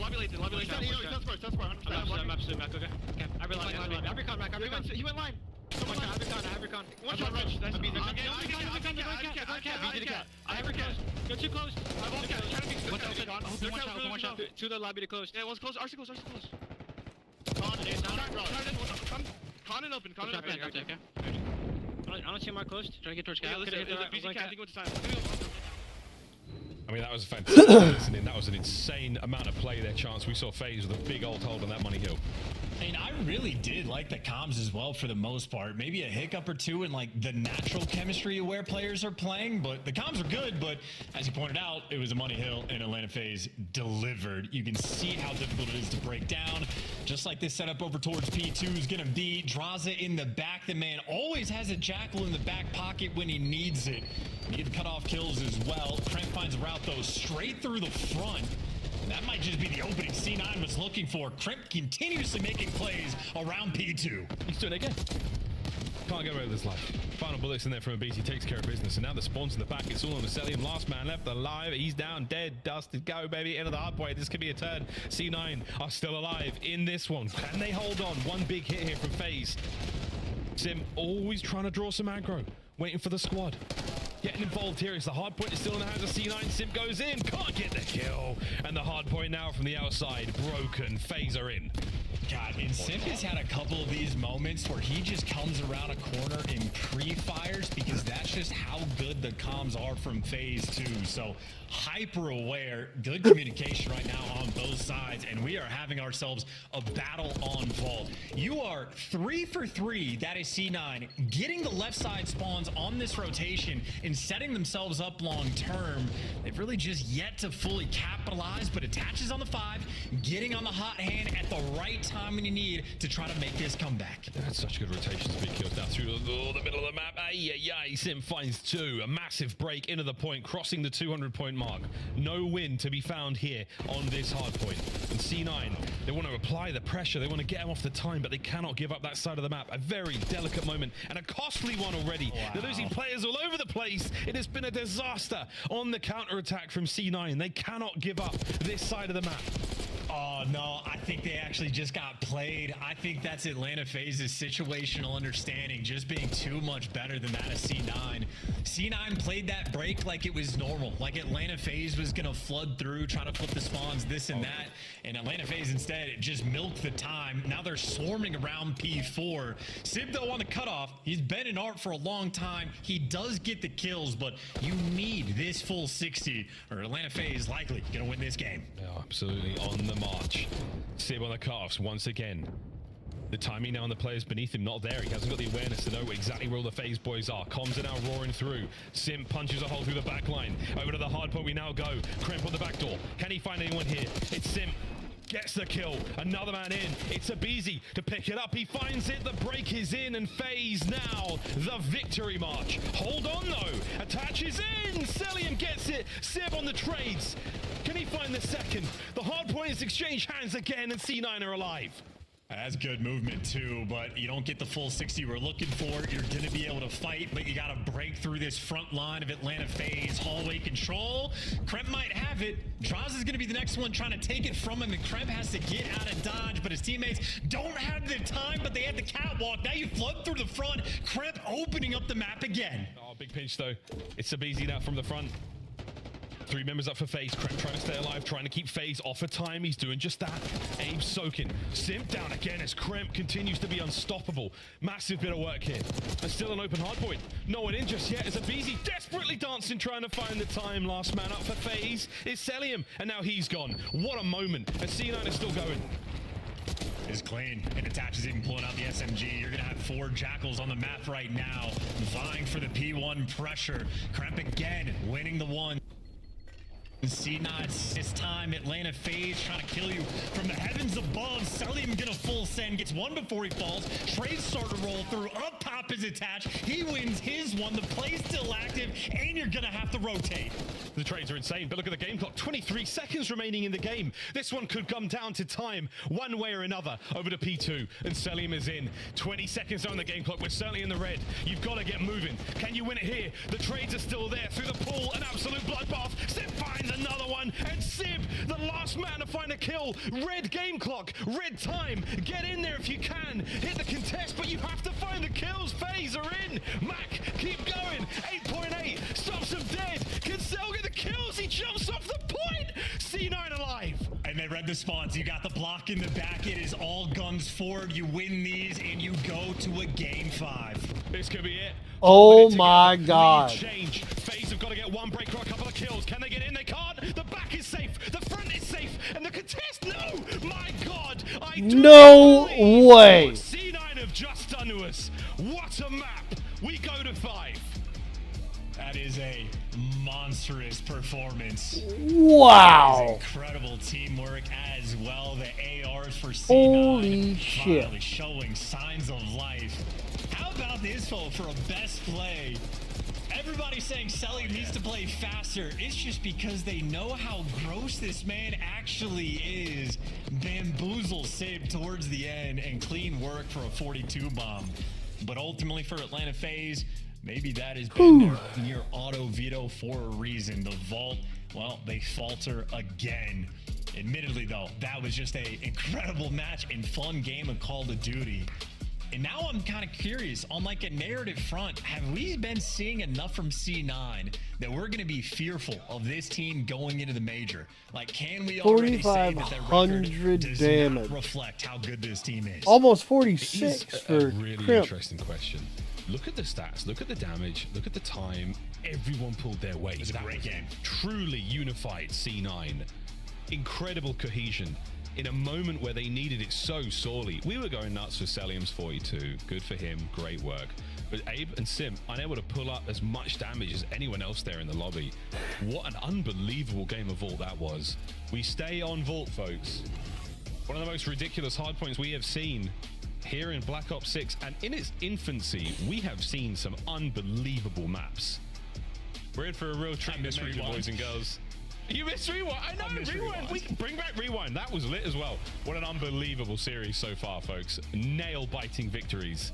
Red cards blowout seems like a thing of the past, and it absolutely is. The Hacienda was a blowout too. We go to a break. On the other side of this one, folks, Vault, S&D. All bets are off. Cloud9 New York, Atlanta FaZe, Game 5.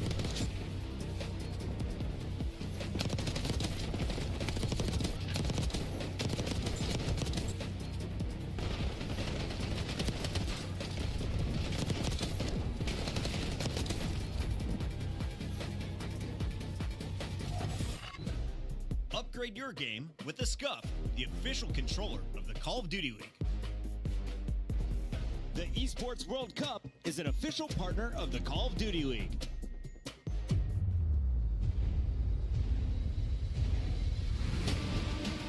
That was a good one.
We're winning. Keep it that way.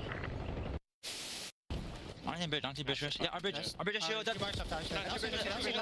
What's left? I'm cutting mid.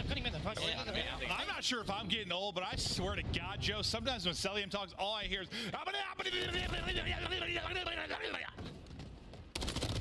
Yeah. They're going to pounce out 04. Great damage in. It's going to be all in 04. They drop them. Lucky with both. Fickle is roaring and Heretics win. And he lets the crowd know. Silence. 8 map 5s that Miami have gotten over Seattle Surge. Ghosty doing his best to do it. Here we go. 3 are going to drop. A chance to go. One person. It's Rods that's got to go clutch. From the position we saw Crimp do it, he doesn't do it. Ghosty able to put him down. They get on the point. Everybody's up. That's not going to hit. Second bit of progress done. They got to surge on forward. A BZ with 1. Can't get through. Cell and Sim connect. But you win it if you're Crimp. Of course it's Crimp. Time and time again, he wins his 101.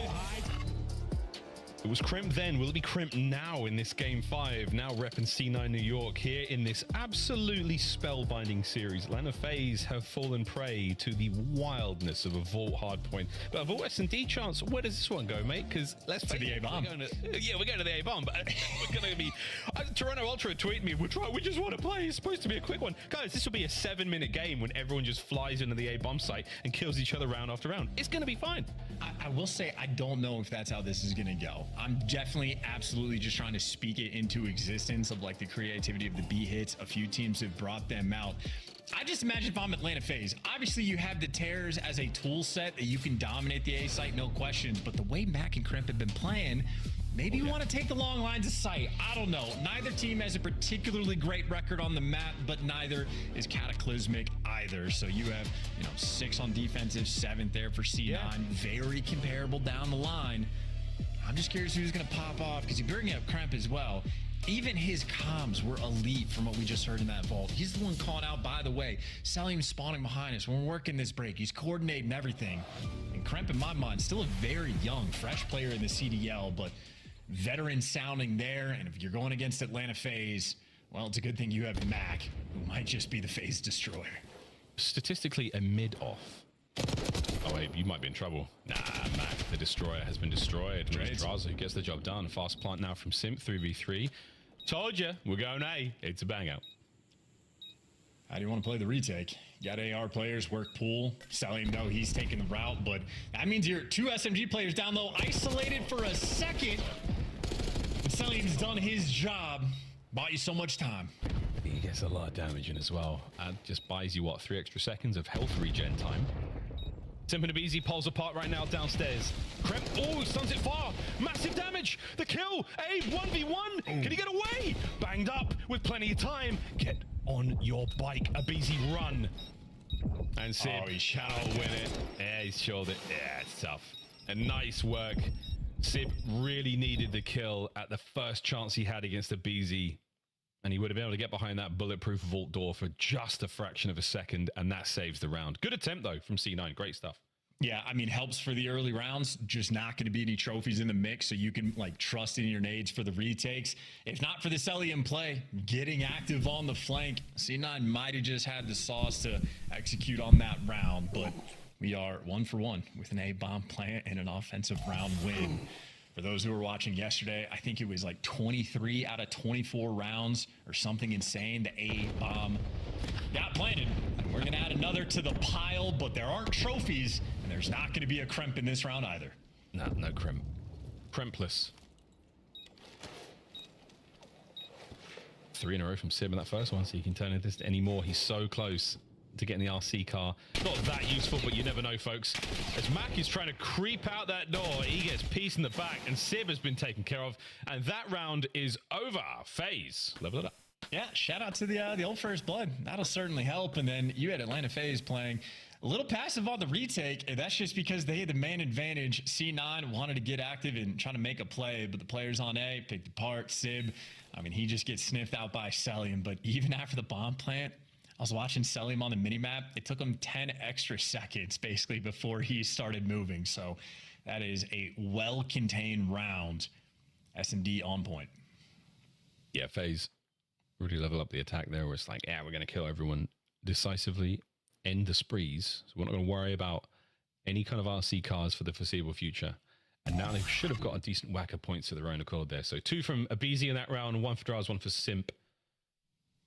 As we go again to the A-bomb side. If it ain't broke, don't fix it.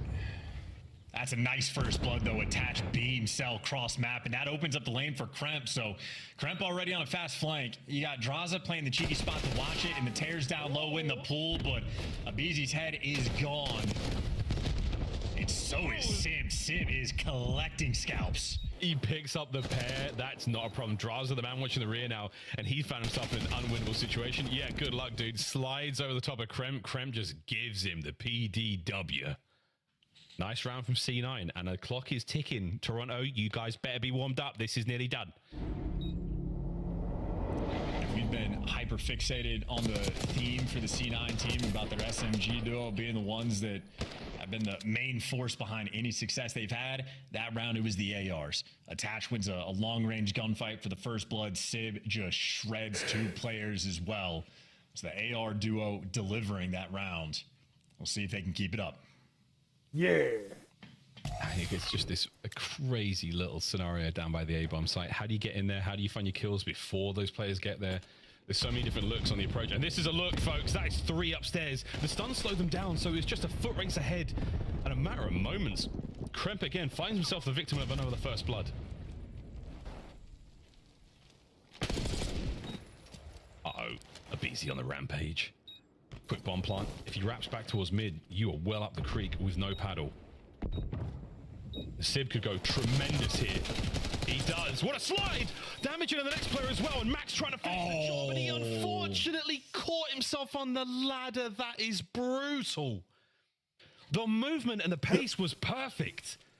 And FaZe, a little bit of magic there gives them that 3rd round win.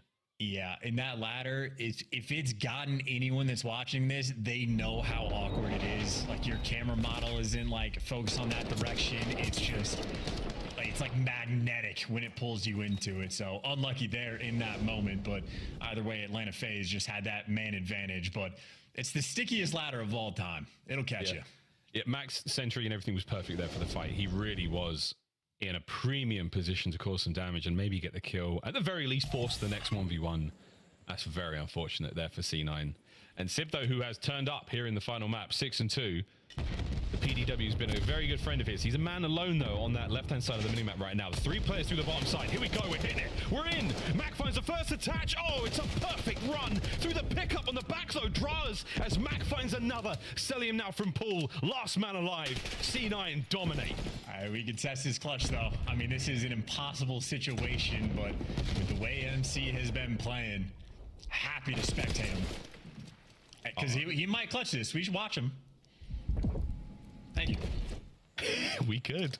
Scariest part as well. I mean, the perfect frag cook there from Krem bounced up the pool and didn't hit him. So now you've run out of lethals. There might be a stun left, but even then, we check the shoulders, the teamwork and the gunny of C9 right now.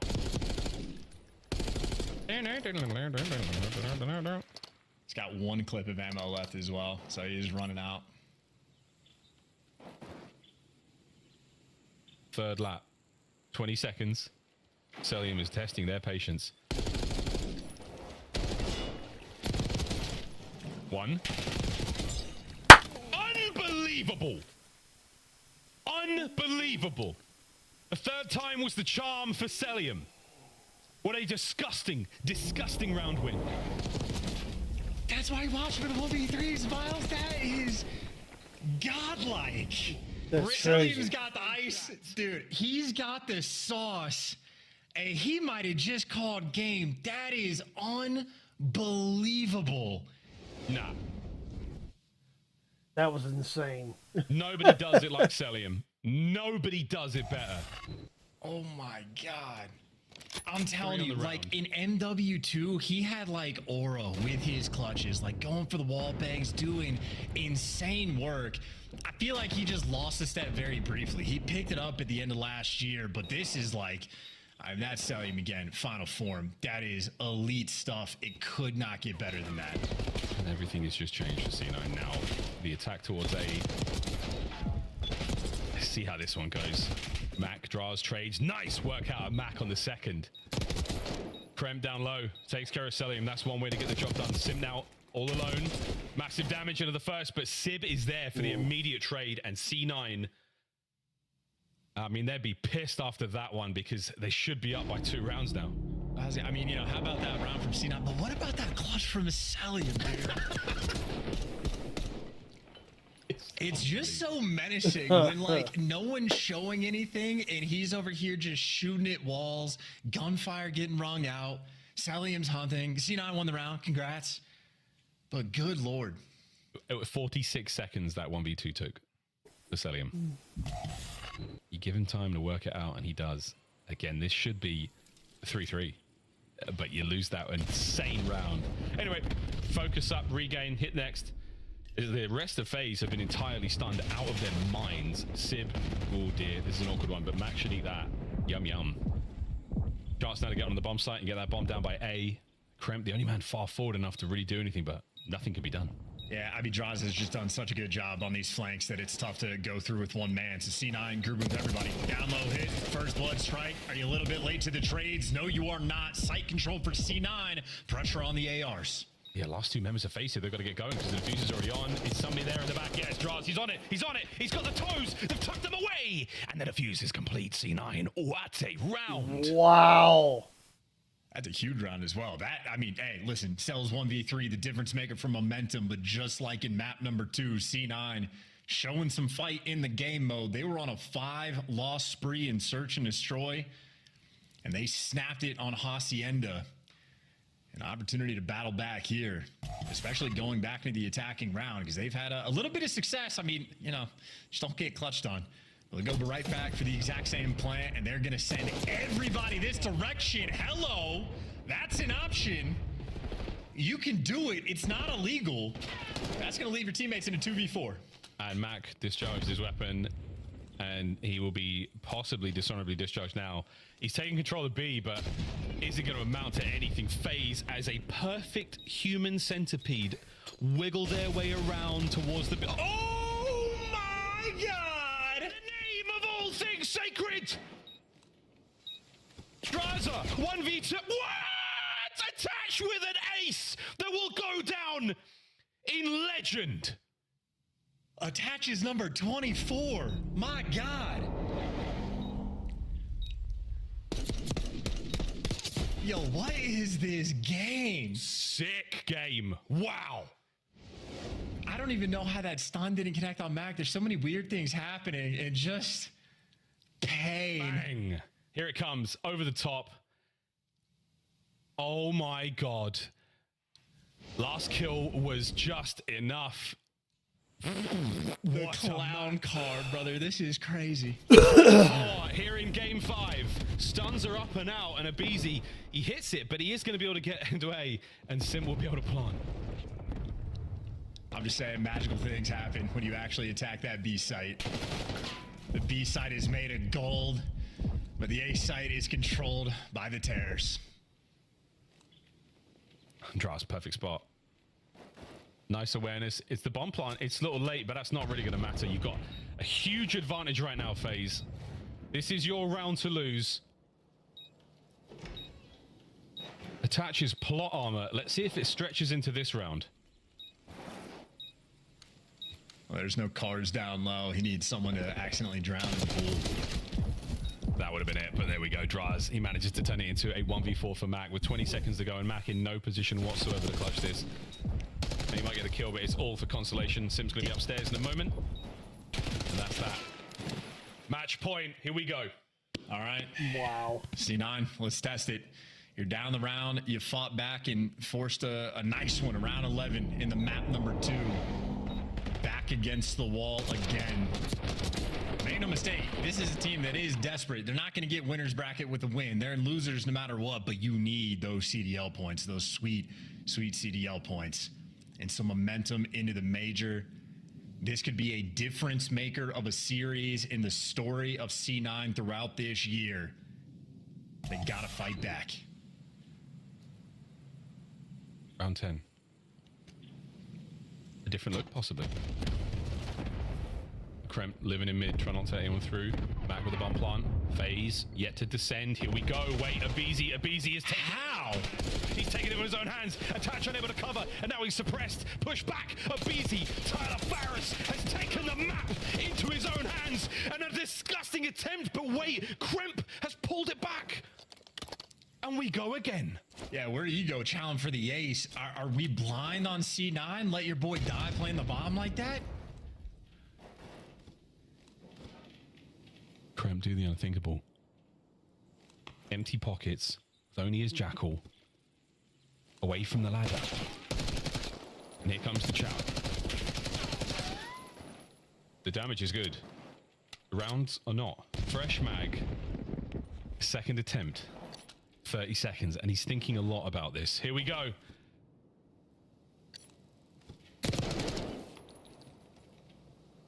Oh man, 20 seconds. He's messed up the jump. The nerves are there. Here we go. And that's it. No more shenanigans. No more tomfoolery. No more C9 G-Wagons. It's over. C9 New York. What a battle that was. But in the end, FaZe just a little bit too strong. Just a little bit too much. A legendary series of Black Ops 6 here online. Wow, that major is going to be incredible. Yeah, and shout out to Abizi, just finds the route to go straight towards the pool, and no ARs from C9 looking over and protecting their teammate. He found the route, and it's not like he got one and got traded. He gave you 3 and then was thirsty for that ace. Might not have gotten it, but by God, did Atlanta FaZe get nearly every single first blood. That is ridiculous stuff. 8 out of 10 they were able to collect. And crazy clutches as well. I mean, Salium's 1v3 was one for the ages. Attached with the car bomb is just, I mean, C9 had luck on their side. It just was not enough. That was true divine intervention. You know what I mean? That was the COD gods were like, hey, take this attach. You have this one, bro. This one's on us. Wow, 6-4 vault, and the vault hardpoint as well, folks. If you just joined us and you are a fan of competitive Call of Duty, you owe yourself a real treat there. Vault hardpoint. That was a big one. 6-4 in the final map as well. Wow, what a fantastic series this was. Wow, that was so much fun. We get to do it all over again in Madrid, and we still have another match to play today, Chance. What a bloody treat. Desk, how are we feeling after that? Exhausted. In a good way. That was fun to watch. Cloud9 putting up a fight throughout this series, but it's Atlanta FaZe, the favorites, taking care of business in the game 5. We have our Scuff play the game right out of the gates. And I'll be honest, Attach got robbed. This is Celium with the 1v3 instead. I mean, I guess Celium actually had to use his gunny for this one, not a tactical, not a nade. But I mean, this is the cell we've been waiting for. I wouldn't be shocked if we came out of this and he was the top of at least one KD leaderboard, but this 1v3 was crazy. Yeah, you know, Miles touched it at the end of the round. He's like, it was a 41-second clutch. And I know it took so long because I'm sitting here, I'm like, okay, he's just doing cardio. I'm like, yo, listen, bro, the bomb is in there. They know. So they're just going to be double stacked. At some point, you're just going to have to go in there and slam somebody. And I didn't believe it could happen. Celium, you see, he's like, man, do I really want to go in the bottom wall? You know what? Screw it. I will. And Celium does Celium things, bro. Unreal, dude. I can't believe he went so many different routes just to keep going back to the same opening. It's like hyping himself up like, yo, it's time. Like, maybe I go this way? No. Maybe I go this way? Let's just go back to the front. It pulls out, though. GG, so. Taking a look at some of the best moments. New York was scary at points throughout this series. Should they be on people's watch, the radar going into Major 1, or was this their chance to really kind of catch your eye? I don't think this is a team you want to drop into the elimination bracket too. And I understand. Listen, I understand where they're at in the qualifiers. I understand they're starting the elimination bracket. I understand I'm talking to the peak ceiling, but this is a game 5 versus Atlanta FaZe that we are expecting to be now the favorite heading into Major 1. You know, Cloud9 has the potential to play up to their opponents. It's just sometimes they play down as well. They have yet to be consistent. Brother, I wanna play them. Yes, like this is one of the teams I 100% want to go against. I'm telling you, maps 1 and 3, like I'm watching them, it's like Attach and Sib are just ironed. They're not on the same page timing wise. Like they had a miraculous vault win, honestly, where they made a ton of mistakes, where they broke from the front when we got over to that P2. Like I still do not have a lot of faith in this team. When I watch them, it's just frustration all around. And even in these last couple of rounds, like, dude, that nade was 1 in a million. Like that was a 1 in a million nade. Like they lose that round, the game's over. So yeah, I still think C9 have a lot of work to do. Cloud9 with their work cut out for them, especially if they want to take home Major 1. Right now, though, we have a team that is a front runner to finish on the podium. It's Draza joining us live in the winner's circle. Congrats again, my guy. I like to see you here with all these interviews. Today's match, you look at it, it's a game 5, round 10. Do you feel it was a close series? Yeah, it was super close, but I feel like the S&D, we kind of choked the map 2, and I feel like the map 4, we also choked. So I think we got a little too hectic in the map 4, but I think we could have closed out a little bit, a little bit easier, but we did the job anyways. Justin, congratulations on the win. Glad we got to talk to you again right before you head to Madrid, because I want to ask you, what team do you think in the lower bracket everybody should look out for the most out of the 4 that are locked in? I'd probably say Gentlemates or Rocker. She was hoping you were gonna say C9. She thought you were. We told her she was wrong. Sorry, continue. So you guys are headed into the, obviously you started the year a little slower, right? So you're headed into this major with probably the 6th seed, looking like it, 5th or 6th seed. Who do you prefer to play early in the tournament? Could be Optic, could be Boston. I don't think it matters for us. I mean, we're down to play anyone at any time, and I think we're playing really good. I think we obviously showed a little bit today in this series, but we're looking like the best team right now, and I think on land we're just gonna get better. So we just gotta keep doing our own shit, and we'll fucking win. I love it. 3 map losses before this match. Today you dropped 2 and almost a third to Cloud9. We can't wait to see what you do on land, though. Attach is hitting insane nades. It's true. It's true. He's breaking it. It's true. Thanks, Draza. Thank you. Awesome stuff. 2 matches done. We still have the biggest one to go. Toronto Ultra versus Optic Texas, #1 seed on the line. And I know you've been following all the storylines. Do you know exactly what is up for grabs? Listen, all right, so I believe if Boston win, then Optic are confirmed in the 3rd seed, right? Which would then line them up to potentially play FaZe. I don't know exactly where FaZe is after this. We'll crunch some numbers, but that is a possibility at this point in time. Let's take a look. Crazy. Yes, so yeah, if Boston win, it bumps Optic down and they play FaZe round 1. So right now I'm looking at this one. 3 plays 6 in the winners bracket. 2 plays 7. Not a bad place to finish for Optic or Toronto. Yeah. Will Toronto finish a perfect 7-0 or will Optic challenge the top? Stay tuned. If Optic lose, though.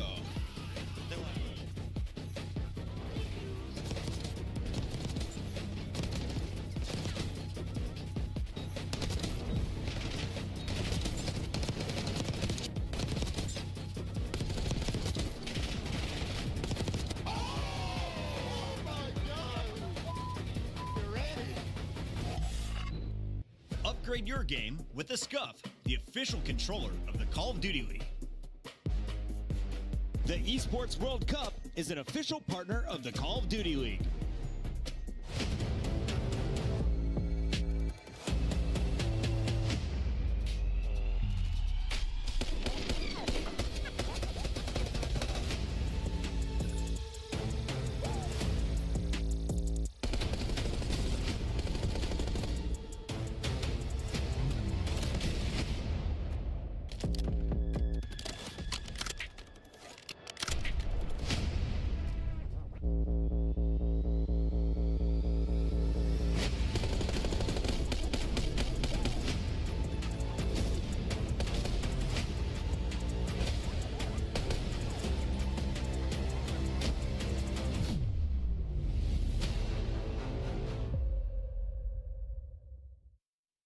It's gonna be a good one. And this weekend, we will find out which team will take the largest portion of that $1 million prize pool and etch their names into Call of Duty history forever. Ladies and gentlemen, live from Las Vegas, the World Series of Warzone Global Final. Oh, come here. And backdoor. Alley. Oh my god. Oh my god! The paternity test is in. I am the father. In honor of our Father's Day, we're going to have a friendly competition amongst the dads on this show. How many dad jokes can we fit in? Well, I have the opportunity to go first. So, Allie, let's take the lead right now. Why can't bikes stand up on their own? Why? Because they're too tired. Got her! All right, let's keep this moving, Nameless, because we got a lot to talk about. Starting here with the standings.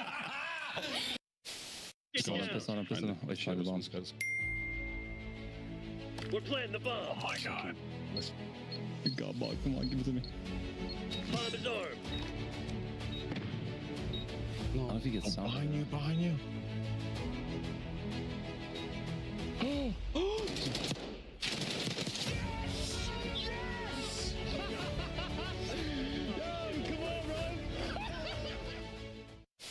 Oh, we got Fame here. Fame, how you feeling, man? I'm feeling good.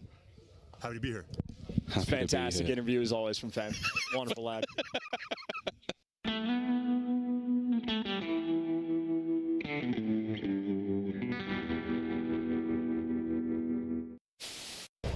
Please, like, you're gonna check it, right? You're gonna check it. Oh, it looks one way. Envoy's on the other. The Magic Man continues. Envoy gets 2. Scrap gets another. It's all on Nasty 1v3. I promise you, he's in that corner. It's his corner. It's Envoy's corner. Oh my God! The pleasantries exchanged between squads.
Oh my God!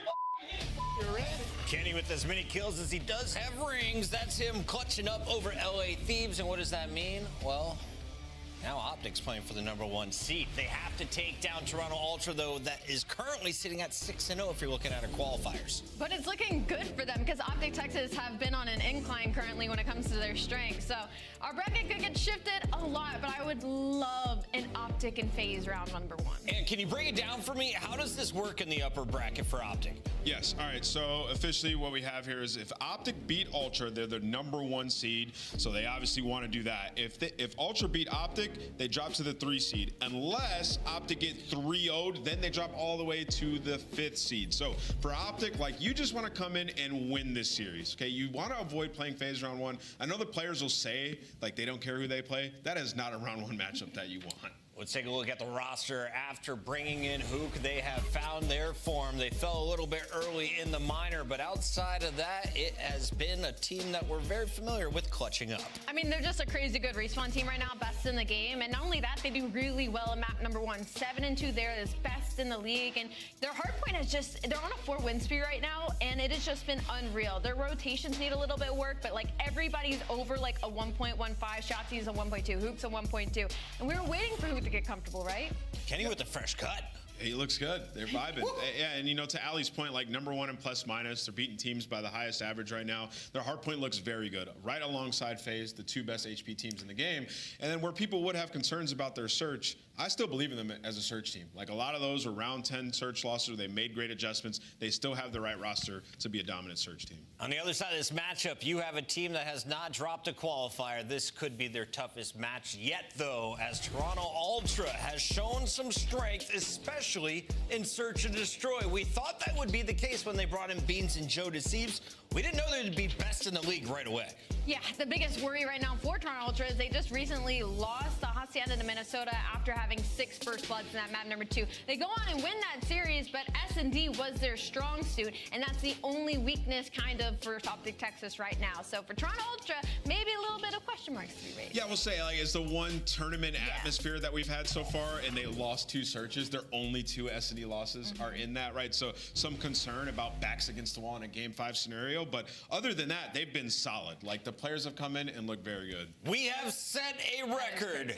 50% of all of your Major 1 qualifier matches have gone to a Game 5. Let's take a look at our maps and modes, and I want to hear, do we go to another one, Alley Cat? I think we have to at this point. Like, we've already gone to 2. We might as well make it 3. Everybody should just strap in, and it looks like we might be in for one, Ant. Yeah, I mean, looking early on, Vault for Optic, very strong map for them in the HP, and then we go to Red Card, another strong map for Toronto. It's going to be a back for series. Yeah, I actually do think we go all the way to a Game 5 of Skyline, where we haven't seen either of these teams. Ooh, I don't want to do this part. I'm going to make you guys go first. It is the Scuff Pick'ems. Let's take a look at our leaderboard. 33. Oh, I got a comfortable lead. I'm going Toronto Ultra. Why? They are hosting the major. They currently have the #1 seed. You got Miami already in the winner's bracket. The only way the story gets better is if they have the top seed at their home major. Oh, this is so tough, though. I have to go next. We're tied, too. I think I'm going to go Optic Texas this time. I was picking them in the beginning of the season, and then I stopped trusting them. I think I'm going to trust them again. Yeah, I'm going with Optic in this one. I think they get it done. But we are going Game 5. Shift, study. You ready for this one? No tech pauses. Hi, guys. Yep. Please. Hey, guys. We have no control over that, you know. But who knows? No. I think the desk is right, though. This is, for all intents and purposes, based on how the teams have played. Looking like it's going to be the #1 versus #2 seed, maybe. Could be different, depending on who wins, who loses. But on top of that, the map set really does have a pick your poison type deal, because you've got Optic with a burner right to start. You've got Toronto to respond with one of their own. The control is a little up in the air. It really does feel like the series has the legs to go 5 just based on what maps we got. I thought this might be a map tester series, Jay, but we didn't get that at all. Nah, we're playing for a seed. We're both playing for the #1 seed. Obviously, if you're Ultra, you want to try to go flawless throughout stage 1 with a perfect 7-0 throughout the qualifiers. Walk into your home event as the #1 team. But on the opposite side for Optic Texas, you cannot afford to lose this matchup. Definitely not in the 3-0. You don't want to go from #2 seed all the way to #5, but even if you lose it, then you're going to have a dance with Atlanta with that 3rd seed locked in. So I think for Optic Texas, they did everything they needed to do when you looked at the maps and the modes. They got a combined 11-1 record in all the respawns. It's just a search and destroy, which has been a struggle for them recently. The only victory that they have is a round 11 Hacienda, where we saw what Kenny was able to do. Other than that, they would have lost 5 S&Ds back to back to back to back to back. But they have their respawns where they have been probably the best respawn team in the game. Absolutely the case. Their plus-minus differential over the last month has been unbelievable. But even on the season for Optic, they typically are winning by about 50 points on average. That total goes higher when they play on Vault closer to 60. So let's take a look. Toronto Ultra flawless in the qualifying stage. Only one loss so far this season. That was to Minnesota in a very dramatic reverse sweep map 5. But here we go. Vault hardpoint. Let's get it on. You gotta get on the hard point. This is the game that pissed me off. Like, get on the hard point, man. You could have had twice as many points by now. You're too worried about the fucking kill. Get on the point. Beans whipping out a submachine gun early into that P1. Tempo, tempo, tempo. That's the name of the game for sure for Toronto and their hard points. While they often have preferred some of the more tighter, smaller maps, but Optic, great response. Soon as we start to get that breakthrough P1, immediately met with the same resistance. Get on the fucking looking point! over towards P2, but Joe deceives. Beats Texas to the punch. He's going to get here first. There will be a player in Dashy to kind of block, if not own a little bit of the spawns, but Toronto is on the hunt. Yeah, Dashy just needs to take this time, and if you can find a kill, even better. Now you have to put focus onto Dashy. We have to take him out of this position, but you're giving up with a front pressure. Here comes Optic Texas. God, right through the front get door. on there and stay on there. For 2. Eventually, Dashy falls, but Jesus. even with Ultra spawning in towards the back, Optim has him trapped. Yeah, Dashy actually spawns up mid-map, so he's able to stop the spawners for Ultra from reinforcing around the back. Really good awareness from Dashy. And for Optic Texas, from inside the hard point, knowing that they're going to be challenged from the back door, leads to clean eliminations. Up to a 30-9 game. Fuck, you could have had more than that if you had stayed on the fucking first hard point. Resistance, the ARs are watching these crosses like hawks. Yeah, they are getting cut down. Ultra, one by one, all falling like dominoes, and Dashy's able to find himself now on 5 in a row. He knows that sometimes the spawns can get a little iffy, but not a single player from his team has found success in the kill column. Finally, Kenny finds one. There he is with the trade onto Kleenex. Fortunately, does not earn himself the Hellstorm, but Kenny in a position to win a rotation to no. Yeah, this is one of those things that you start to feel where Optic have improved in hardpoint. It's on their hold efficiency, not just their hold percentage, but how many points they're getting when they do win a rotation and set up for a hold. They're one of the best teams in the game at doing that right now. We're even seeing it happen over the top of P3. Shotzzy up and over through the hole in the vault. Doesn't quite track down Joe Deceives, who had just passed him, but Hook is watching the cross. Shots are out, but kill's not there. Shotzzy has to come back to the play. Now with a pistol fight with Joe, able to get to 5 in a row, and Shotzzy can now take his attention to the hill. And Ultra need to stop the bleeding, and they need to stop it quickly. Just gotta be able to win a couple gunfights. 6 in a row now for Shotzzy, as his teammates been able to control the spawns over towards New. Ultra, I know that we watched them last week going up against the Gorilla mates on this map. They were a lot better in their rotation. So far, they have yet to win a single one. And now they need to break into one of the more difficult hills here at P4. Yeah. Thing is, P4 has not opened yet, so every kill that starts to come out will have either of these two teams spawning behind, but doesn't make a difference. Dashy uses that as a chance to pinch up the street, and well, for Ultra, they get completely canceled on the rotation over through Art. Beans alive, but found by Shotzzy, and yeah, it's just, you want to talk about a green wall, it's a green circle around this hard point right now. And you can just tell that the communication is on point for Optic Texas. They found 3 kills early off that rotation and knew that they were trying to locate where the last player was. So where's Beans? Where's Beans? Okay, we take care of him. Everyone now off the respawn, as Optic Texas are continuously running up the score. 30 seconds still to fight for here at P4. One player in a position to make a play. Wow. Kleenex was the one-on-one. Oh my God, yeah, Shotzzy just finessing over through square. I mean, he gets the read top balcony. He also knew that Joe Deceives was playing through pool. Just kind of lost track of him on the reach out. But still, we're talking about a 100-point game. We're just through the first set of rotations, not even actually, and it's just the ARs are beaming. Shotzzy also at 14-5. Kenny just got his feet up, my guy. I mean, he's 8-7, just hanging out around the hard point. Hey, you just cool it if you're Ken. Everybody else in your team are firing on all cylinders. Hook has been running this AR pretty consistent so far throughout the entirety of this map. Kenny opens up with a double, and that's going to give Optic Texas the numbers to easily lead to a break. Another clean for that. Ultra, where are you? Yeah, I'll say. You got 3 and 13 from Beans. He hasn't loaded into the map yet. Kleenex seen on this pinch attempt. Kenny just avoids it. Just goes back into the hard point. Damage to Joe Deceives, but Can't confirm the kill. Shotzi and Dashy trying to work this together from the backside of the hill. And it will be Toronto to clean things up. One more player to find. That's Hook. And Hook, a little beamer on him, but can't take the better part of Insight. Kenny, though, off the sub from his last respawn. He can watch the cross. Knows he's got a second player nearby, but Beans will find the kill, and Toronto will have numbers to get in the hill. Yeah, and now if you are Toronto, you need these kills to go your way because you need to try to chain it over towards these P2s. Yes. Kleenex effective on the trade. There is one player from Optic Texas who was blessed with that gold spawn, and it is going to be Dashy. Another opportunity to fight for the back. This time he's cleaned up immediately. So Ultra winning the rotation over towards New, but there's players all around from Optic Texas. Yeah, Beans gets a read that there is a close spawn for Optic. Insight has to keep his head in a swivel. Has to worry about the front and as well the back at the same time.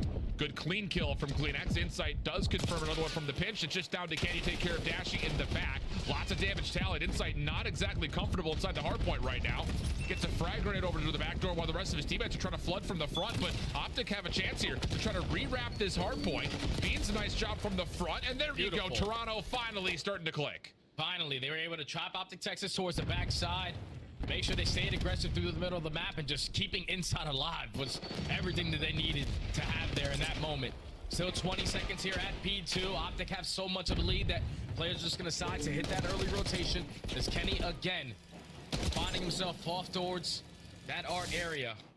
As Ultra have fought their way back into this game with basically a full 60 hold there. Yeah, and a lot of that is Beans is waking up here. 10 and 15 now. Getting closer to even. Nice shots. Trying to follow up the double onto Hook.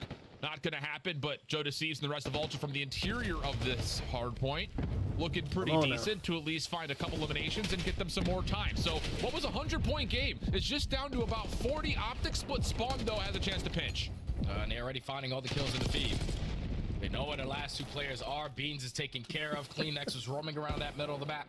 So you don't want to allow him to get lost and be the game changer as he finds the first, not able to lead to the second, but Ultra still trying to fight. They're cooking. They're finding the kills they need. A chance to rotate here through P3. And with that, we'll step aside to take a listen into the Toronto Ultra comms. Dashy, top goal. I'm there. Top goal. Watch on top, boys. Oh, good. He could have pushed it there. Hit me mid. Oh, yeah. He hit our circle. Loads of loot on that. And doing top. Sorry. Find a break here. Right, he's pushed that tree. One more mid. Right side time. Ken. In up. Nice shit. Alright, take your time. Okay. Top goal. Dashy just out. Big ass break here. Top goal. He's in plants, bro. Plants was a line. Oh, that's it. Capital. I see plants raised. Top goal. Top goal. I can't go. Shoot the box Go weak. Good. Top goal. Dashy. 100 times. That's too big. This one's gaff. Okay, two back. Dashy's top goal. Two out left. Front line, absolute line. I can pitch line. I'm just got line. I'm just closing those. Oh, he didn't punch. The fucking single. Good single, boys. Sit back arch. Dead single. Good call. Top goal, not shine. What's the top goal? Deep scaff as well. Back scaff. Back door, bro. Ken. Statue. I can't. He's on the ledge. Back right ledge. Back right. Nice. Respond here. Statue winnable. I have your cat, Jeremy. Okay. Here's that. Push up D, bro. It could have spawned back. Ken, absolutely. Shots you in lobby, Jeremy. Absolutely. Take your time. 5 seconds. I've got Ken. Our single. Take left front. I'm gonna try to get You're gonna push out left. Could be close to turbo trucks though. We've been bugged. Truck. Could be Ken. On it. One shot. I'm dead. I'm going now. Kill him with Kylo. Kenny. Does he? I missed it. Nice. The mid. Nice. One shot. Just licking. I'm just getting time then. We shot him. He naded. Oh, Volt's dead. I should be catching me. Ken steps me. I have a pinch, boys. Con. All you, bro. Con. Shion. Fight in close, my bad. Late close. I'm trying to get sit down. Stop house. He's front house. You go left. You know what I did. I have con. One more con. Dead. Shit. I can get cat in a sec. I'm sorry. One weak lobby. Hit left side. Ran away. You went there. He was weak. They might spawn out, bro. Front house. One shot the front house. Where'd he go? Close shot. Front house. I think he's in house. He's playing live. Spawned out, right? Yeah, he went top house. Time, yep. He's open side. Getting somewhere house, bro. I Sun lobby again. one shot. Yeah, P4 just continued to be an Ultra issue, but that told P2 rotational win, trying to come through once again as we open up the hard point, but these gunfights are massive, and Beans just completely overwhelmed. Optic are gonna have the numbers here at P2 first, Jay. Yeah, how do we allow Shotzi to just push his way through the backside of your base and then continuously make the play, flanks the player on towards the point, secures the spawns for his team. Optic can no longer win it here at P2. I thought Ultra were gonna have back-to-back rotations one here at P2. But they instantly just get finessed on out. Now you have to break through the front. 30 seconds to go. You need gunfights to go your way. Not looking good. A little back and forth here late into P2. Had to jump on and contest. Jodeci's able to force that forward for a double, and there'll be some scrap time. But yeah, here's the issue. You've got Optic kind of spawning in a bad spot behind P2, but they can use the Hellstorm to get out. Plus, there may be an opportunity for Dashy and Hook to just kind of duo up and try to break some of this finesse exit time. Not quite able to do so, but lots of information. Sachi trying to follow up, but no, actually, all that told, Ultra kind of successfully get out of P2, and they do get insight spawning behind Kenny here at top. Art should be dealt with pretty quickly, and that might lead to an opportunity for Ultra. That's what Optic did last go around, was to fight that P2 all the way to the very end, just keep the focus on that side of the map to allow Kenny to freely rotate over towards Art. He was only able to get one, but instantly traded. Ultra now have an opportunity to keep themselves in this game and potentially take the lead. You just got to win these fights for the next 30 seconds because you need this P4 to go your way. Yeah, look at the long route, though, being hit by Hook. No one sees him on that crossing route, so all these eliminations from the front, plus Hook trying to move around the back, could be the game-winning play here. Yeah, one down low. Shots don't land, though. Now Hook's in a little bit of trouble. There are two Ultra members that are here. Kleenex able to force him out, but again, the time on the hard point is really critically important here, especially for Ultra, just trying to keep Texas out of the hill, but they're not able to, and Optic's only going to need a couple of points to win this map. Yeah, the good thing for Ultra is that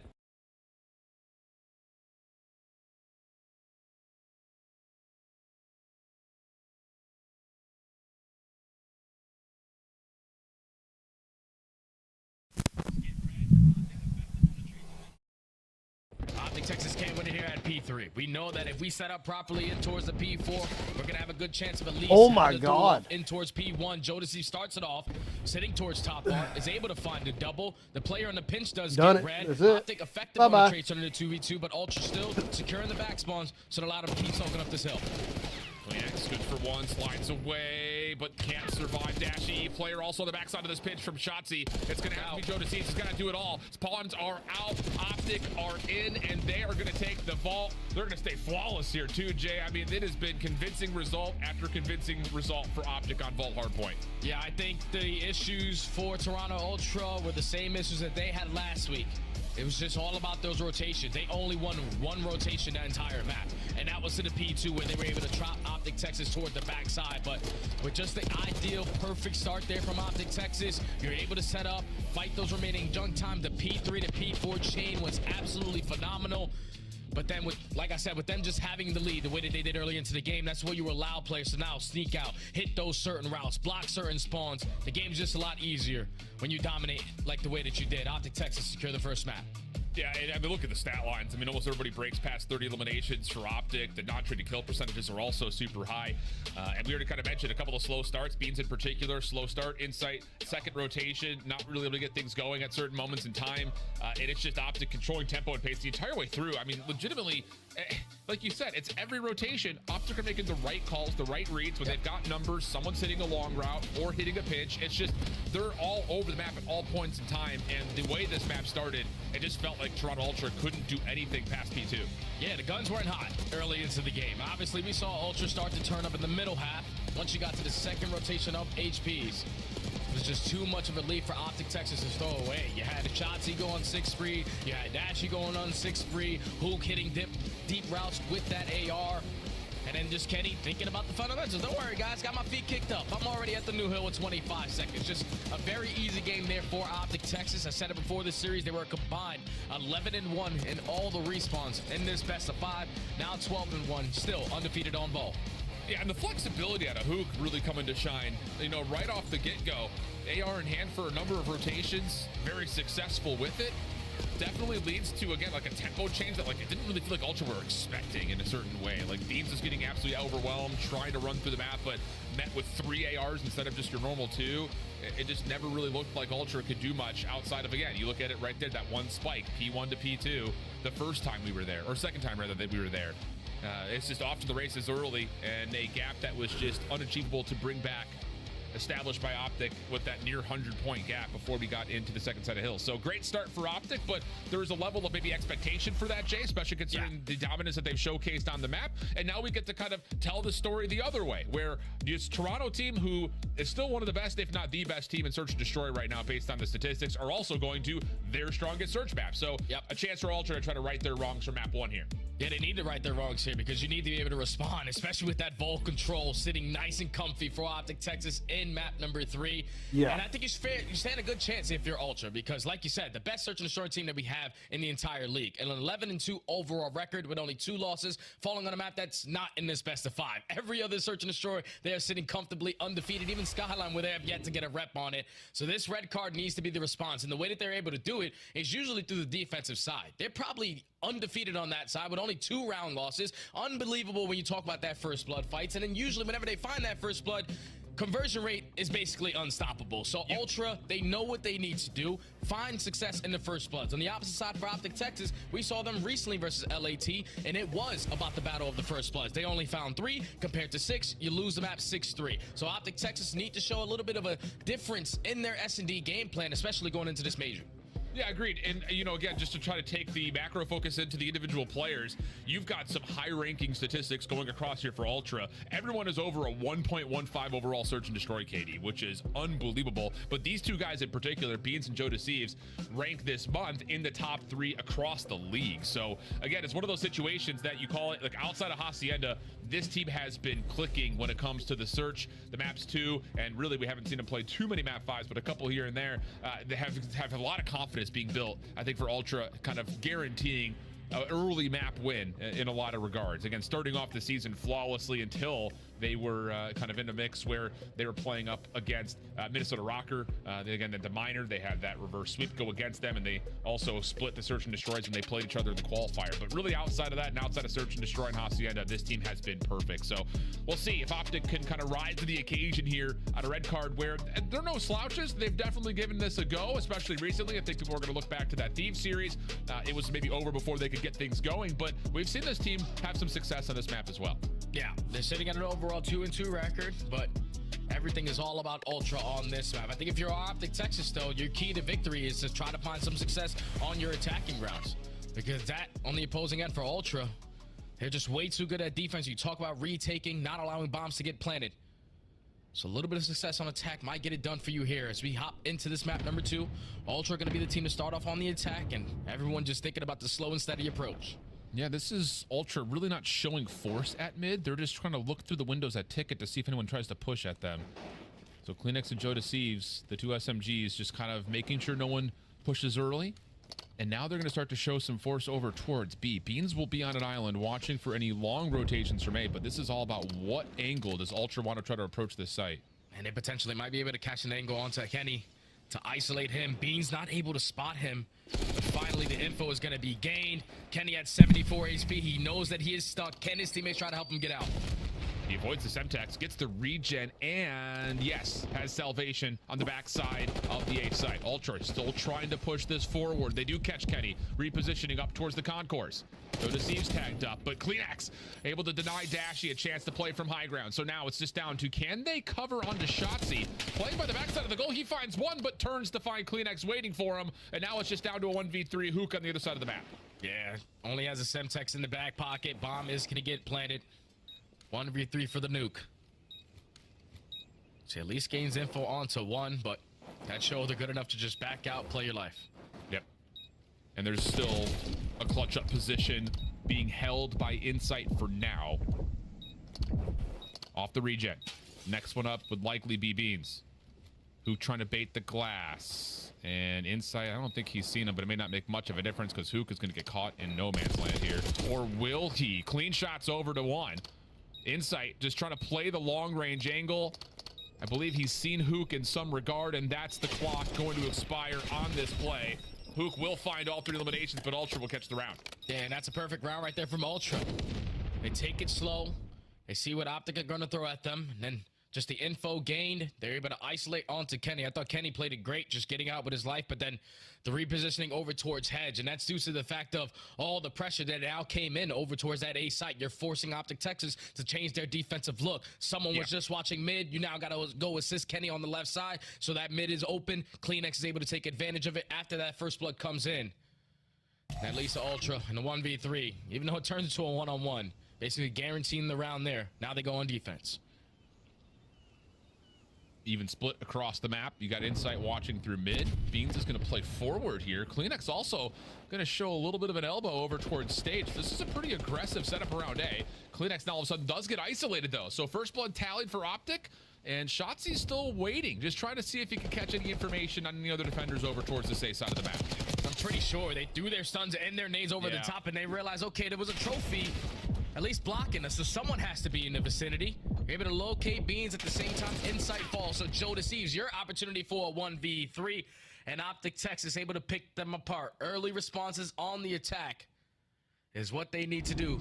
At least tie the game up at 1 for now. Yeah, I love it. It's a different setup, I would say, from what we're usually able to kind of tally for Ultra. I feel like they don't like to play super aggressively until they catch information on where the hit's coming from, but Optic just kind of take a beat. You call out the trophy awareness very nicely as well, and I think it's just important that I don't know if they saw the elbow of the defender from Ultra who was playing on stage, but that's where they get their first blood. And then once you lose that low ground, someone at mid has to try to rotate in, and that's where they catch Beans. So great timing for Optic, taking advantage of the first blood, and we swap the sides again. Now back over to the offense this time for Ultra. A lot more aggressive over towards Hedge. Dashy's able to get the better of Beans for the early first blood, but CleanX gonna try to make up for it. Yeah, he's seen Kenny. He's on the hunt. Can't find him though, and wow, Kenny's just avoided him completely. And I'm sure you're sitting there, and CleanX is like, well, I don't know where to go now, and all of a sudden Kenny's on Hedge. CleanX will come back to the plate, tally up 1, but there are still just too many Optic defenders to find. And that leaves Insight now by himself, 1v3, playing from an interesting position, kind of back mid-glass, but with no bomb and a lot of kills that need to come through. This is feeling like a round he needs to find a kill or two before he can really make a move on this 1v3. And he's seemingly going to be able to isolate onto Dashy. The timing good enough to hit the door bus and almost gets turned on. But 13 HP in a dream, still alive. He's just going to walk right into another player from Optic Texas as they were set up perfectly on that defense. Another first blood, this time from Dashy. Give them early numbers advantage, and then CleanX gets nothing done when he was able to slip behind enemy lines. Easy round there for Optic. Yeah, and I think a lot of that is, again, a lot of focus through mid. Just straight up, Hedges has been really where Optic have found a lot of their success. Obviously, the first bloods have come by way of either playing it over towards stage or here at Hedge initially.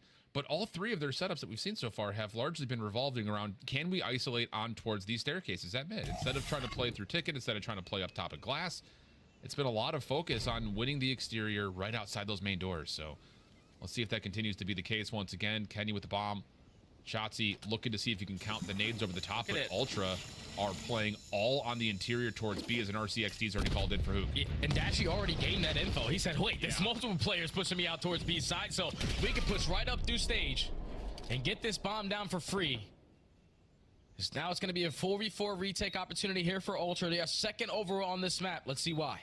The retake percentage is also really strong in this map as well, but this is going to feel very different. 4v4, having to reclaim every bit of ground. Kenny opening shots. Dashy on a cross. Shotzi in the corner. Nice turn from CleanX, but you can only do so much damage, and now there's a crossfire to keep Shotzi safe. Oh my goodness, just absolutely unfolded on this retake attempt. Beans last one left. Do as he may. Not going to be able to do too much, you would think. Lots of damage, but there's just too many players to deal with, and Optic are running away with this map right now. Man, they are just gaining that info and instantly making a response to it.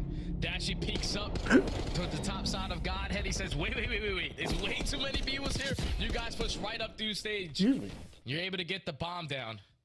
And then off the rotation. Ultra usually are phenomenal off the retake situation. It's just a lot more difficult to do it at that A site with no map control in your favor. As Shotzi opens up with the first blood, it's now 3 in favor of Optic Texas off the back-to-back rounds. And so far, that has been the difference maker. 3-1 split here through Eskies. Ultra looking to play largely, you would think, off this information at Ticket.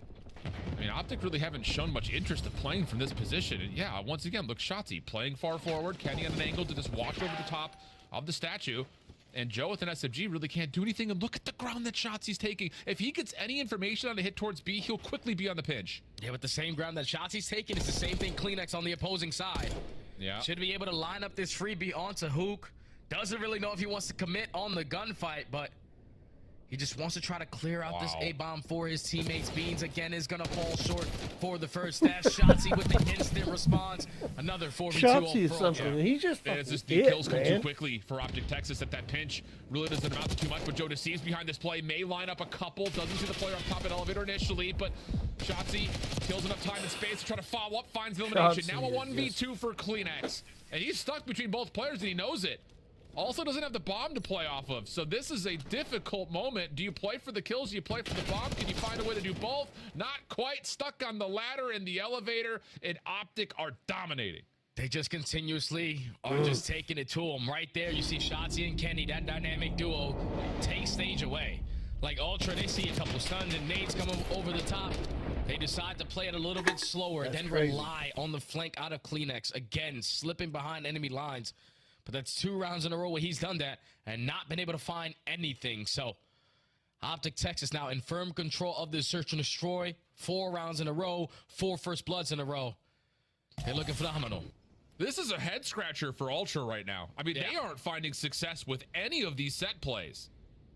The first blood tallies are going to be really convincing for Optic, but flat out, they're just not finding gunfights that look good.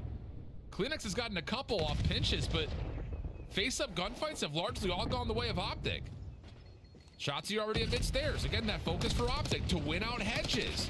Has Kleenex isolated. Little wiggle, little wag. Trying to follow up with Kleenex. Beats him on the 1v1. Trades are out on both sides. Toronto currently with the number 3v2. Fantastic finesse right there out of Kleenex. To miraculously be able to walk away with at least one of those gunfights, put his team in the man advantage. You still have Hook on 6 in a row. You still know that one player is trapped over towards A. Kenny with the shots makes it a 2v2. Yeah, and that should be enough. As soon as you can get clearance from Hook to plant this bomb, yeah, right for the goal. So this post plant will be set up, backside arches, backside goal over here. Joe will not be able to see anything on the exit. Should give them some intention that they know the post plant's playing through the site, but they don't know where Hook is at the moment. So there's still so much question in terms of how do Ultra want to try to retake this. And your first contact is going to be on to Kenny. He's watching the site. Very cheeky spot. Bean's going to be right next to him. At least finds that first kill. Now Hook in a 1v2. And he's up top. I don't know if you can see it from there, Alan. I don't know if he can either. I don't think he can. But he may be able to see the cross, and there's the information onto Joe. Clean shots from Hook. He also sees Beans down low, tagged up, but he's going to just bait it out. He's going to wait for the clock. Hook's going to go check. There's not going to be enough time for Beans to get back to the bomb. Just not playing for the win condition, and Hook has clutched up for Optic to get him up 5-1. Didn't matter if Ultra found the first blood. Optic were effective on the trades, but then Kenny winning that one-on-one. Turns it into a 2v2. Hook pushing out the back spawn, and then just entirely watching that cross the entire time Kenny was in those gunfights. Was able to turn it into a one-on-one, and then Hook the Nuke knows who he's playing against. Mr. Benjamin Beans, yeah, he's playing for the kill. He's not going to hop it. Easy clutch there for the Nuke. Point game. Optic Texas. Wow. And another round where it's just outside of the 1v1 between Kleenex and Shotzi. It just doesn't feel like Ultra could get anything going here. So bizarre considering how this has been a bread and butter search for them. Here we go. This is the adjustment that I would have liked to see before. Yeah, let's get a little bit more aggressive with more numbers here at Hedges. Optic have loved to play here and give the guy who's actually having a decent map a chance at it. Kleenex for 2, 4v2 for the first time for Ultra. Yeah, instantly put the bomb down. Play to your advantages. Play the trade scenario. It's now Dashy and Hook left to try to clutch on up. But you have to find a couple of kills before you even attempt this. A little bit of damage from Dashy, but cannot tally any kills. So now it would have to be a nuke 1v4. First to Kleenex is pretty good. Sees Joe deceives around the back. Stun will lock him in place. Nade to follow. Are they catching up? A couple of shots go his They direction, finally but Joe catching up? deceives top side of the bomb. Not going to lose anymore. And Ultra will stay alive in the map. And finally, Ultra make that adjustment on their offense. I'm sick and tired of these guys taking hedges away, so all 4 players commit on that angle. And at least at Kleenex Round finally 8? opening double. Once you do that, you know the last two players are most likely at that B site. We get the bomb down for free. Leads to an easy round there for Ultra as they stay alive. 5-2. Destroy, forced to round number 8. And the adjustments now have to be on the defensive side to where Optic Texas every single round have went over towards hedges. Like if we have to stack that side and give up B. I think you're right. And it may be one of those circumstances where if you put an AR up towards mid-concourse, if you don't see anything immediately, let's try to get a little bit further up towards Stick. But instead, Ultra trying to play through the B side of the map. They get locked up, but a self-trade. Once again, the action between Shotzi and Kleenex gets us now to a 3v3. And this is where Kenny can start to take space over towards the Sage side. Dashy probably doesn't want to commit on that gunfight when he's going to go back and watch that one. But now in the 2v3, Optic Texas, another situation where they have full A side control. Kenny's going to do the same thing that Hoot did in the previous round. Just push all the way on the backside out. Why not? Retake on the way. Kenny spotted. He's in sight. Has to back away. Play over towards the patio. Joe tagged. In sight also catches some damage, but they stay alive. Hook now. 1v3. Action all coming towards him. Oh, but if he finds timing here, there may be a chance to catch him on the slide. No, Joe Deceives too wise to the play. Checks his corners. Finds the kill. And Ultra get a third. Yeah, just an easy round right there from Ultra and the numbers advantage. Once they gained that info onto Kenny, they were able to isolate him. Turn it into a 2-on-1 gunfight. I would like to see Hook just give up his positioning to try to help Kenny potentially on the way on out. But he decides to play it to the 1v3. Ultra, even with Shotzi finding that first blood, instantly respond with the nade out of Kleenex as they read that adjustment coming in from Optic Texas early on that B push to stay alive again. The initial action, heavy-handed as it was towards B, could have been a lot worse, really from both teams' perspectives, because it was straight up a 3v3 quickly over the top of the bleachers. And the fact that only 2 players dropped is pretty surprising. But this is what I was talking about. Yeah, let's use a little bit of this ticket position. If Optic are going to give it away, just take it. And Kleenex absolutely does. Trophy system up and in. Joe for the play. Dashy trying to get nades in, but they're being denied. Kleenex pushing him off the angle. And a 4v2 now for Ultra. Yeah, man, continuously it's just getting more difficult and difficult for Optic Texas. Now in these last couple of rounds, Ultra with the pace change has now led to 3 rounds in a row.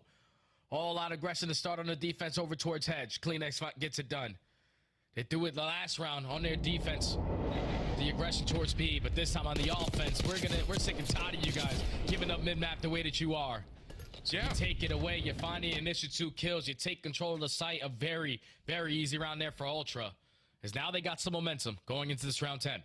I mean, realistically, you could go back and watch every single one of Ultra's offenses up until that round, and it was a Kleenex versus Shotzi battle at mid at hedges. If Shotzi's going to keep playing there, you know that you're going to have an opportunity to play through tickets. So the adjustments are starting to really come to life now for Ultra. This time, look at this. Double stack quick, right through stage. Ultra getting aggressive on the defense. RCXD allowing this to happen. Stuns and nades to follow. Shotzi has an RC of his own, though, and that will actually push Ultra back. Yeah, I love that play call, because you're probably thinking, okay, RC car is getting invested. They're probably playing super slow, relying on this to gain all the info for them, but they find that first blood onto inside. Man advantage in favor of Optic. It's seeming like they're going to think about that rotation over towards New, especially with Kleenex now getting backed out. Yeah, there's just no way you can defend this site. Maybe Kleenex could find one. Beans trying to reposition in towards Ticket. Bomb is not here yet, so there's no an way. opportunity to where maybe some timing can go the way of Ultra if they can find a crossing angle. Every one of y'all stay in that room. One of y'all get one on the backside of the play, but that's all he will get, and it leaves Joe with a 1v3 to try to get this to around 11. He's on 3 in a row, but the bomb getting planted, and Joe now taking his sweet time, hitting a deep pinch. It's going to make his job a whole lot more difficult. Does not have an AR in the back pocket, so these long-range gunfights aren't easy, and that is going to be the search and destroy going in favor of Optic Texas. It just honestly felt like Ultra didn't trust the fact that they had mid for free every single round on both sides of the map. And by the time we get to round 8, round 9, I think it just is too long for them to get a read that, hey, we've got the opportunity to run through mid, but not by doing it through hedges. A couple of tempo changes here and there for Ultra, but Optic, largely speaking, it was really both teams wanting to try to fight for hedges, but Optic just spending more resources, spending more numbers, and coming away the victors more often than not leads us to a 6-4. Yeah, Optic Texas doing what they needed to do, especially in that first blood column. They read early on what Ultra were going to throw at them, and it was simply just slowing down the game. If you're allowing Optic Texas to pick you guys apart, read what your setup is looking like, and then find that first blood, they just play their numbers advantage so well, especially so far in this map number 2. Ultra were just way too late to respond. Like we saw it at least in that map number 1, where they made the adjustments on the second half of the game to keep it a little bit closer. And the same thing could be said for the search and destroy. You go down 4-1, you bring it all the way back to at least 5-4.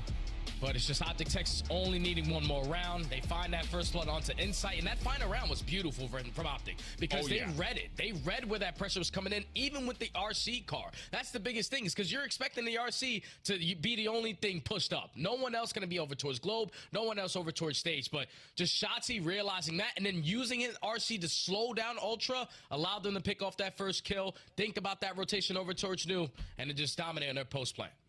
The game plan perfect in map number 2. The dominate that we've often seen Optic pull on map 1 continues to be the case. Looking polished across the first 2 game modes as we head back to the desk. Welcome back, everybody. Nameless, first question for you. Sure. Optic just beat the best search team in Search and Destroy. Is Optic the best Search and Destroy team? Listen, I've been saying this. They have looked good in Search. They lost a couple 6-4s, and people are like, oh, Search is going to be their tough game mode. This team knows what they're doing. They come extremely prepared. I will say I agree 100% in its entirety in what Jay and Alan were just talking about. Like, Toronto have to take over mid there. Did they not watch the match versus the LA Thieves that Optic had, right? Like, if they make those adjustments a little bit earlier, maybe we're talking about something totally different here. But yeah, Optic prepared. Yeah, and I have to say, this was probably a really refreshing red card S&D to watch, because typically we've seen all these bang outs on the side of B, where Optic Texas took a very different approach in the first half of the Search and Destroy, making their presence known through mid, making their presence known through hedges and towards the A side. And Toronto Ultra, it's hard to prepare for that. And once they do, Optic tried to flip the switch. And for Toronto Ultra, unfortunately, the adjustments just came way too late in that Search and Destroy. And we know Toronto Ultra finds the most success when they are aggressive through mid-map, when they take space on defense. And unfortunately, they just did not do that until the later half of this series. All right, so it was 16-4 were the kills to deaths for Shotzi and Hook combined before Ultra started to turn this around. Was it purely the SMGs, or was it Optic strategies that were just better than Toronto in the first half? No, it's Optic strategies. I mean, you know, still a couple rounds they're able to get the bomb down A, and I think what teams are going to realize on red card is, like, retaking on B is not that difficult. You don't have to blind counter, like, hold B every time. Like, we need to make sure they can't get it down at A, because it is a hell of a lot harder to retake that bomb site. So I think Optics had a really good game plan today, slowing it down when they needed to. Hook started off, I think, 6-0. Incredible stuff.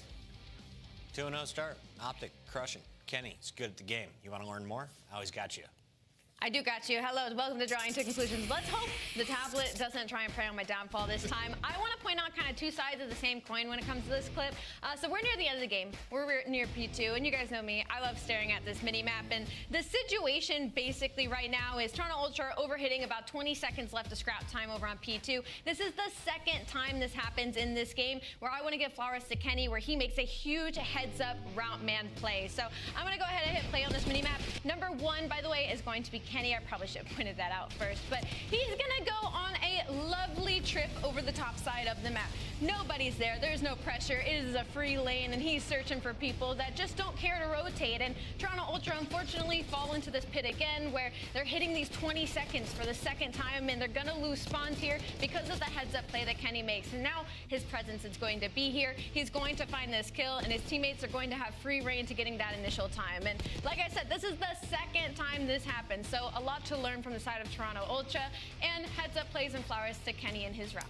Yeah, what's big about this moment is, like, he doesn't exactly secure the back spawn, but he's alleviating pressure, right? Because he takes that long route, he ends up finding a kill, and this happened twice, where they just let Kenny get into their top part for free. They get a big chunk of time, they'll get it to 246 when you have the preferential side. That's not ideal for Toronto. Our first match took over 2 hours.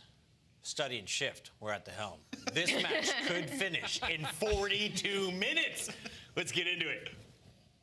How dare you jinx us with such blasphemous energy. Unreal scenes. But so far, it really has been just polished gameplay through and through for Optic. And I think the interesting news as we start to look forward in now to the Vault Control, better news for Optic again, because they have looked really good here, whereas on the other front, Ultra have not been able to really figure out Control. In particular, this map, it has not looked particularly great for them. Yeah, the only thing that's been treating them well so far has been protocol control, but Optic Texas being teammate, they said, nah, we're gonna get that one out the way. You either gotta square up with us on our best map, which is gonna be Vault, or a map that you barely played on, Hacienda.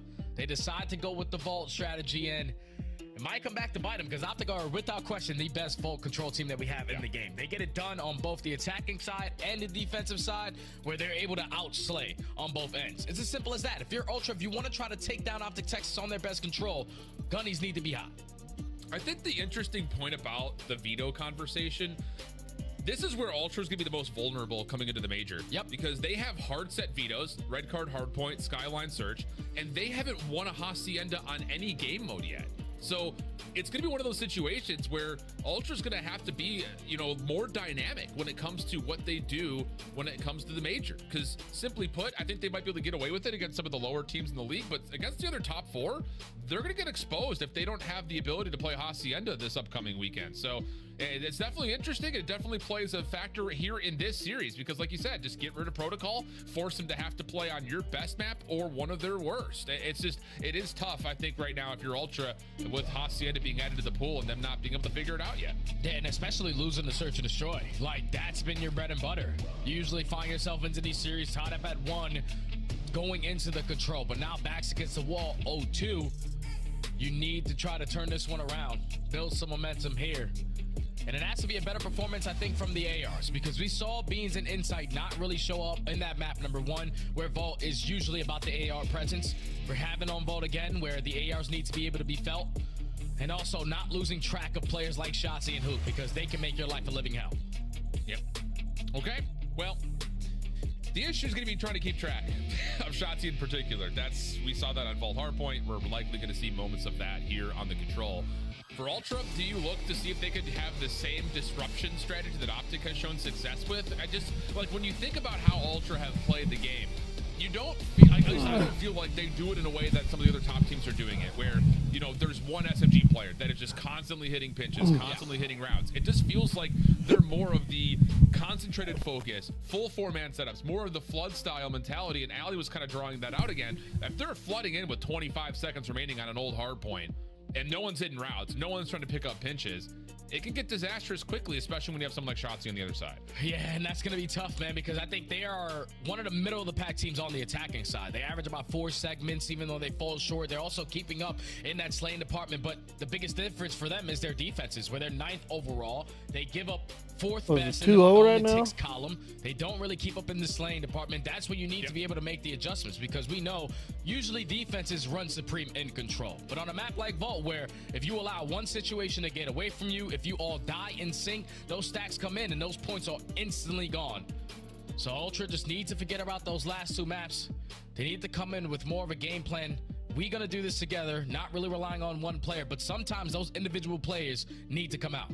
Agreed. And it's just interesting because, I think early on this season, I was looking to a player like Kleenex, and I was like, if he can find a way to fly and fry, like we've seen some of the other SMGs, he could be on for maybe an MVP caliber year. Especially considering it looks like early he was going to be the guy kind of running that role.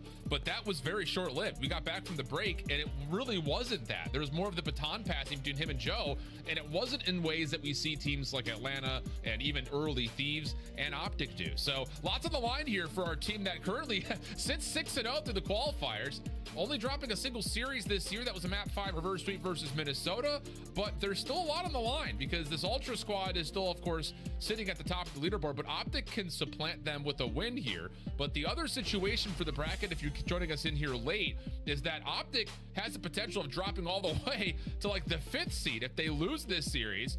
And Boston would be the team jumping up to the 2 seed because of the tiebreaker situation, going all the way back to December when Boston was able to beat Optic. So there's a lot on the line here, Jay, in terms of the seeding, but this is how it stands as of right now.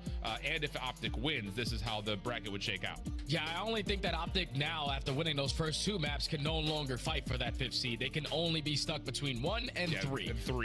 So it's as simple as that. If you're Optic, just close this one out, go into Major 1 as your number 1 seed. If you're Ultra and you fall short here, you would be knocked down to that number 2 seed. So still a lot on the line for both of these teams. Obviously, if you're Optic, you don't want to lose this series in reverse sweep fashion and then go into the Major to square up against Atlanta. So you want to try to close it out here, and Bolt Control is the only thing standing in their way. Yep.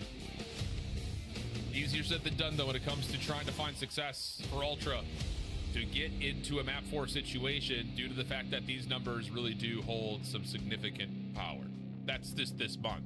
Yeah. But when you talk about Optic overall in Control, a lot of what they've done on Vault has come early through the season. They've been mostly trying to focus on the Hacienda as of lately, but every time we see them here, it is not fun for the other team, it feels like. So we'll see what Ultra try to do. They'll kick things off on offense. Eyes towards A. Opening gunfight's already underway. 3 initial kills going in favor of Optic Texas. Now Kleenex has some ground to make up for it. See the rest of Optic, though, they just said, go ahead, Kleenex, you can keep on roaming. We're going to trap everybody else in the back of their spawn. Hook watching over towards Pool. Everyone else just making sure there's no extension towards B. And Shotzzy just doing Shotzzy things in the middle of the map. Get a kill, get lost. Get some information, give it to your team, get lost. It's so overwhelming when you've got that ability just to swarm and just completely unknown in position.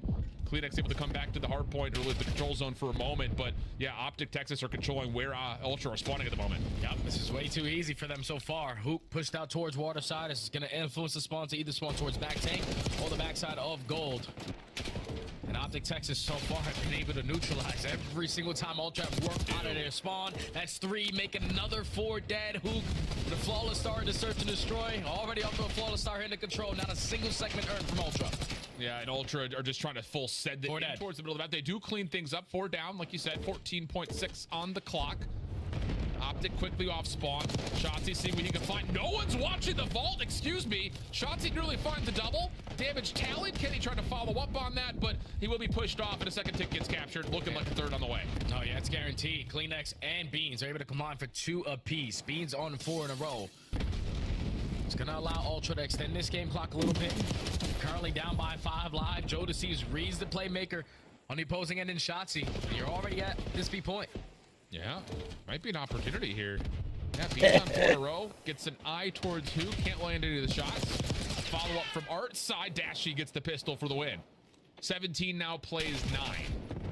Doesn't feel likely for the offense, but I guess the silver lining here is considering the circumstances in the first minute and a half of this control point. At least you got 3 ticks this round. Yeah, that's the biggest thing you can look at. But you still have an opportunity to potentially take this round away. Kleenex at least finds 1, but we can't afford to play trades in this scenario. 13v5. Final push here for Ultra. This is bad sportsmanship from our ops team. 0-7 start for Insight. That's what they want us to talk about. You have to imagine.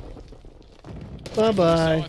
Ultra's going to have their first loss here, boys. Again, 11 plays 3. Ladies and gentlemen. Mid-map, though. If Kleenex they are. Optic's going to win it. B Street, maybe you can stop the clock, but no. All of that, a mere fantasy for Ultra, as Optic legitimately just dominate outside of the 1 breakthrough Ultra was able to find. Yeah, they only found those extra 3 segments in the final 15 seconds of this first round. And that's just Optic Texas dominating in this lane.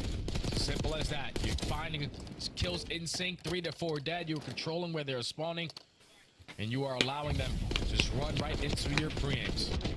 As Optic secure the first defense, now they go on offense. Yeah. Secure is putting it lightly. Dominate. Woof. Maybe the more appropriate term. What can you do the offensive side here?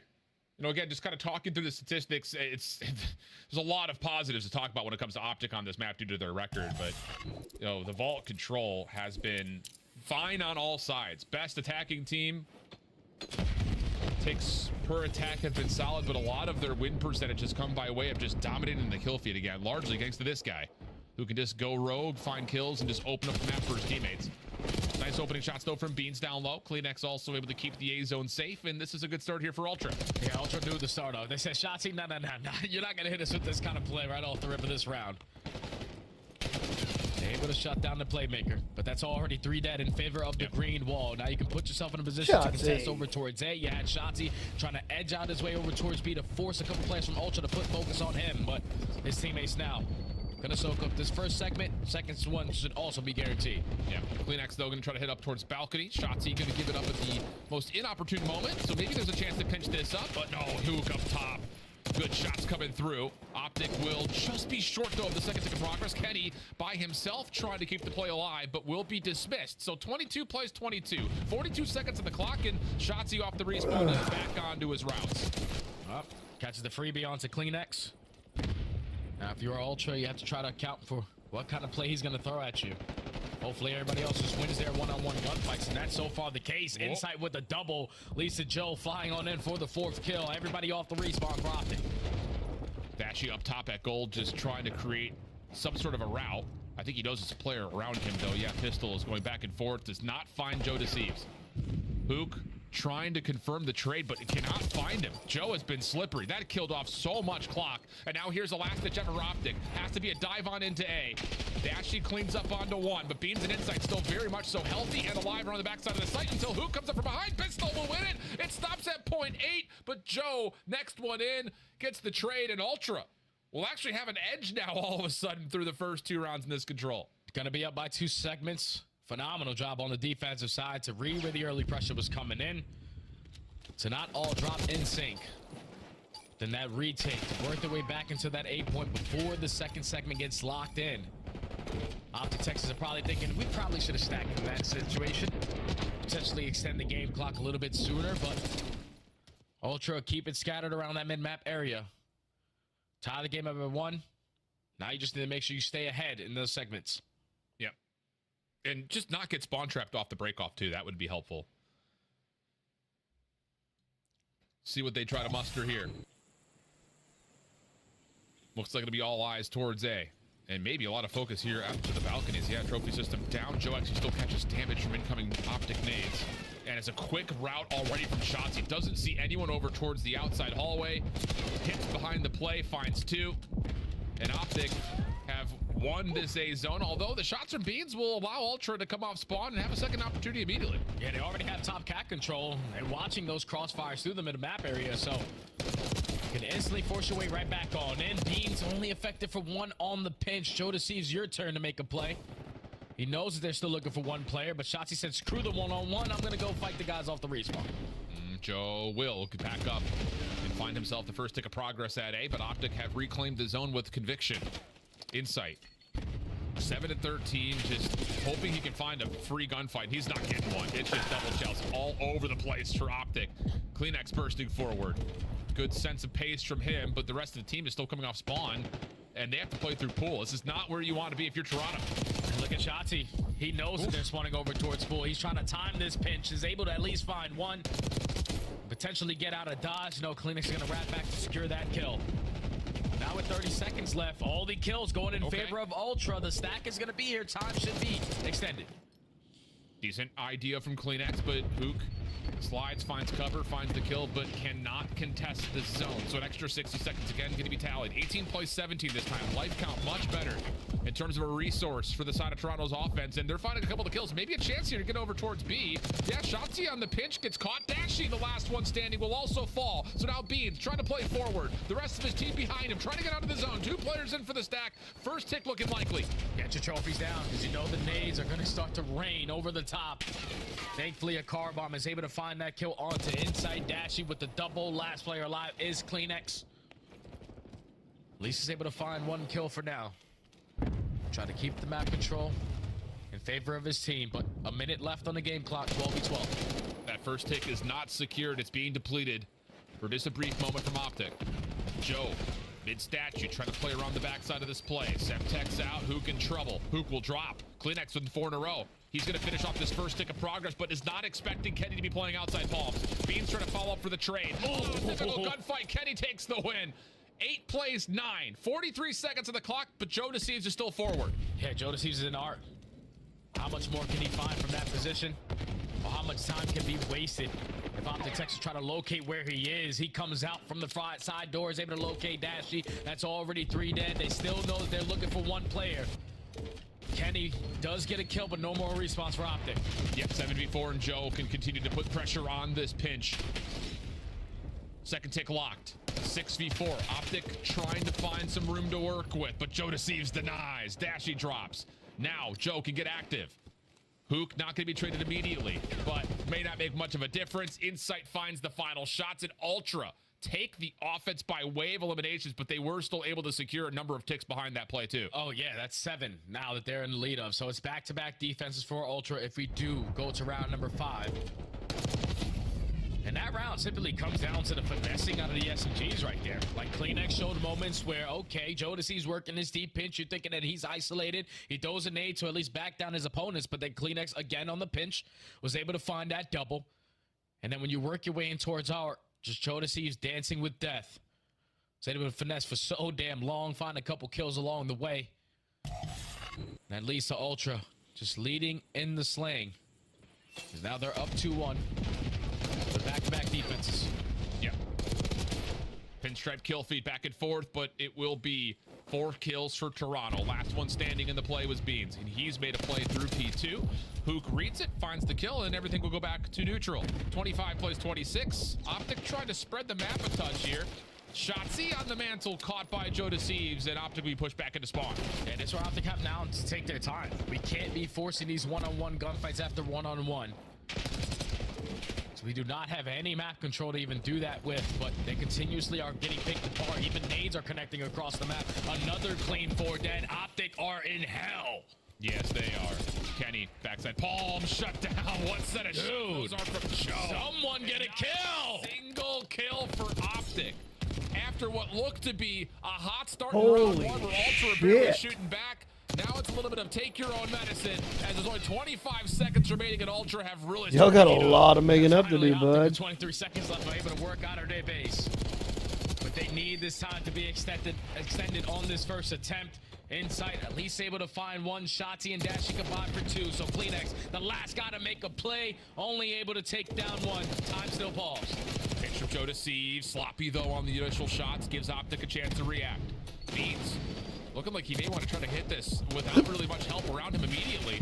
First kill is decent. Hook for the trade. Up top now on the balcony. Kleenex and Insight trying to work this together. That will work out for them to re-enter into the zone. Progress being halted. Clock continues to tick. Kenny at the mid doors. Oh my God. Pistols out though, and it will just be down to the last 2 defensive members for Ultra trying to kill off these last 4 seconds. Optic hop in together. First shots from Joe are good. The secondary shots even better, but Hook will double up, and there may be a chance here for Optic to extend the clock, but there's just not enough lives either way. Ultra bouncing back here in map number 3. Yeah, and everything that we said, Alan, about, you know, going into the major, only having 1 control map that is playable for you, they shut me right up. That was perfect right there out of Ultra. We're talking about the adjustments on defenses where they usually tend to get trapped in the back of their spawn. Usually finding themselves in a situation where they're spawning on the backside of P4 and thinking about those nades raining over B. But this time they were just in your face, had you trapped for so long. Optic had 3 different times where they all came off the respawn and couldn't find a single kill any one of those times. Ultra just slayed them to bits on that defensive side. Obviously, the SMGs reign supreme. Joe Deceives and Kleenex with multiple engagements, 19 non-traded kills from both ends. But Ultra, they just brought it, that map. They outslayed the hell out of Optic Texas to at least force this game 4. And the resiliency just from being beat in the round 1 breakoff, in the blender where the spawn trap from Optic is looking convincing. But you're right, if you were to compare when Ultra being spawn trapped compared to when Optic are being spawn trapped, at least Ultra were trying to get themselves together to work out of it, and it worked out pretty darn decently. You can kind of see it here through the replays. This is when it started to happen, where it's just like, whoa, we don't have any ground to work with whatsoever. But eventually, it's straight eliminations for Ultra. With 15 seconds left in a 7-life deficit, they're able to get through the A zone, stack it up for the extra 60. And from that point on, it just felt like Ultra much more understanding on what they wanted to do in the map and finding ways to execute on that game plan. Yeah, and it helps when you're finding all the kills in sync. A 2 dead leads to a 3 or 4 dead at the same time. You know, all of Optic are accounted for now, and That was a good in match. this final defensive That round. was a really good There match. was non-stop aggression from Joe Deceives and Kleenex throughout the middle of the map. Sure. But then at the same time, they push their way up through pool, and at the same time, the ARs on the opposing end are pushing their way up through gold. So you spawn them on the backside of that tank. That's what makes it so much more difficult for Optic Texas, because they're thinking, okay, I'm off the respawn. Okay, there's one to my right, there's one to my left. I can't do anything. So Ultra definitely showing that practice is going to allow them to improve in their control with the 3-1 victory on that vault. But now they go into a protocol hardpoint, which is a bread and butter HP for them. So we potentially might go 5, Alan. It ain't far from done yet. It very well may be that way. I mean, this has been a map where, you know, again, we haven't really seen a lot of playthroughs for the side of Optic. Toronto, we have, and their SMGs really, again, come to life when we get onto this map, as you would expect. But they do it in the way that we were talking about this in our first series, where you trust that Beans and Insight are going to create a 4v3, and then you run through it. You don't just dive on in because you feel like you have to as a sub. You wait to get the information, you wait to collect onto a kill, and then you take the ground away.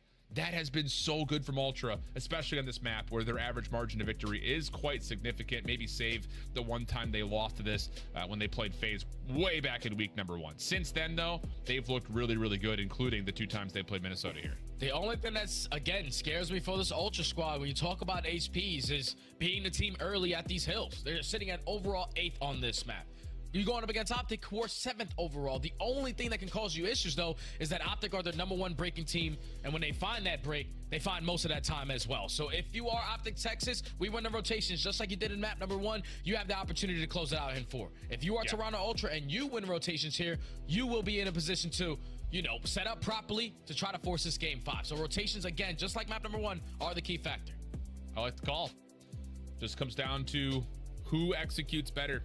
And I think most importantly, when you talk about 2 teams that, largely speaking, when it comes to hardpoint, have a very strong understanding of what they want to do on rotation, there is a level of who has the better efficiency when it comes down to actually holding. I will say that, you know, for the side of Ultra, their rotation percentage has not been particularly great. It's not terrible here, though. That's the thing. It just comes down to, can they actually put themselves in good positions early and give Optic a bit more of a workout? Because, like we talk about, this Toronto team just kind of, it's one of those situations I feel like we watch them in hardpoint. It's like hills greater than kills. They love to play the OBJ. That's how they find their way through some of the hardpoint maps that they play to a good, I would say, success rate. Whereas Optic, they could come away with 4 in a row, 4 wins or 4 straight eliminations in a row, full team wipe you, and then all of a sudden you're just in hell again. I'm also looking at Ultra to not start so slow in this hard point, because that changes everything of what Optic Texas are now going to do. You go up 100 points, you can start hitting those rotations early with about 25, 30 seconds still to play at that old hill. And that's what keeps you in that lead, just playing ahead. So if you're Ultra, you need to start off how? You cannot allow Optic to go up 50 to 60 points, especially off the first 2 hills, because we know how impactful that P3 to P4 chain is. Lots of keys to look out for. But after what it seems like a wake-up map from Toronto, and map number 3, can they take that same energy here onto legitimately a map that people can get around you real quick? It's just, you're not going to be able to watch everything. So there has to be a level of initiation to try to be the instigators on a lot of those plays and force Optic to get back on their heels a little bit. Opening gunfights, not particularly great, though, for Ultra. Kleenex, okay, saves it by finding himself a 2, but here's that route. Hook around the back, already playing through elevator. Man, shout out to the observant team right there for the perfect angle. All those gunfights through the mid-map. Even though Insight finds 3, you still have Hook on the pinch contesting it. His teammates are spawning over towards 10. Hook relieves that pressure on towards the point. Now Optic can hop right back in. Yep, I love that he doesn't take that 3rd challenge over towards gun. He just gives the information, holds on to sidewalk where he can manipulate spawns. Oh, and Hook is off to the races. 4-0 start. Optic dominate through the middle of the map. A chance in this last 10 seconds to start getting some time, as they will also have some numbers on rotation. Yeah, I don't know if that made sense right there for Hook. He hits the zip. You should not get fall damage, but at least you're going to win the rotation over towards Nude. 22 seconds there at P1. Hook initially in towards the P2 time. Right after Ultra, you need to find a break, and it needs to start with the mid-map presence. Insight again with the multi-kill, finds 3 in a row. Now this should lead to a quick break. Yeah, Hook trying to find himself a little bit of cover, but denied. Kenny off the regen, slides forward, finds 1 elimination while Optic are still spawning at the back. Big win from Dashy. Looks for Beans, picking up a nade. Trade from Kleenex, but He doesn't have anywhere to go, so Optic will have the numbers. They'll dive right back into the hard point. There's still 27 seconds to fight for. And you already have 2 players from Ultra spawning across the map. Thankfully, the last 2 players who are holding down tin area are able to find those 2 kills. So Kleenex and Joe on the pinch, turn it into a 3v1. They just haven't been able to locate where Hook is. Thankfully, you still have the spawns for the next HP. At least for now. Hard point not open yet, so for the next HP. At least for now. Hard point not open yet, so every kill, from Hook's perspective, would be a Toronto Ultra spawn. Really stunned up just before he makes his. We'll have a rotational win here to P3. Oh, now Dashi at least contesting from top 3. He's gonna challenge instead of waiting for his teammates to apply the pressure. But Hook on the pinch now finds a little bit of success. Can he potentially spawn the players out? Good enough for the double. You still have the back spawns if you are Ultra, and Hook has gotten a perfect read. Can't find those kills, but his teammates find the break. Yeah, now Kenny can step forward, but Semtex takes him out of position. Shotzzy, the time passes his direction, but can't lock down the shot through the pillars. And now Ultra trying to re-break in from the backside. Pinch on the way, though. Hook is quickly back into the play, and this has been, I would say, sloppier than you would expect from Ultra. They were able to win out the gunfight, stop the spawn trap, but Optic keep flooding in from front middle, and they're the ones who are technically going to win this hard point. Yeah, that can't happen if you're Ultra. Kills went your way, but you allow 1 player in Hook to hit that deep right route through both sides. And able to keep it scrappy, and Optic Texas walk away a majority of that time. And this is where the game can start to get out of hand. Insight, the soul man here. He's going to get picked off. Optic win the rotation to the money hill here at P4. Yeah, Jodeci is going to get stunned over towards Spiral. Needs to follow, and he's completely destroyed before the setup can really come into play. Kleenex catches a couple, but yeah, it's just too much distraction from Optic inside the hard point. Insight slides through. Hook in trouble, trying to catch timing on the angle. Shotzzy helping out from the field, and Hook just finesses up and down he goes. But Toronto will get a momentary break with 27 on the clock. And it's inside again. Allen just multiple double kill after double kill, that time with the SMG in hand. Leads to the break there for Ultra for a good chunk of time. You're just not prepared for how many reinforcements Optic are going to use to try to break their way back on in. Pinstripe kill feed, Kleenex with a double, turns into a one-on-one. And Ultra able to walk away with that remaining junk time. Still very into this game, but the only thing Ultra now got to be thinking about, the adjustments we need to make at P3. Absolutely the case. And at the same breath, they're going to have to try to find some high ground to work with because Optic own essentially both houses right now. Dashi comfortable inside the hard point. Kleenex, can he find an angle here? No, he's going to be seen, but Dashi is low. Will be overwhelmed as Toronto starts to find a couple of kills, and this is leading to some good moments from Ultra in the last 2 hills. Yeah, they're starting to come alive, man. Hook the nuke, though, again, the game breaker. Able to find a double. You know that they're still spawning on the backside of Grandma's. You open up a lane for your teammates to now get back on towards P1. 25 seconds still to fight for here. Ultra trying to nade out Dashi, trying to stun him out. Make their job a little bit easier, but still, Optic effective on continuously trading. But the lead dwindles to just about 20 points. 10 seconds to fight for, and look at the minimap. Ultra are in position with the correct spawns that they want, going over towards P2. Hook trying to force something up top at mid, not going to work out. Spawns will stay stable, and now it's just down to can Ultra execute on this setup, a rotation win. Can they find a good hold here at 2? Yeah, don't let anyone slip on by. First line of defense is taking care of Shotzzy, who's trying to contest from cobble steps. He eventually stalls the attention from Ultra to that side, and then his teammates fly through top mid for an easy 3 dead. Now Joe, last player alive. Insight again opens up with the first kill. Joe with the re-wrap through top mid. Yeah, good. He's able to lead to the break there for Ultra. Yeah, really, really solid for Joe DeCease on the timing of the route. Good awareness, and now he can help finish up this back 30. Gotta flip these spawns, Alan. Yeah, as the Optic are still holding on, though, to this field setup, and that's going to be the next issue here, especially with they're going to trust that Hook can come up from behind this play and give him a chance at contesting. Oh, nice long-range shots from Joe, but the force from the front starts to amount. Optic breaking for the scrap time, and look at the spawns. They're going to move around a little bit. This is a key moment for Ultra if they want to try to actually take a lead. Yeah, they need to make the adjustments on P3. Thankfully, Optic get a little too aggressive through that mid-map. No one blocks the back spawn, so Ultra are blessed with the opportunity to win the rotation over towards New, but you have to make it count. I just don't know if you're accounting for everyone. Thankfully, the players inside the hard point are winning the gunfights, but Optic get the Swans right on back. Just another moment you could clip that last 30 seconds, and you can see it. Optic are just more prone to hitting these routes to open up space. Toronto is a little bit too turtled, but from inside the hard point, they're doing a decent job of fighting back. Shotzzy on 3 in a row. Opts to go to the nade.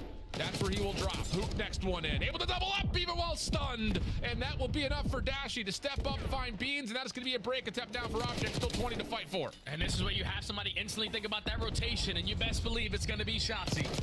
Puts himself in a position to contest bottom P4. Freebie for the first kill. This double will basically secure it. He has a little bit of assistance there for his teammates, but Optic Texas now in the driver's seat to blow this game wide open. Yeah, from scrap to initial between 3 and 4. 141 to 104. How much damage can Optic do here in the first 20 to 30 seconds on the 4th hill? Good opener here from Toronto. Stuns allow them a chance to get some numbers to try to break this open quickly. Nades in the back, also landing, leaving Dashy by himself off spawn. That's the rest of Optic trying to flood forward as we take a moment to see how they're coming as an Optic's listening. Vote late, vote late. Nice job. That's big kill. Take your time, take your time, take your time. One spiral, there's one down. On the computer, just camp. Two. One's in zip, One's in zip. Zip in spiral. Two spiral. Zip. Okay, get him. Nice job. Yo, big door late. I got mid. Alright, take it. He's zip. I'm zip. I'll give you bigger. Bigger. I'm dead. He's on mid top. Make computer in zip. Make computer in zip. Last hit. Nice, good win, bro. Yo, done once. Alright, there's 2-0. Alright, they can be in there. 3 out. Two more. They can be there. Give me there. I'm gonna pitch maybe. I don't see any there. Door. Low elbow. Elbow Jamie there. That's what I'm trying to Alright, use. load up. There's set up. Nice, last guy load up. Load up. Nice job, bro. Load up. I will get Tom. Everybody just hold. Get the cross to Tom. Door guy. Make it on me, bro. Alright, front first. I'll see the front chest. Top. Give me another one. Elbow me, bro. Top dub and Jamie. And elbow. Top dub and elbow. Last hit. On this side. Top really weak. Top up on you. Nice. I don't know where top up. It's Jamie. They can make gun on you, bro. Make gun after this. Top dub, hit her out. Top dub dead. Nice. Look at pictures. I top pitch. He's on top. Yo, he's front chips. Absolutely. Run up. Alright, one shot top trip. You got him. Last guy missing one, bro. Let's middle. Get time? Yeah. I can get it. Just hold it. Everybody just hold it. Top ledge. He's up on me. Hit me.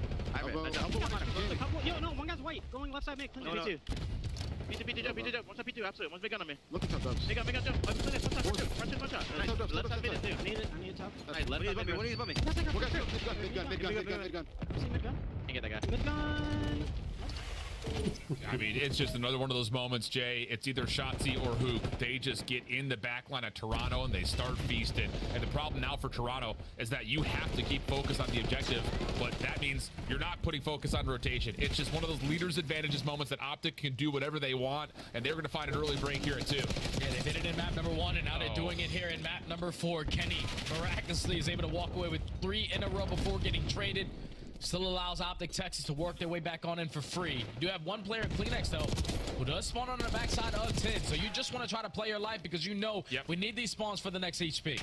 Well, he's committed, though. He knows he has to come back over to the hard point. So Dashy will just sit back, take down one, Kenny the other, and that's just another moment where, because Ultra has kept their focus on the hard point, they lose focus on what's happening around the back, and now Optic are cleaning up in the kill feed. They're going to get well past the 200-point mark, and they've got rotational success over towards 3.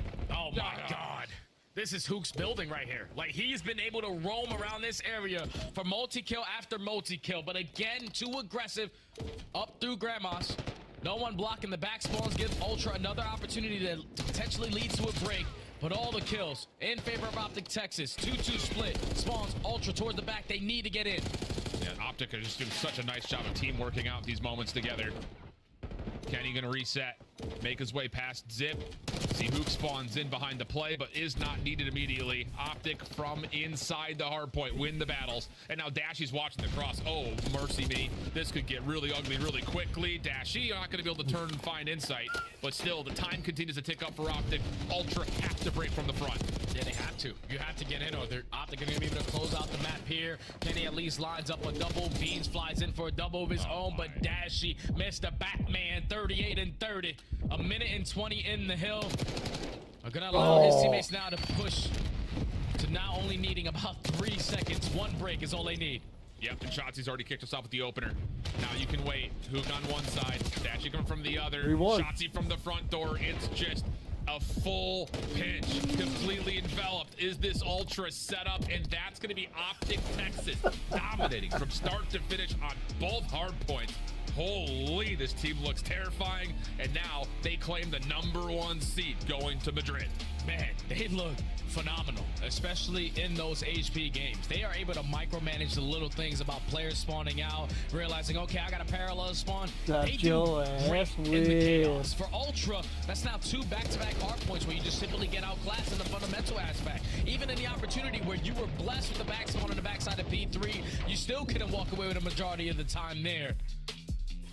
Optic Texas was just the better team in the HPs, the better team when you talk about the game plan in the search and destroy, and now are looking like probably the top team going into Major 1 with that kind of performance there. Yeah, I mean, it's clearly the top 2 right now in my mind are Optic and Atlanta. I mean, yeah, that series versus Cloud9 gets a little squirrely, but it is one of those series that, you know, Atlanta's playing around with a little bit of the map pool. Yep. Trying to make sure they're good to go. I give them a little bit of leeway, but this is Optic beating down a team that has looked nothing but great so far here in stage 1. Again, the only series they've lost was at Minor 1 in reverse sweep fashion, where Kleenex just was not a factor in the back 3 maps. But here, I mean, look at the stagnation between both P4s. 24 of 23. Optic only allowed them to get 23 points, Jay, in 5 hills. What are we talking about? It's just the Hook the Nuke show. Like every P1 that they got to, and especially the second one that they went to, from that P4 to P1 rotation, where you go from 156 to 186, and Ultra only get 4 seconds there. And that's due to what Hook was just doing, just roaming into your base. It's as simple as that. The rest of Optic Texas were blocking the back spawns to allow Hook to make those kind of plays. And their hard point game right now is probably the top in the league. I just think like the only thing that you're really going to focus on if you're Optic Texas, obviously you fall short on your best control map here, but that was due to just Toronto simply outplaying you when you talk about the slaying. That usually does not happen. So for Optic Texas to win that red card and potentially now add that into the map pool, because you beat the best team on it, anything can happen now at the major. 100%. But that, again, comes with the guarantee that Optic will be the #1 seed, moving Ultra down just a touch, and they need to focus on rotation badly, as we will rotate, get the desk back involved. That is going to make a very interesting first round as Optic now matches up against Miami Heretics. There's a little bit of a rivalry there, and Optic may, for the first time, not be fan favorites in a venue. Ooh, I don't know. I think they might still be a little bit of some fan favorites, but we could hear some booing. Who knows? We're in Spain. We'll find out. Let's take a look at the highlights. Why are they the #1 seed? Well, because they picked up Hook, and he's the greatest player in Black Ops 6. No, Hook is able to thrive, though, in this setup. When you have Dashy and Kenny holding down the rest of the map, Hook can just get lost behind enemy lines. Absolutely. I mean, when the hill's white, you'll really notice, like, what Optic does so well. Like, all the other tasks that need to happen on the map, like getting the spawns, getting into a situation where we can trade effectively and then get the time, it all happens perfectly. There's such a good hardpoint team, and we saw a great description of that in this one. Like, Hook pushing out and getting to their bottom base, just a nuisance. And then we're in the listening, and he's like, I got one off spawn. They're like, there's still one up top. He finesses his life, repositions, finds a kill up top, as you see right here, and then he's just wreaking havoc. Even players dying around the hill, you know Hook is going to be there for that trade right after. So Optic's communication, the positioning, everything absolutely on point against one of our powerhouses in this league. I just have to echo that. I feel like this was a series that all of Optic Texas have seriously gelled together as a team. I think this is the most as a team we have seen them play, and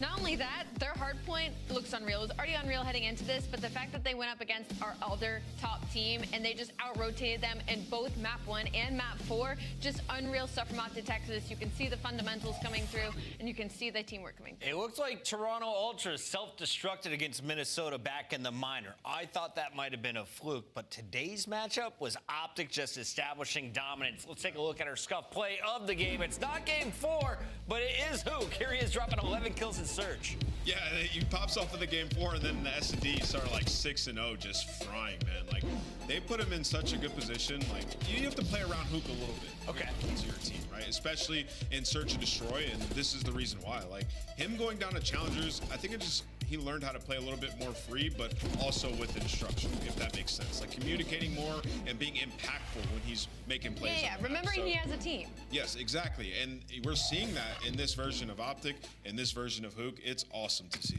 Optic is already on their way to Madrid. We'll be skipping the interview, but we do have to revisit all of the wins on the day because there was a number of teams that finished 5-2. LA Thieves unable to challenge for the #1 seed as Boston hands them an L. Let's walk through this series. What did you guys see? For me, it was MVP Snoopy throughout the entirety of this thing. He loads into that map, #1, bang, dropping 41 and 23. Just absolute some dominance. And then he loads in that map, #2, drops 15 kills. Yikes. 15 and 8 from Snoopy. And that wasn't all. He continued it throughout the entirety of this series, even into the game 5, going 7 and 5. He was been unreal. And against one of the top teams really speaks a testament to how good he is. Boston beat LA Thieves. Listen, Scrap was saying everybody's gunning for him, all this stuff. Listen, man, yeah, they need to get into the lab. Like, what I've been seeing from Thieves has not been great over their last few matches. This is a team that everybody expected to dominate, a team that Nate Shot spent top dollar, top coin on this roster to bring in championships. You cannot be losing to Boston, who have been good, but like this team Thieves coming into the year should be dominating Boston. Going from evicting players to now playing for a podium spot. You got Snoopy at 15 and 8, a 1.88 KD. The man did it all and earns MVP honors for his performance tonight. And sets the S&D kill record. I mean, hats off to Snoopy, man. Well done, young lad. Snoopy will be in action in Madrid, and you're going to see Atlanta FaZe in the winners bracket. We were worried because they started 1-3. Well, after that start, they won 6 more games. They have now made it 8 in a row for Atlanta FaZe. It was all smoke and mirrors, dude. These guys just wanted to add some drama. Honestly, shout out to Atlanta FaZe, making the first couple weeks interesting. They come into the minor, they fry, have not lost since December 14th, and they're looking to continue that. We're here behind closed doors. They're putting in that extra work and doing some hard work, man. Like, that's what you need to do to win and to get through your problems. Good squad, man. I'm excited to see them. There's really only 2 big takeaways for me from not only this series, but Atlanta FaZe in general heading into the major. It's the fact that the ARs are finally on floor and finally, comfortable in this game and doing what they need to do. And that Atlanta FaZe has finally added Hacienda to their control map pool because that was their weakest series. But man on fire is going to be Celium. Like I said, the arrows need to step up, and this guy is finally leading some of these teams. See, this makes sense, right? Yeah, like this, everything's right in the world. Like, it doesn't make sense, but it makes sense for the Celium index. Watching some of Celium's kills today, though, my brain was broken. He is getting up close and personal with the AR, and he has climbed that leaderboard. Number 3, Hook Shotzi. Watch your back. MacArthur's coming back for his throne. Yeah, I mean, you look at this list, man, it just makes sense. Like, these guys getting into form. I think the biggest surprise look at this is probably Gwyn in his sophomore year. Well done. Up there with some of the best of all time. So shout out Gwyn. Gwyn at number 5. The Royal Ravens starting red hot, but now a little sluggish. Little bit. Who's on more fraud watch? Toronto Ultra, Carolina Royal Ravens. Who doesn't belong in your top 3?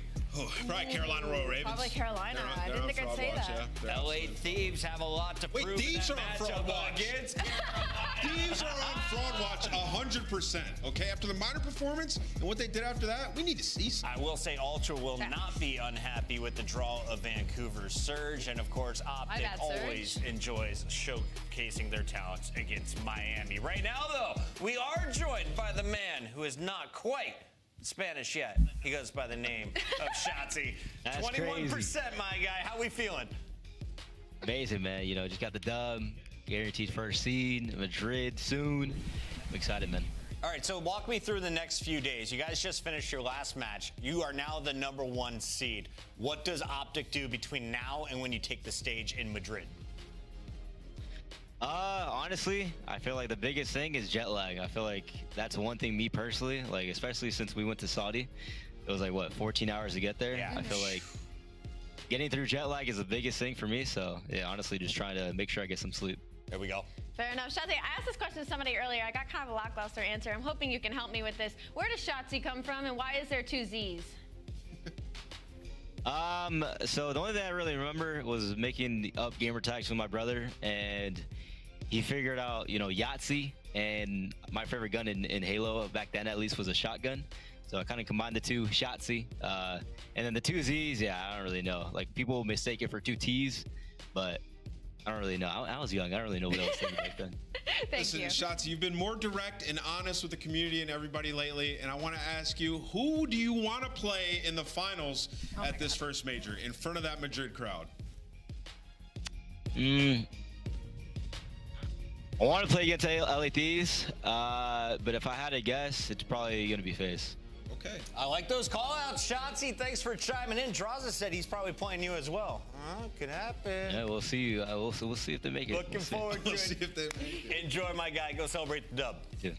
Thank you. That is Shotzi. That's Optic Texas. Where do they land in your bracket? The #1 seed. And that is a bit of a surprise after seeing them drop to Boston on day number 10 1. a.m. Let's talk about day 1, though, of the major, Allie, because we have 4 best of Thursday? 5s. And if you've been watching the man, qualifiers, that at least half of these are going to a game 5. Oh, yeah. I mean, I wouldn't be shocked if Thursday? all 4 of them win. I mean, honestly, I think we're opening up with a banger and closing with a banger, but any of these series could give us a run for our money. Yeah, I like the schedule. I mean, the first 3 matches kind of like these teams stylistically match each other well in what they're good at. So we could have a lot of game 5s. Well, but I will can't be wait to feel the trying my electricity best of a to live show audience. off I haven't when I been to get home. Spain in too many moons. So excited Come to Thursday return. night. They have an epic Call of Duty scene. We can't wait to see you all there. And I reminder, don't get as we off till close out 6, it tonight's might show, be- tickets it are might be still over. We on might have to sale. wait till the Get weekend, yours from but- Toronto Ultra on social media. See you there. I'll be able to get Friday, Saturday, and Sunday, hopefully. But with that being said, we know what's going on. We know what's happening. I'm Gigme. Thanks for watching. I'm not saying that I'm not going to play a little bit here and a little bit. But there is some things I got to do. If I'm just don't wait up kind of thing. But if you like what you see, man, we're going to try to cover as much of this as we possibly can. If you're on Twitch, please hit the follow button. If you're on YouTube, hit the subscribe button, like button, notification bell. Get notified of the videos I put out on this channel. Hope you enjoy it. I'm enjoying giving it to you. I hope you enjoy watching it. And I will be giving you some of my own gameplay sometime here in the near future. I just got a lot of stuff going on right now. I'm trying to get everything settled up. But I really appreciate all the love that y'all give to me on this channel. And I will see you next time.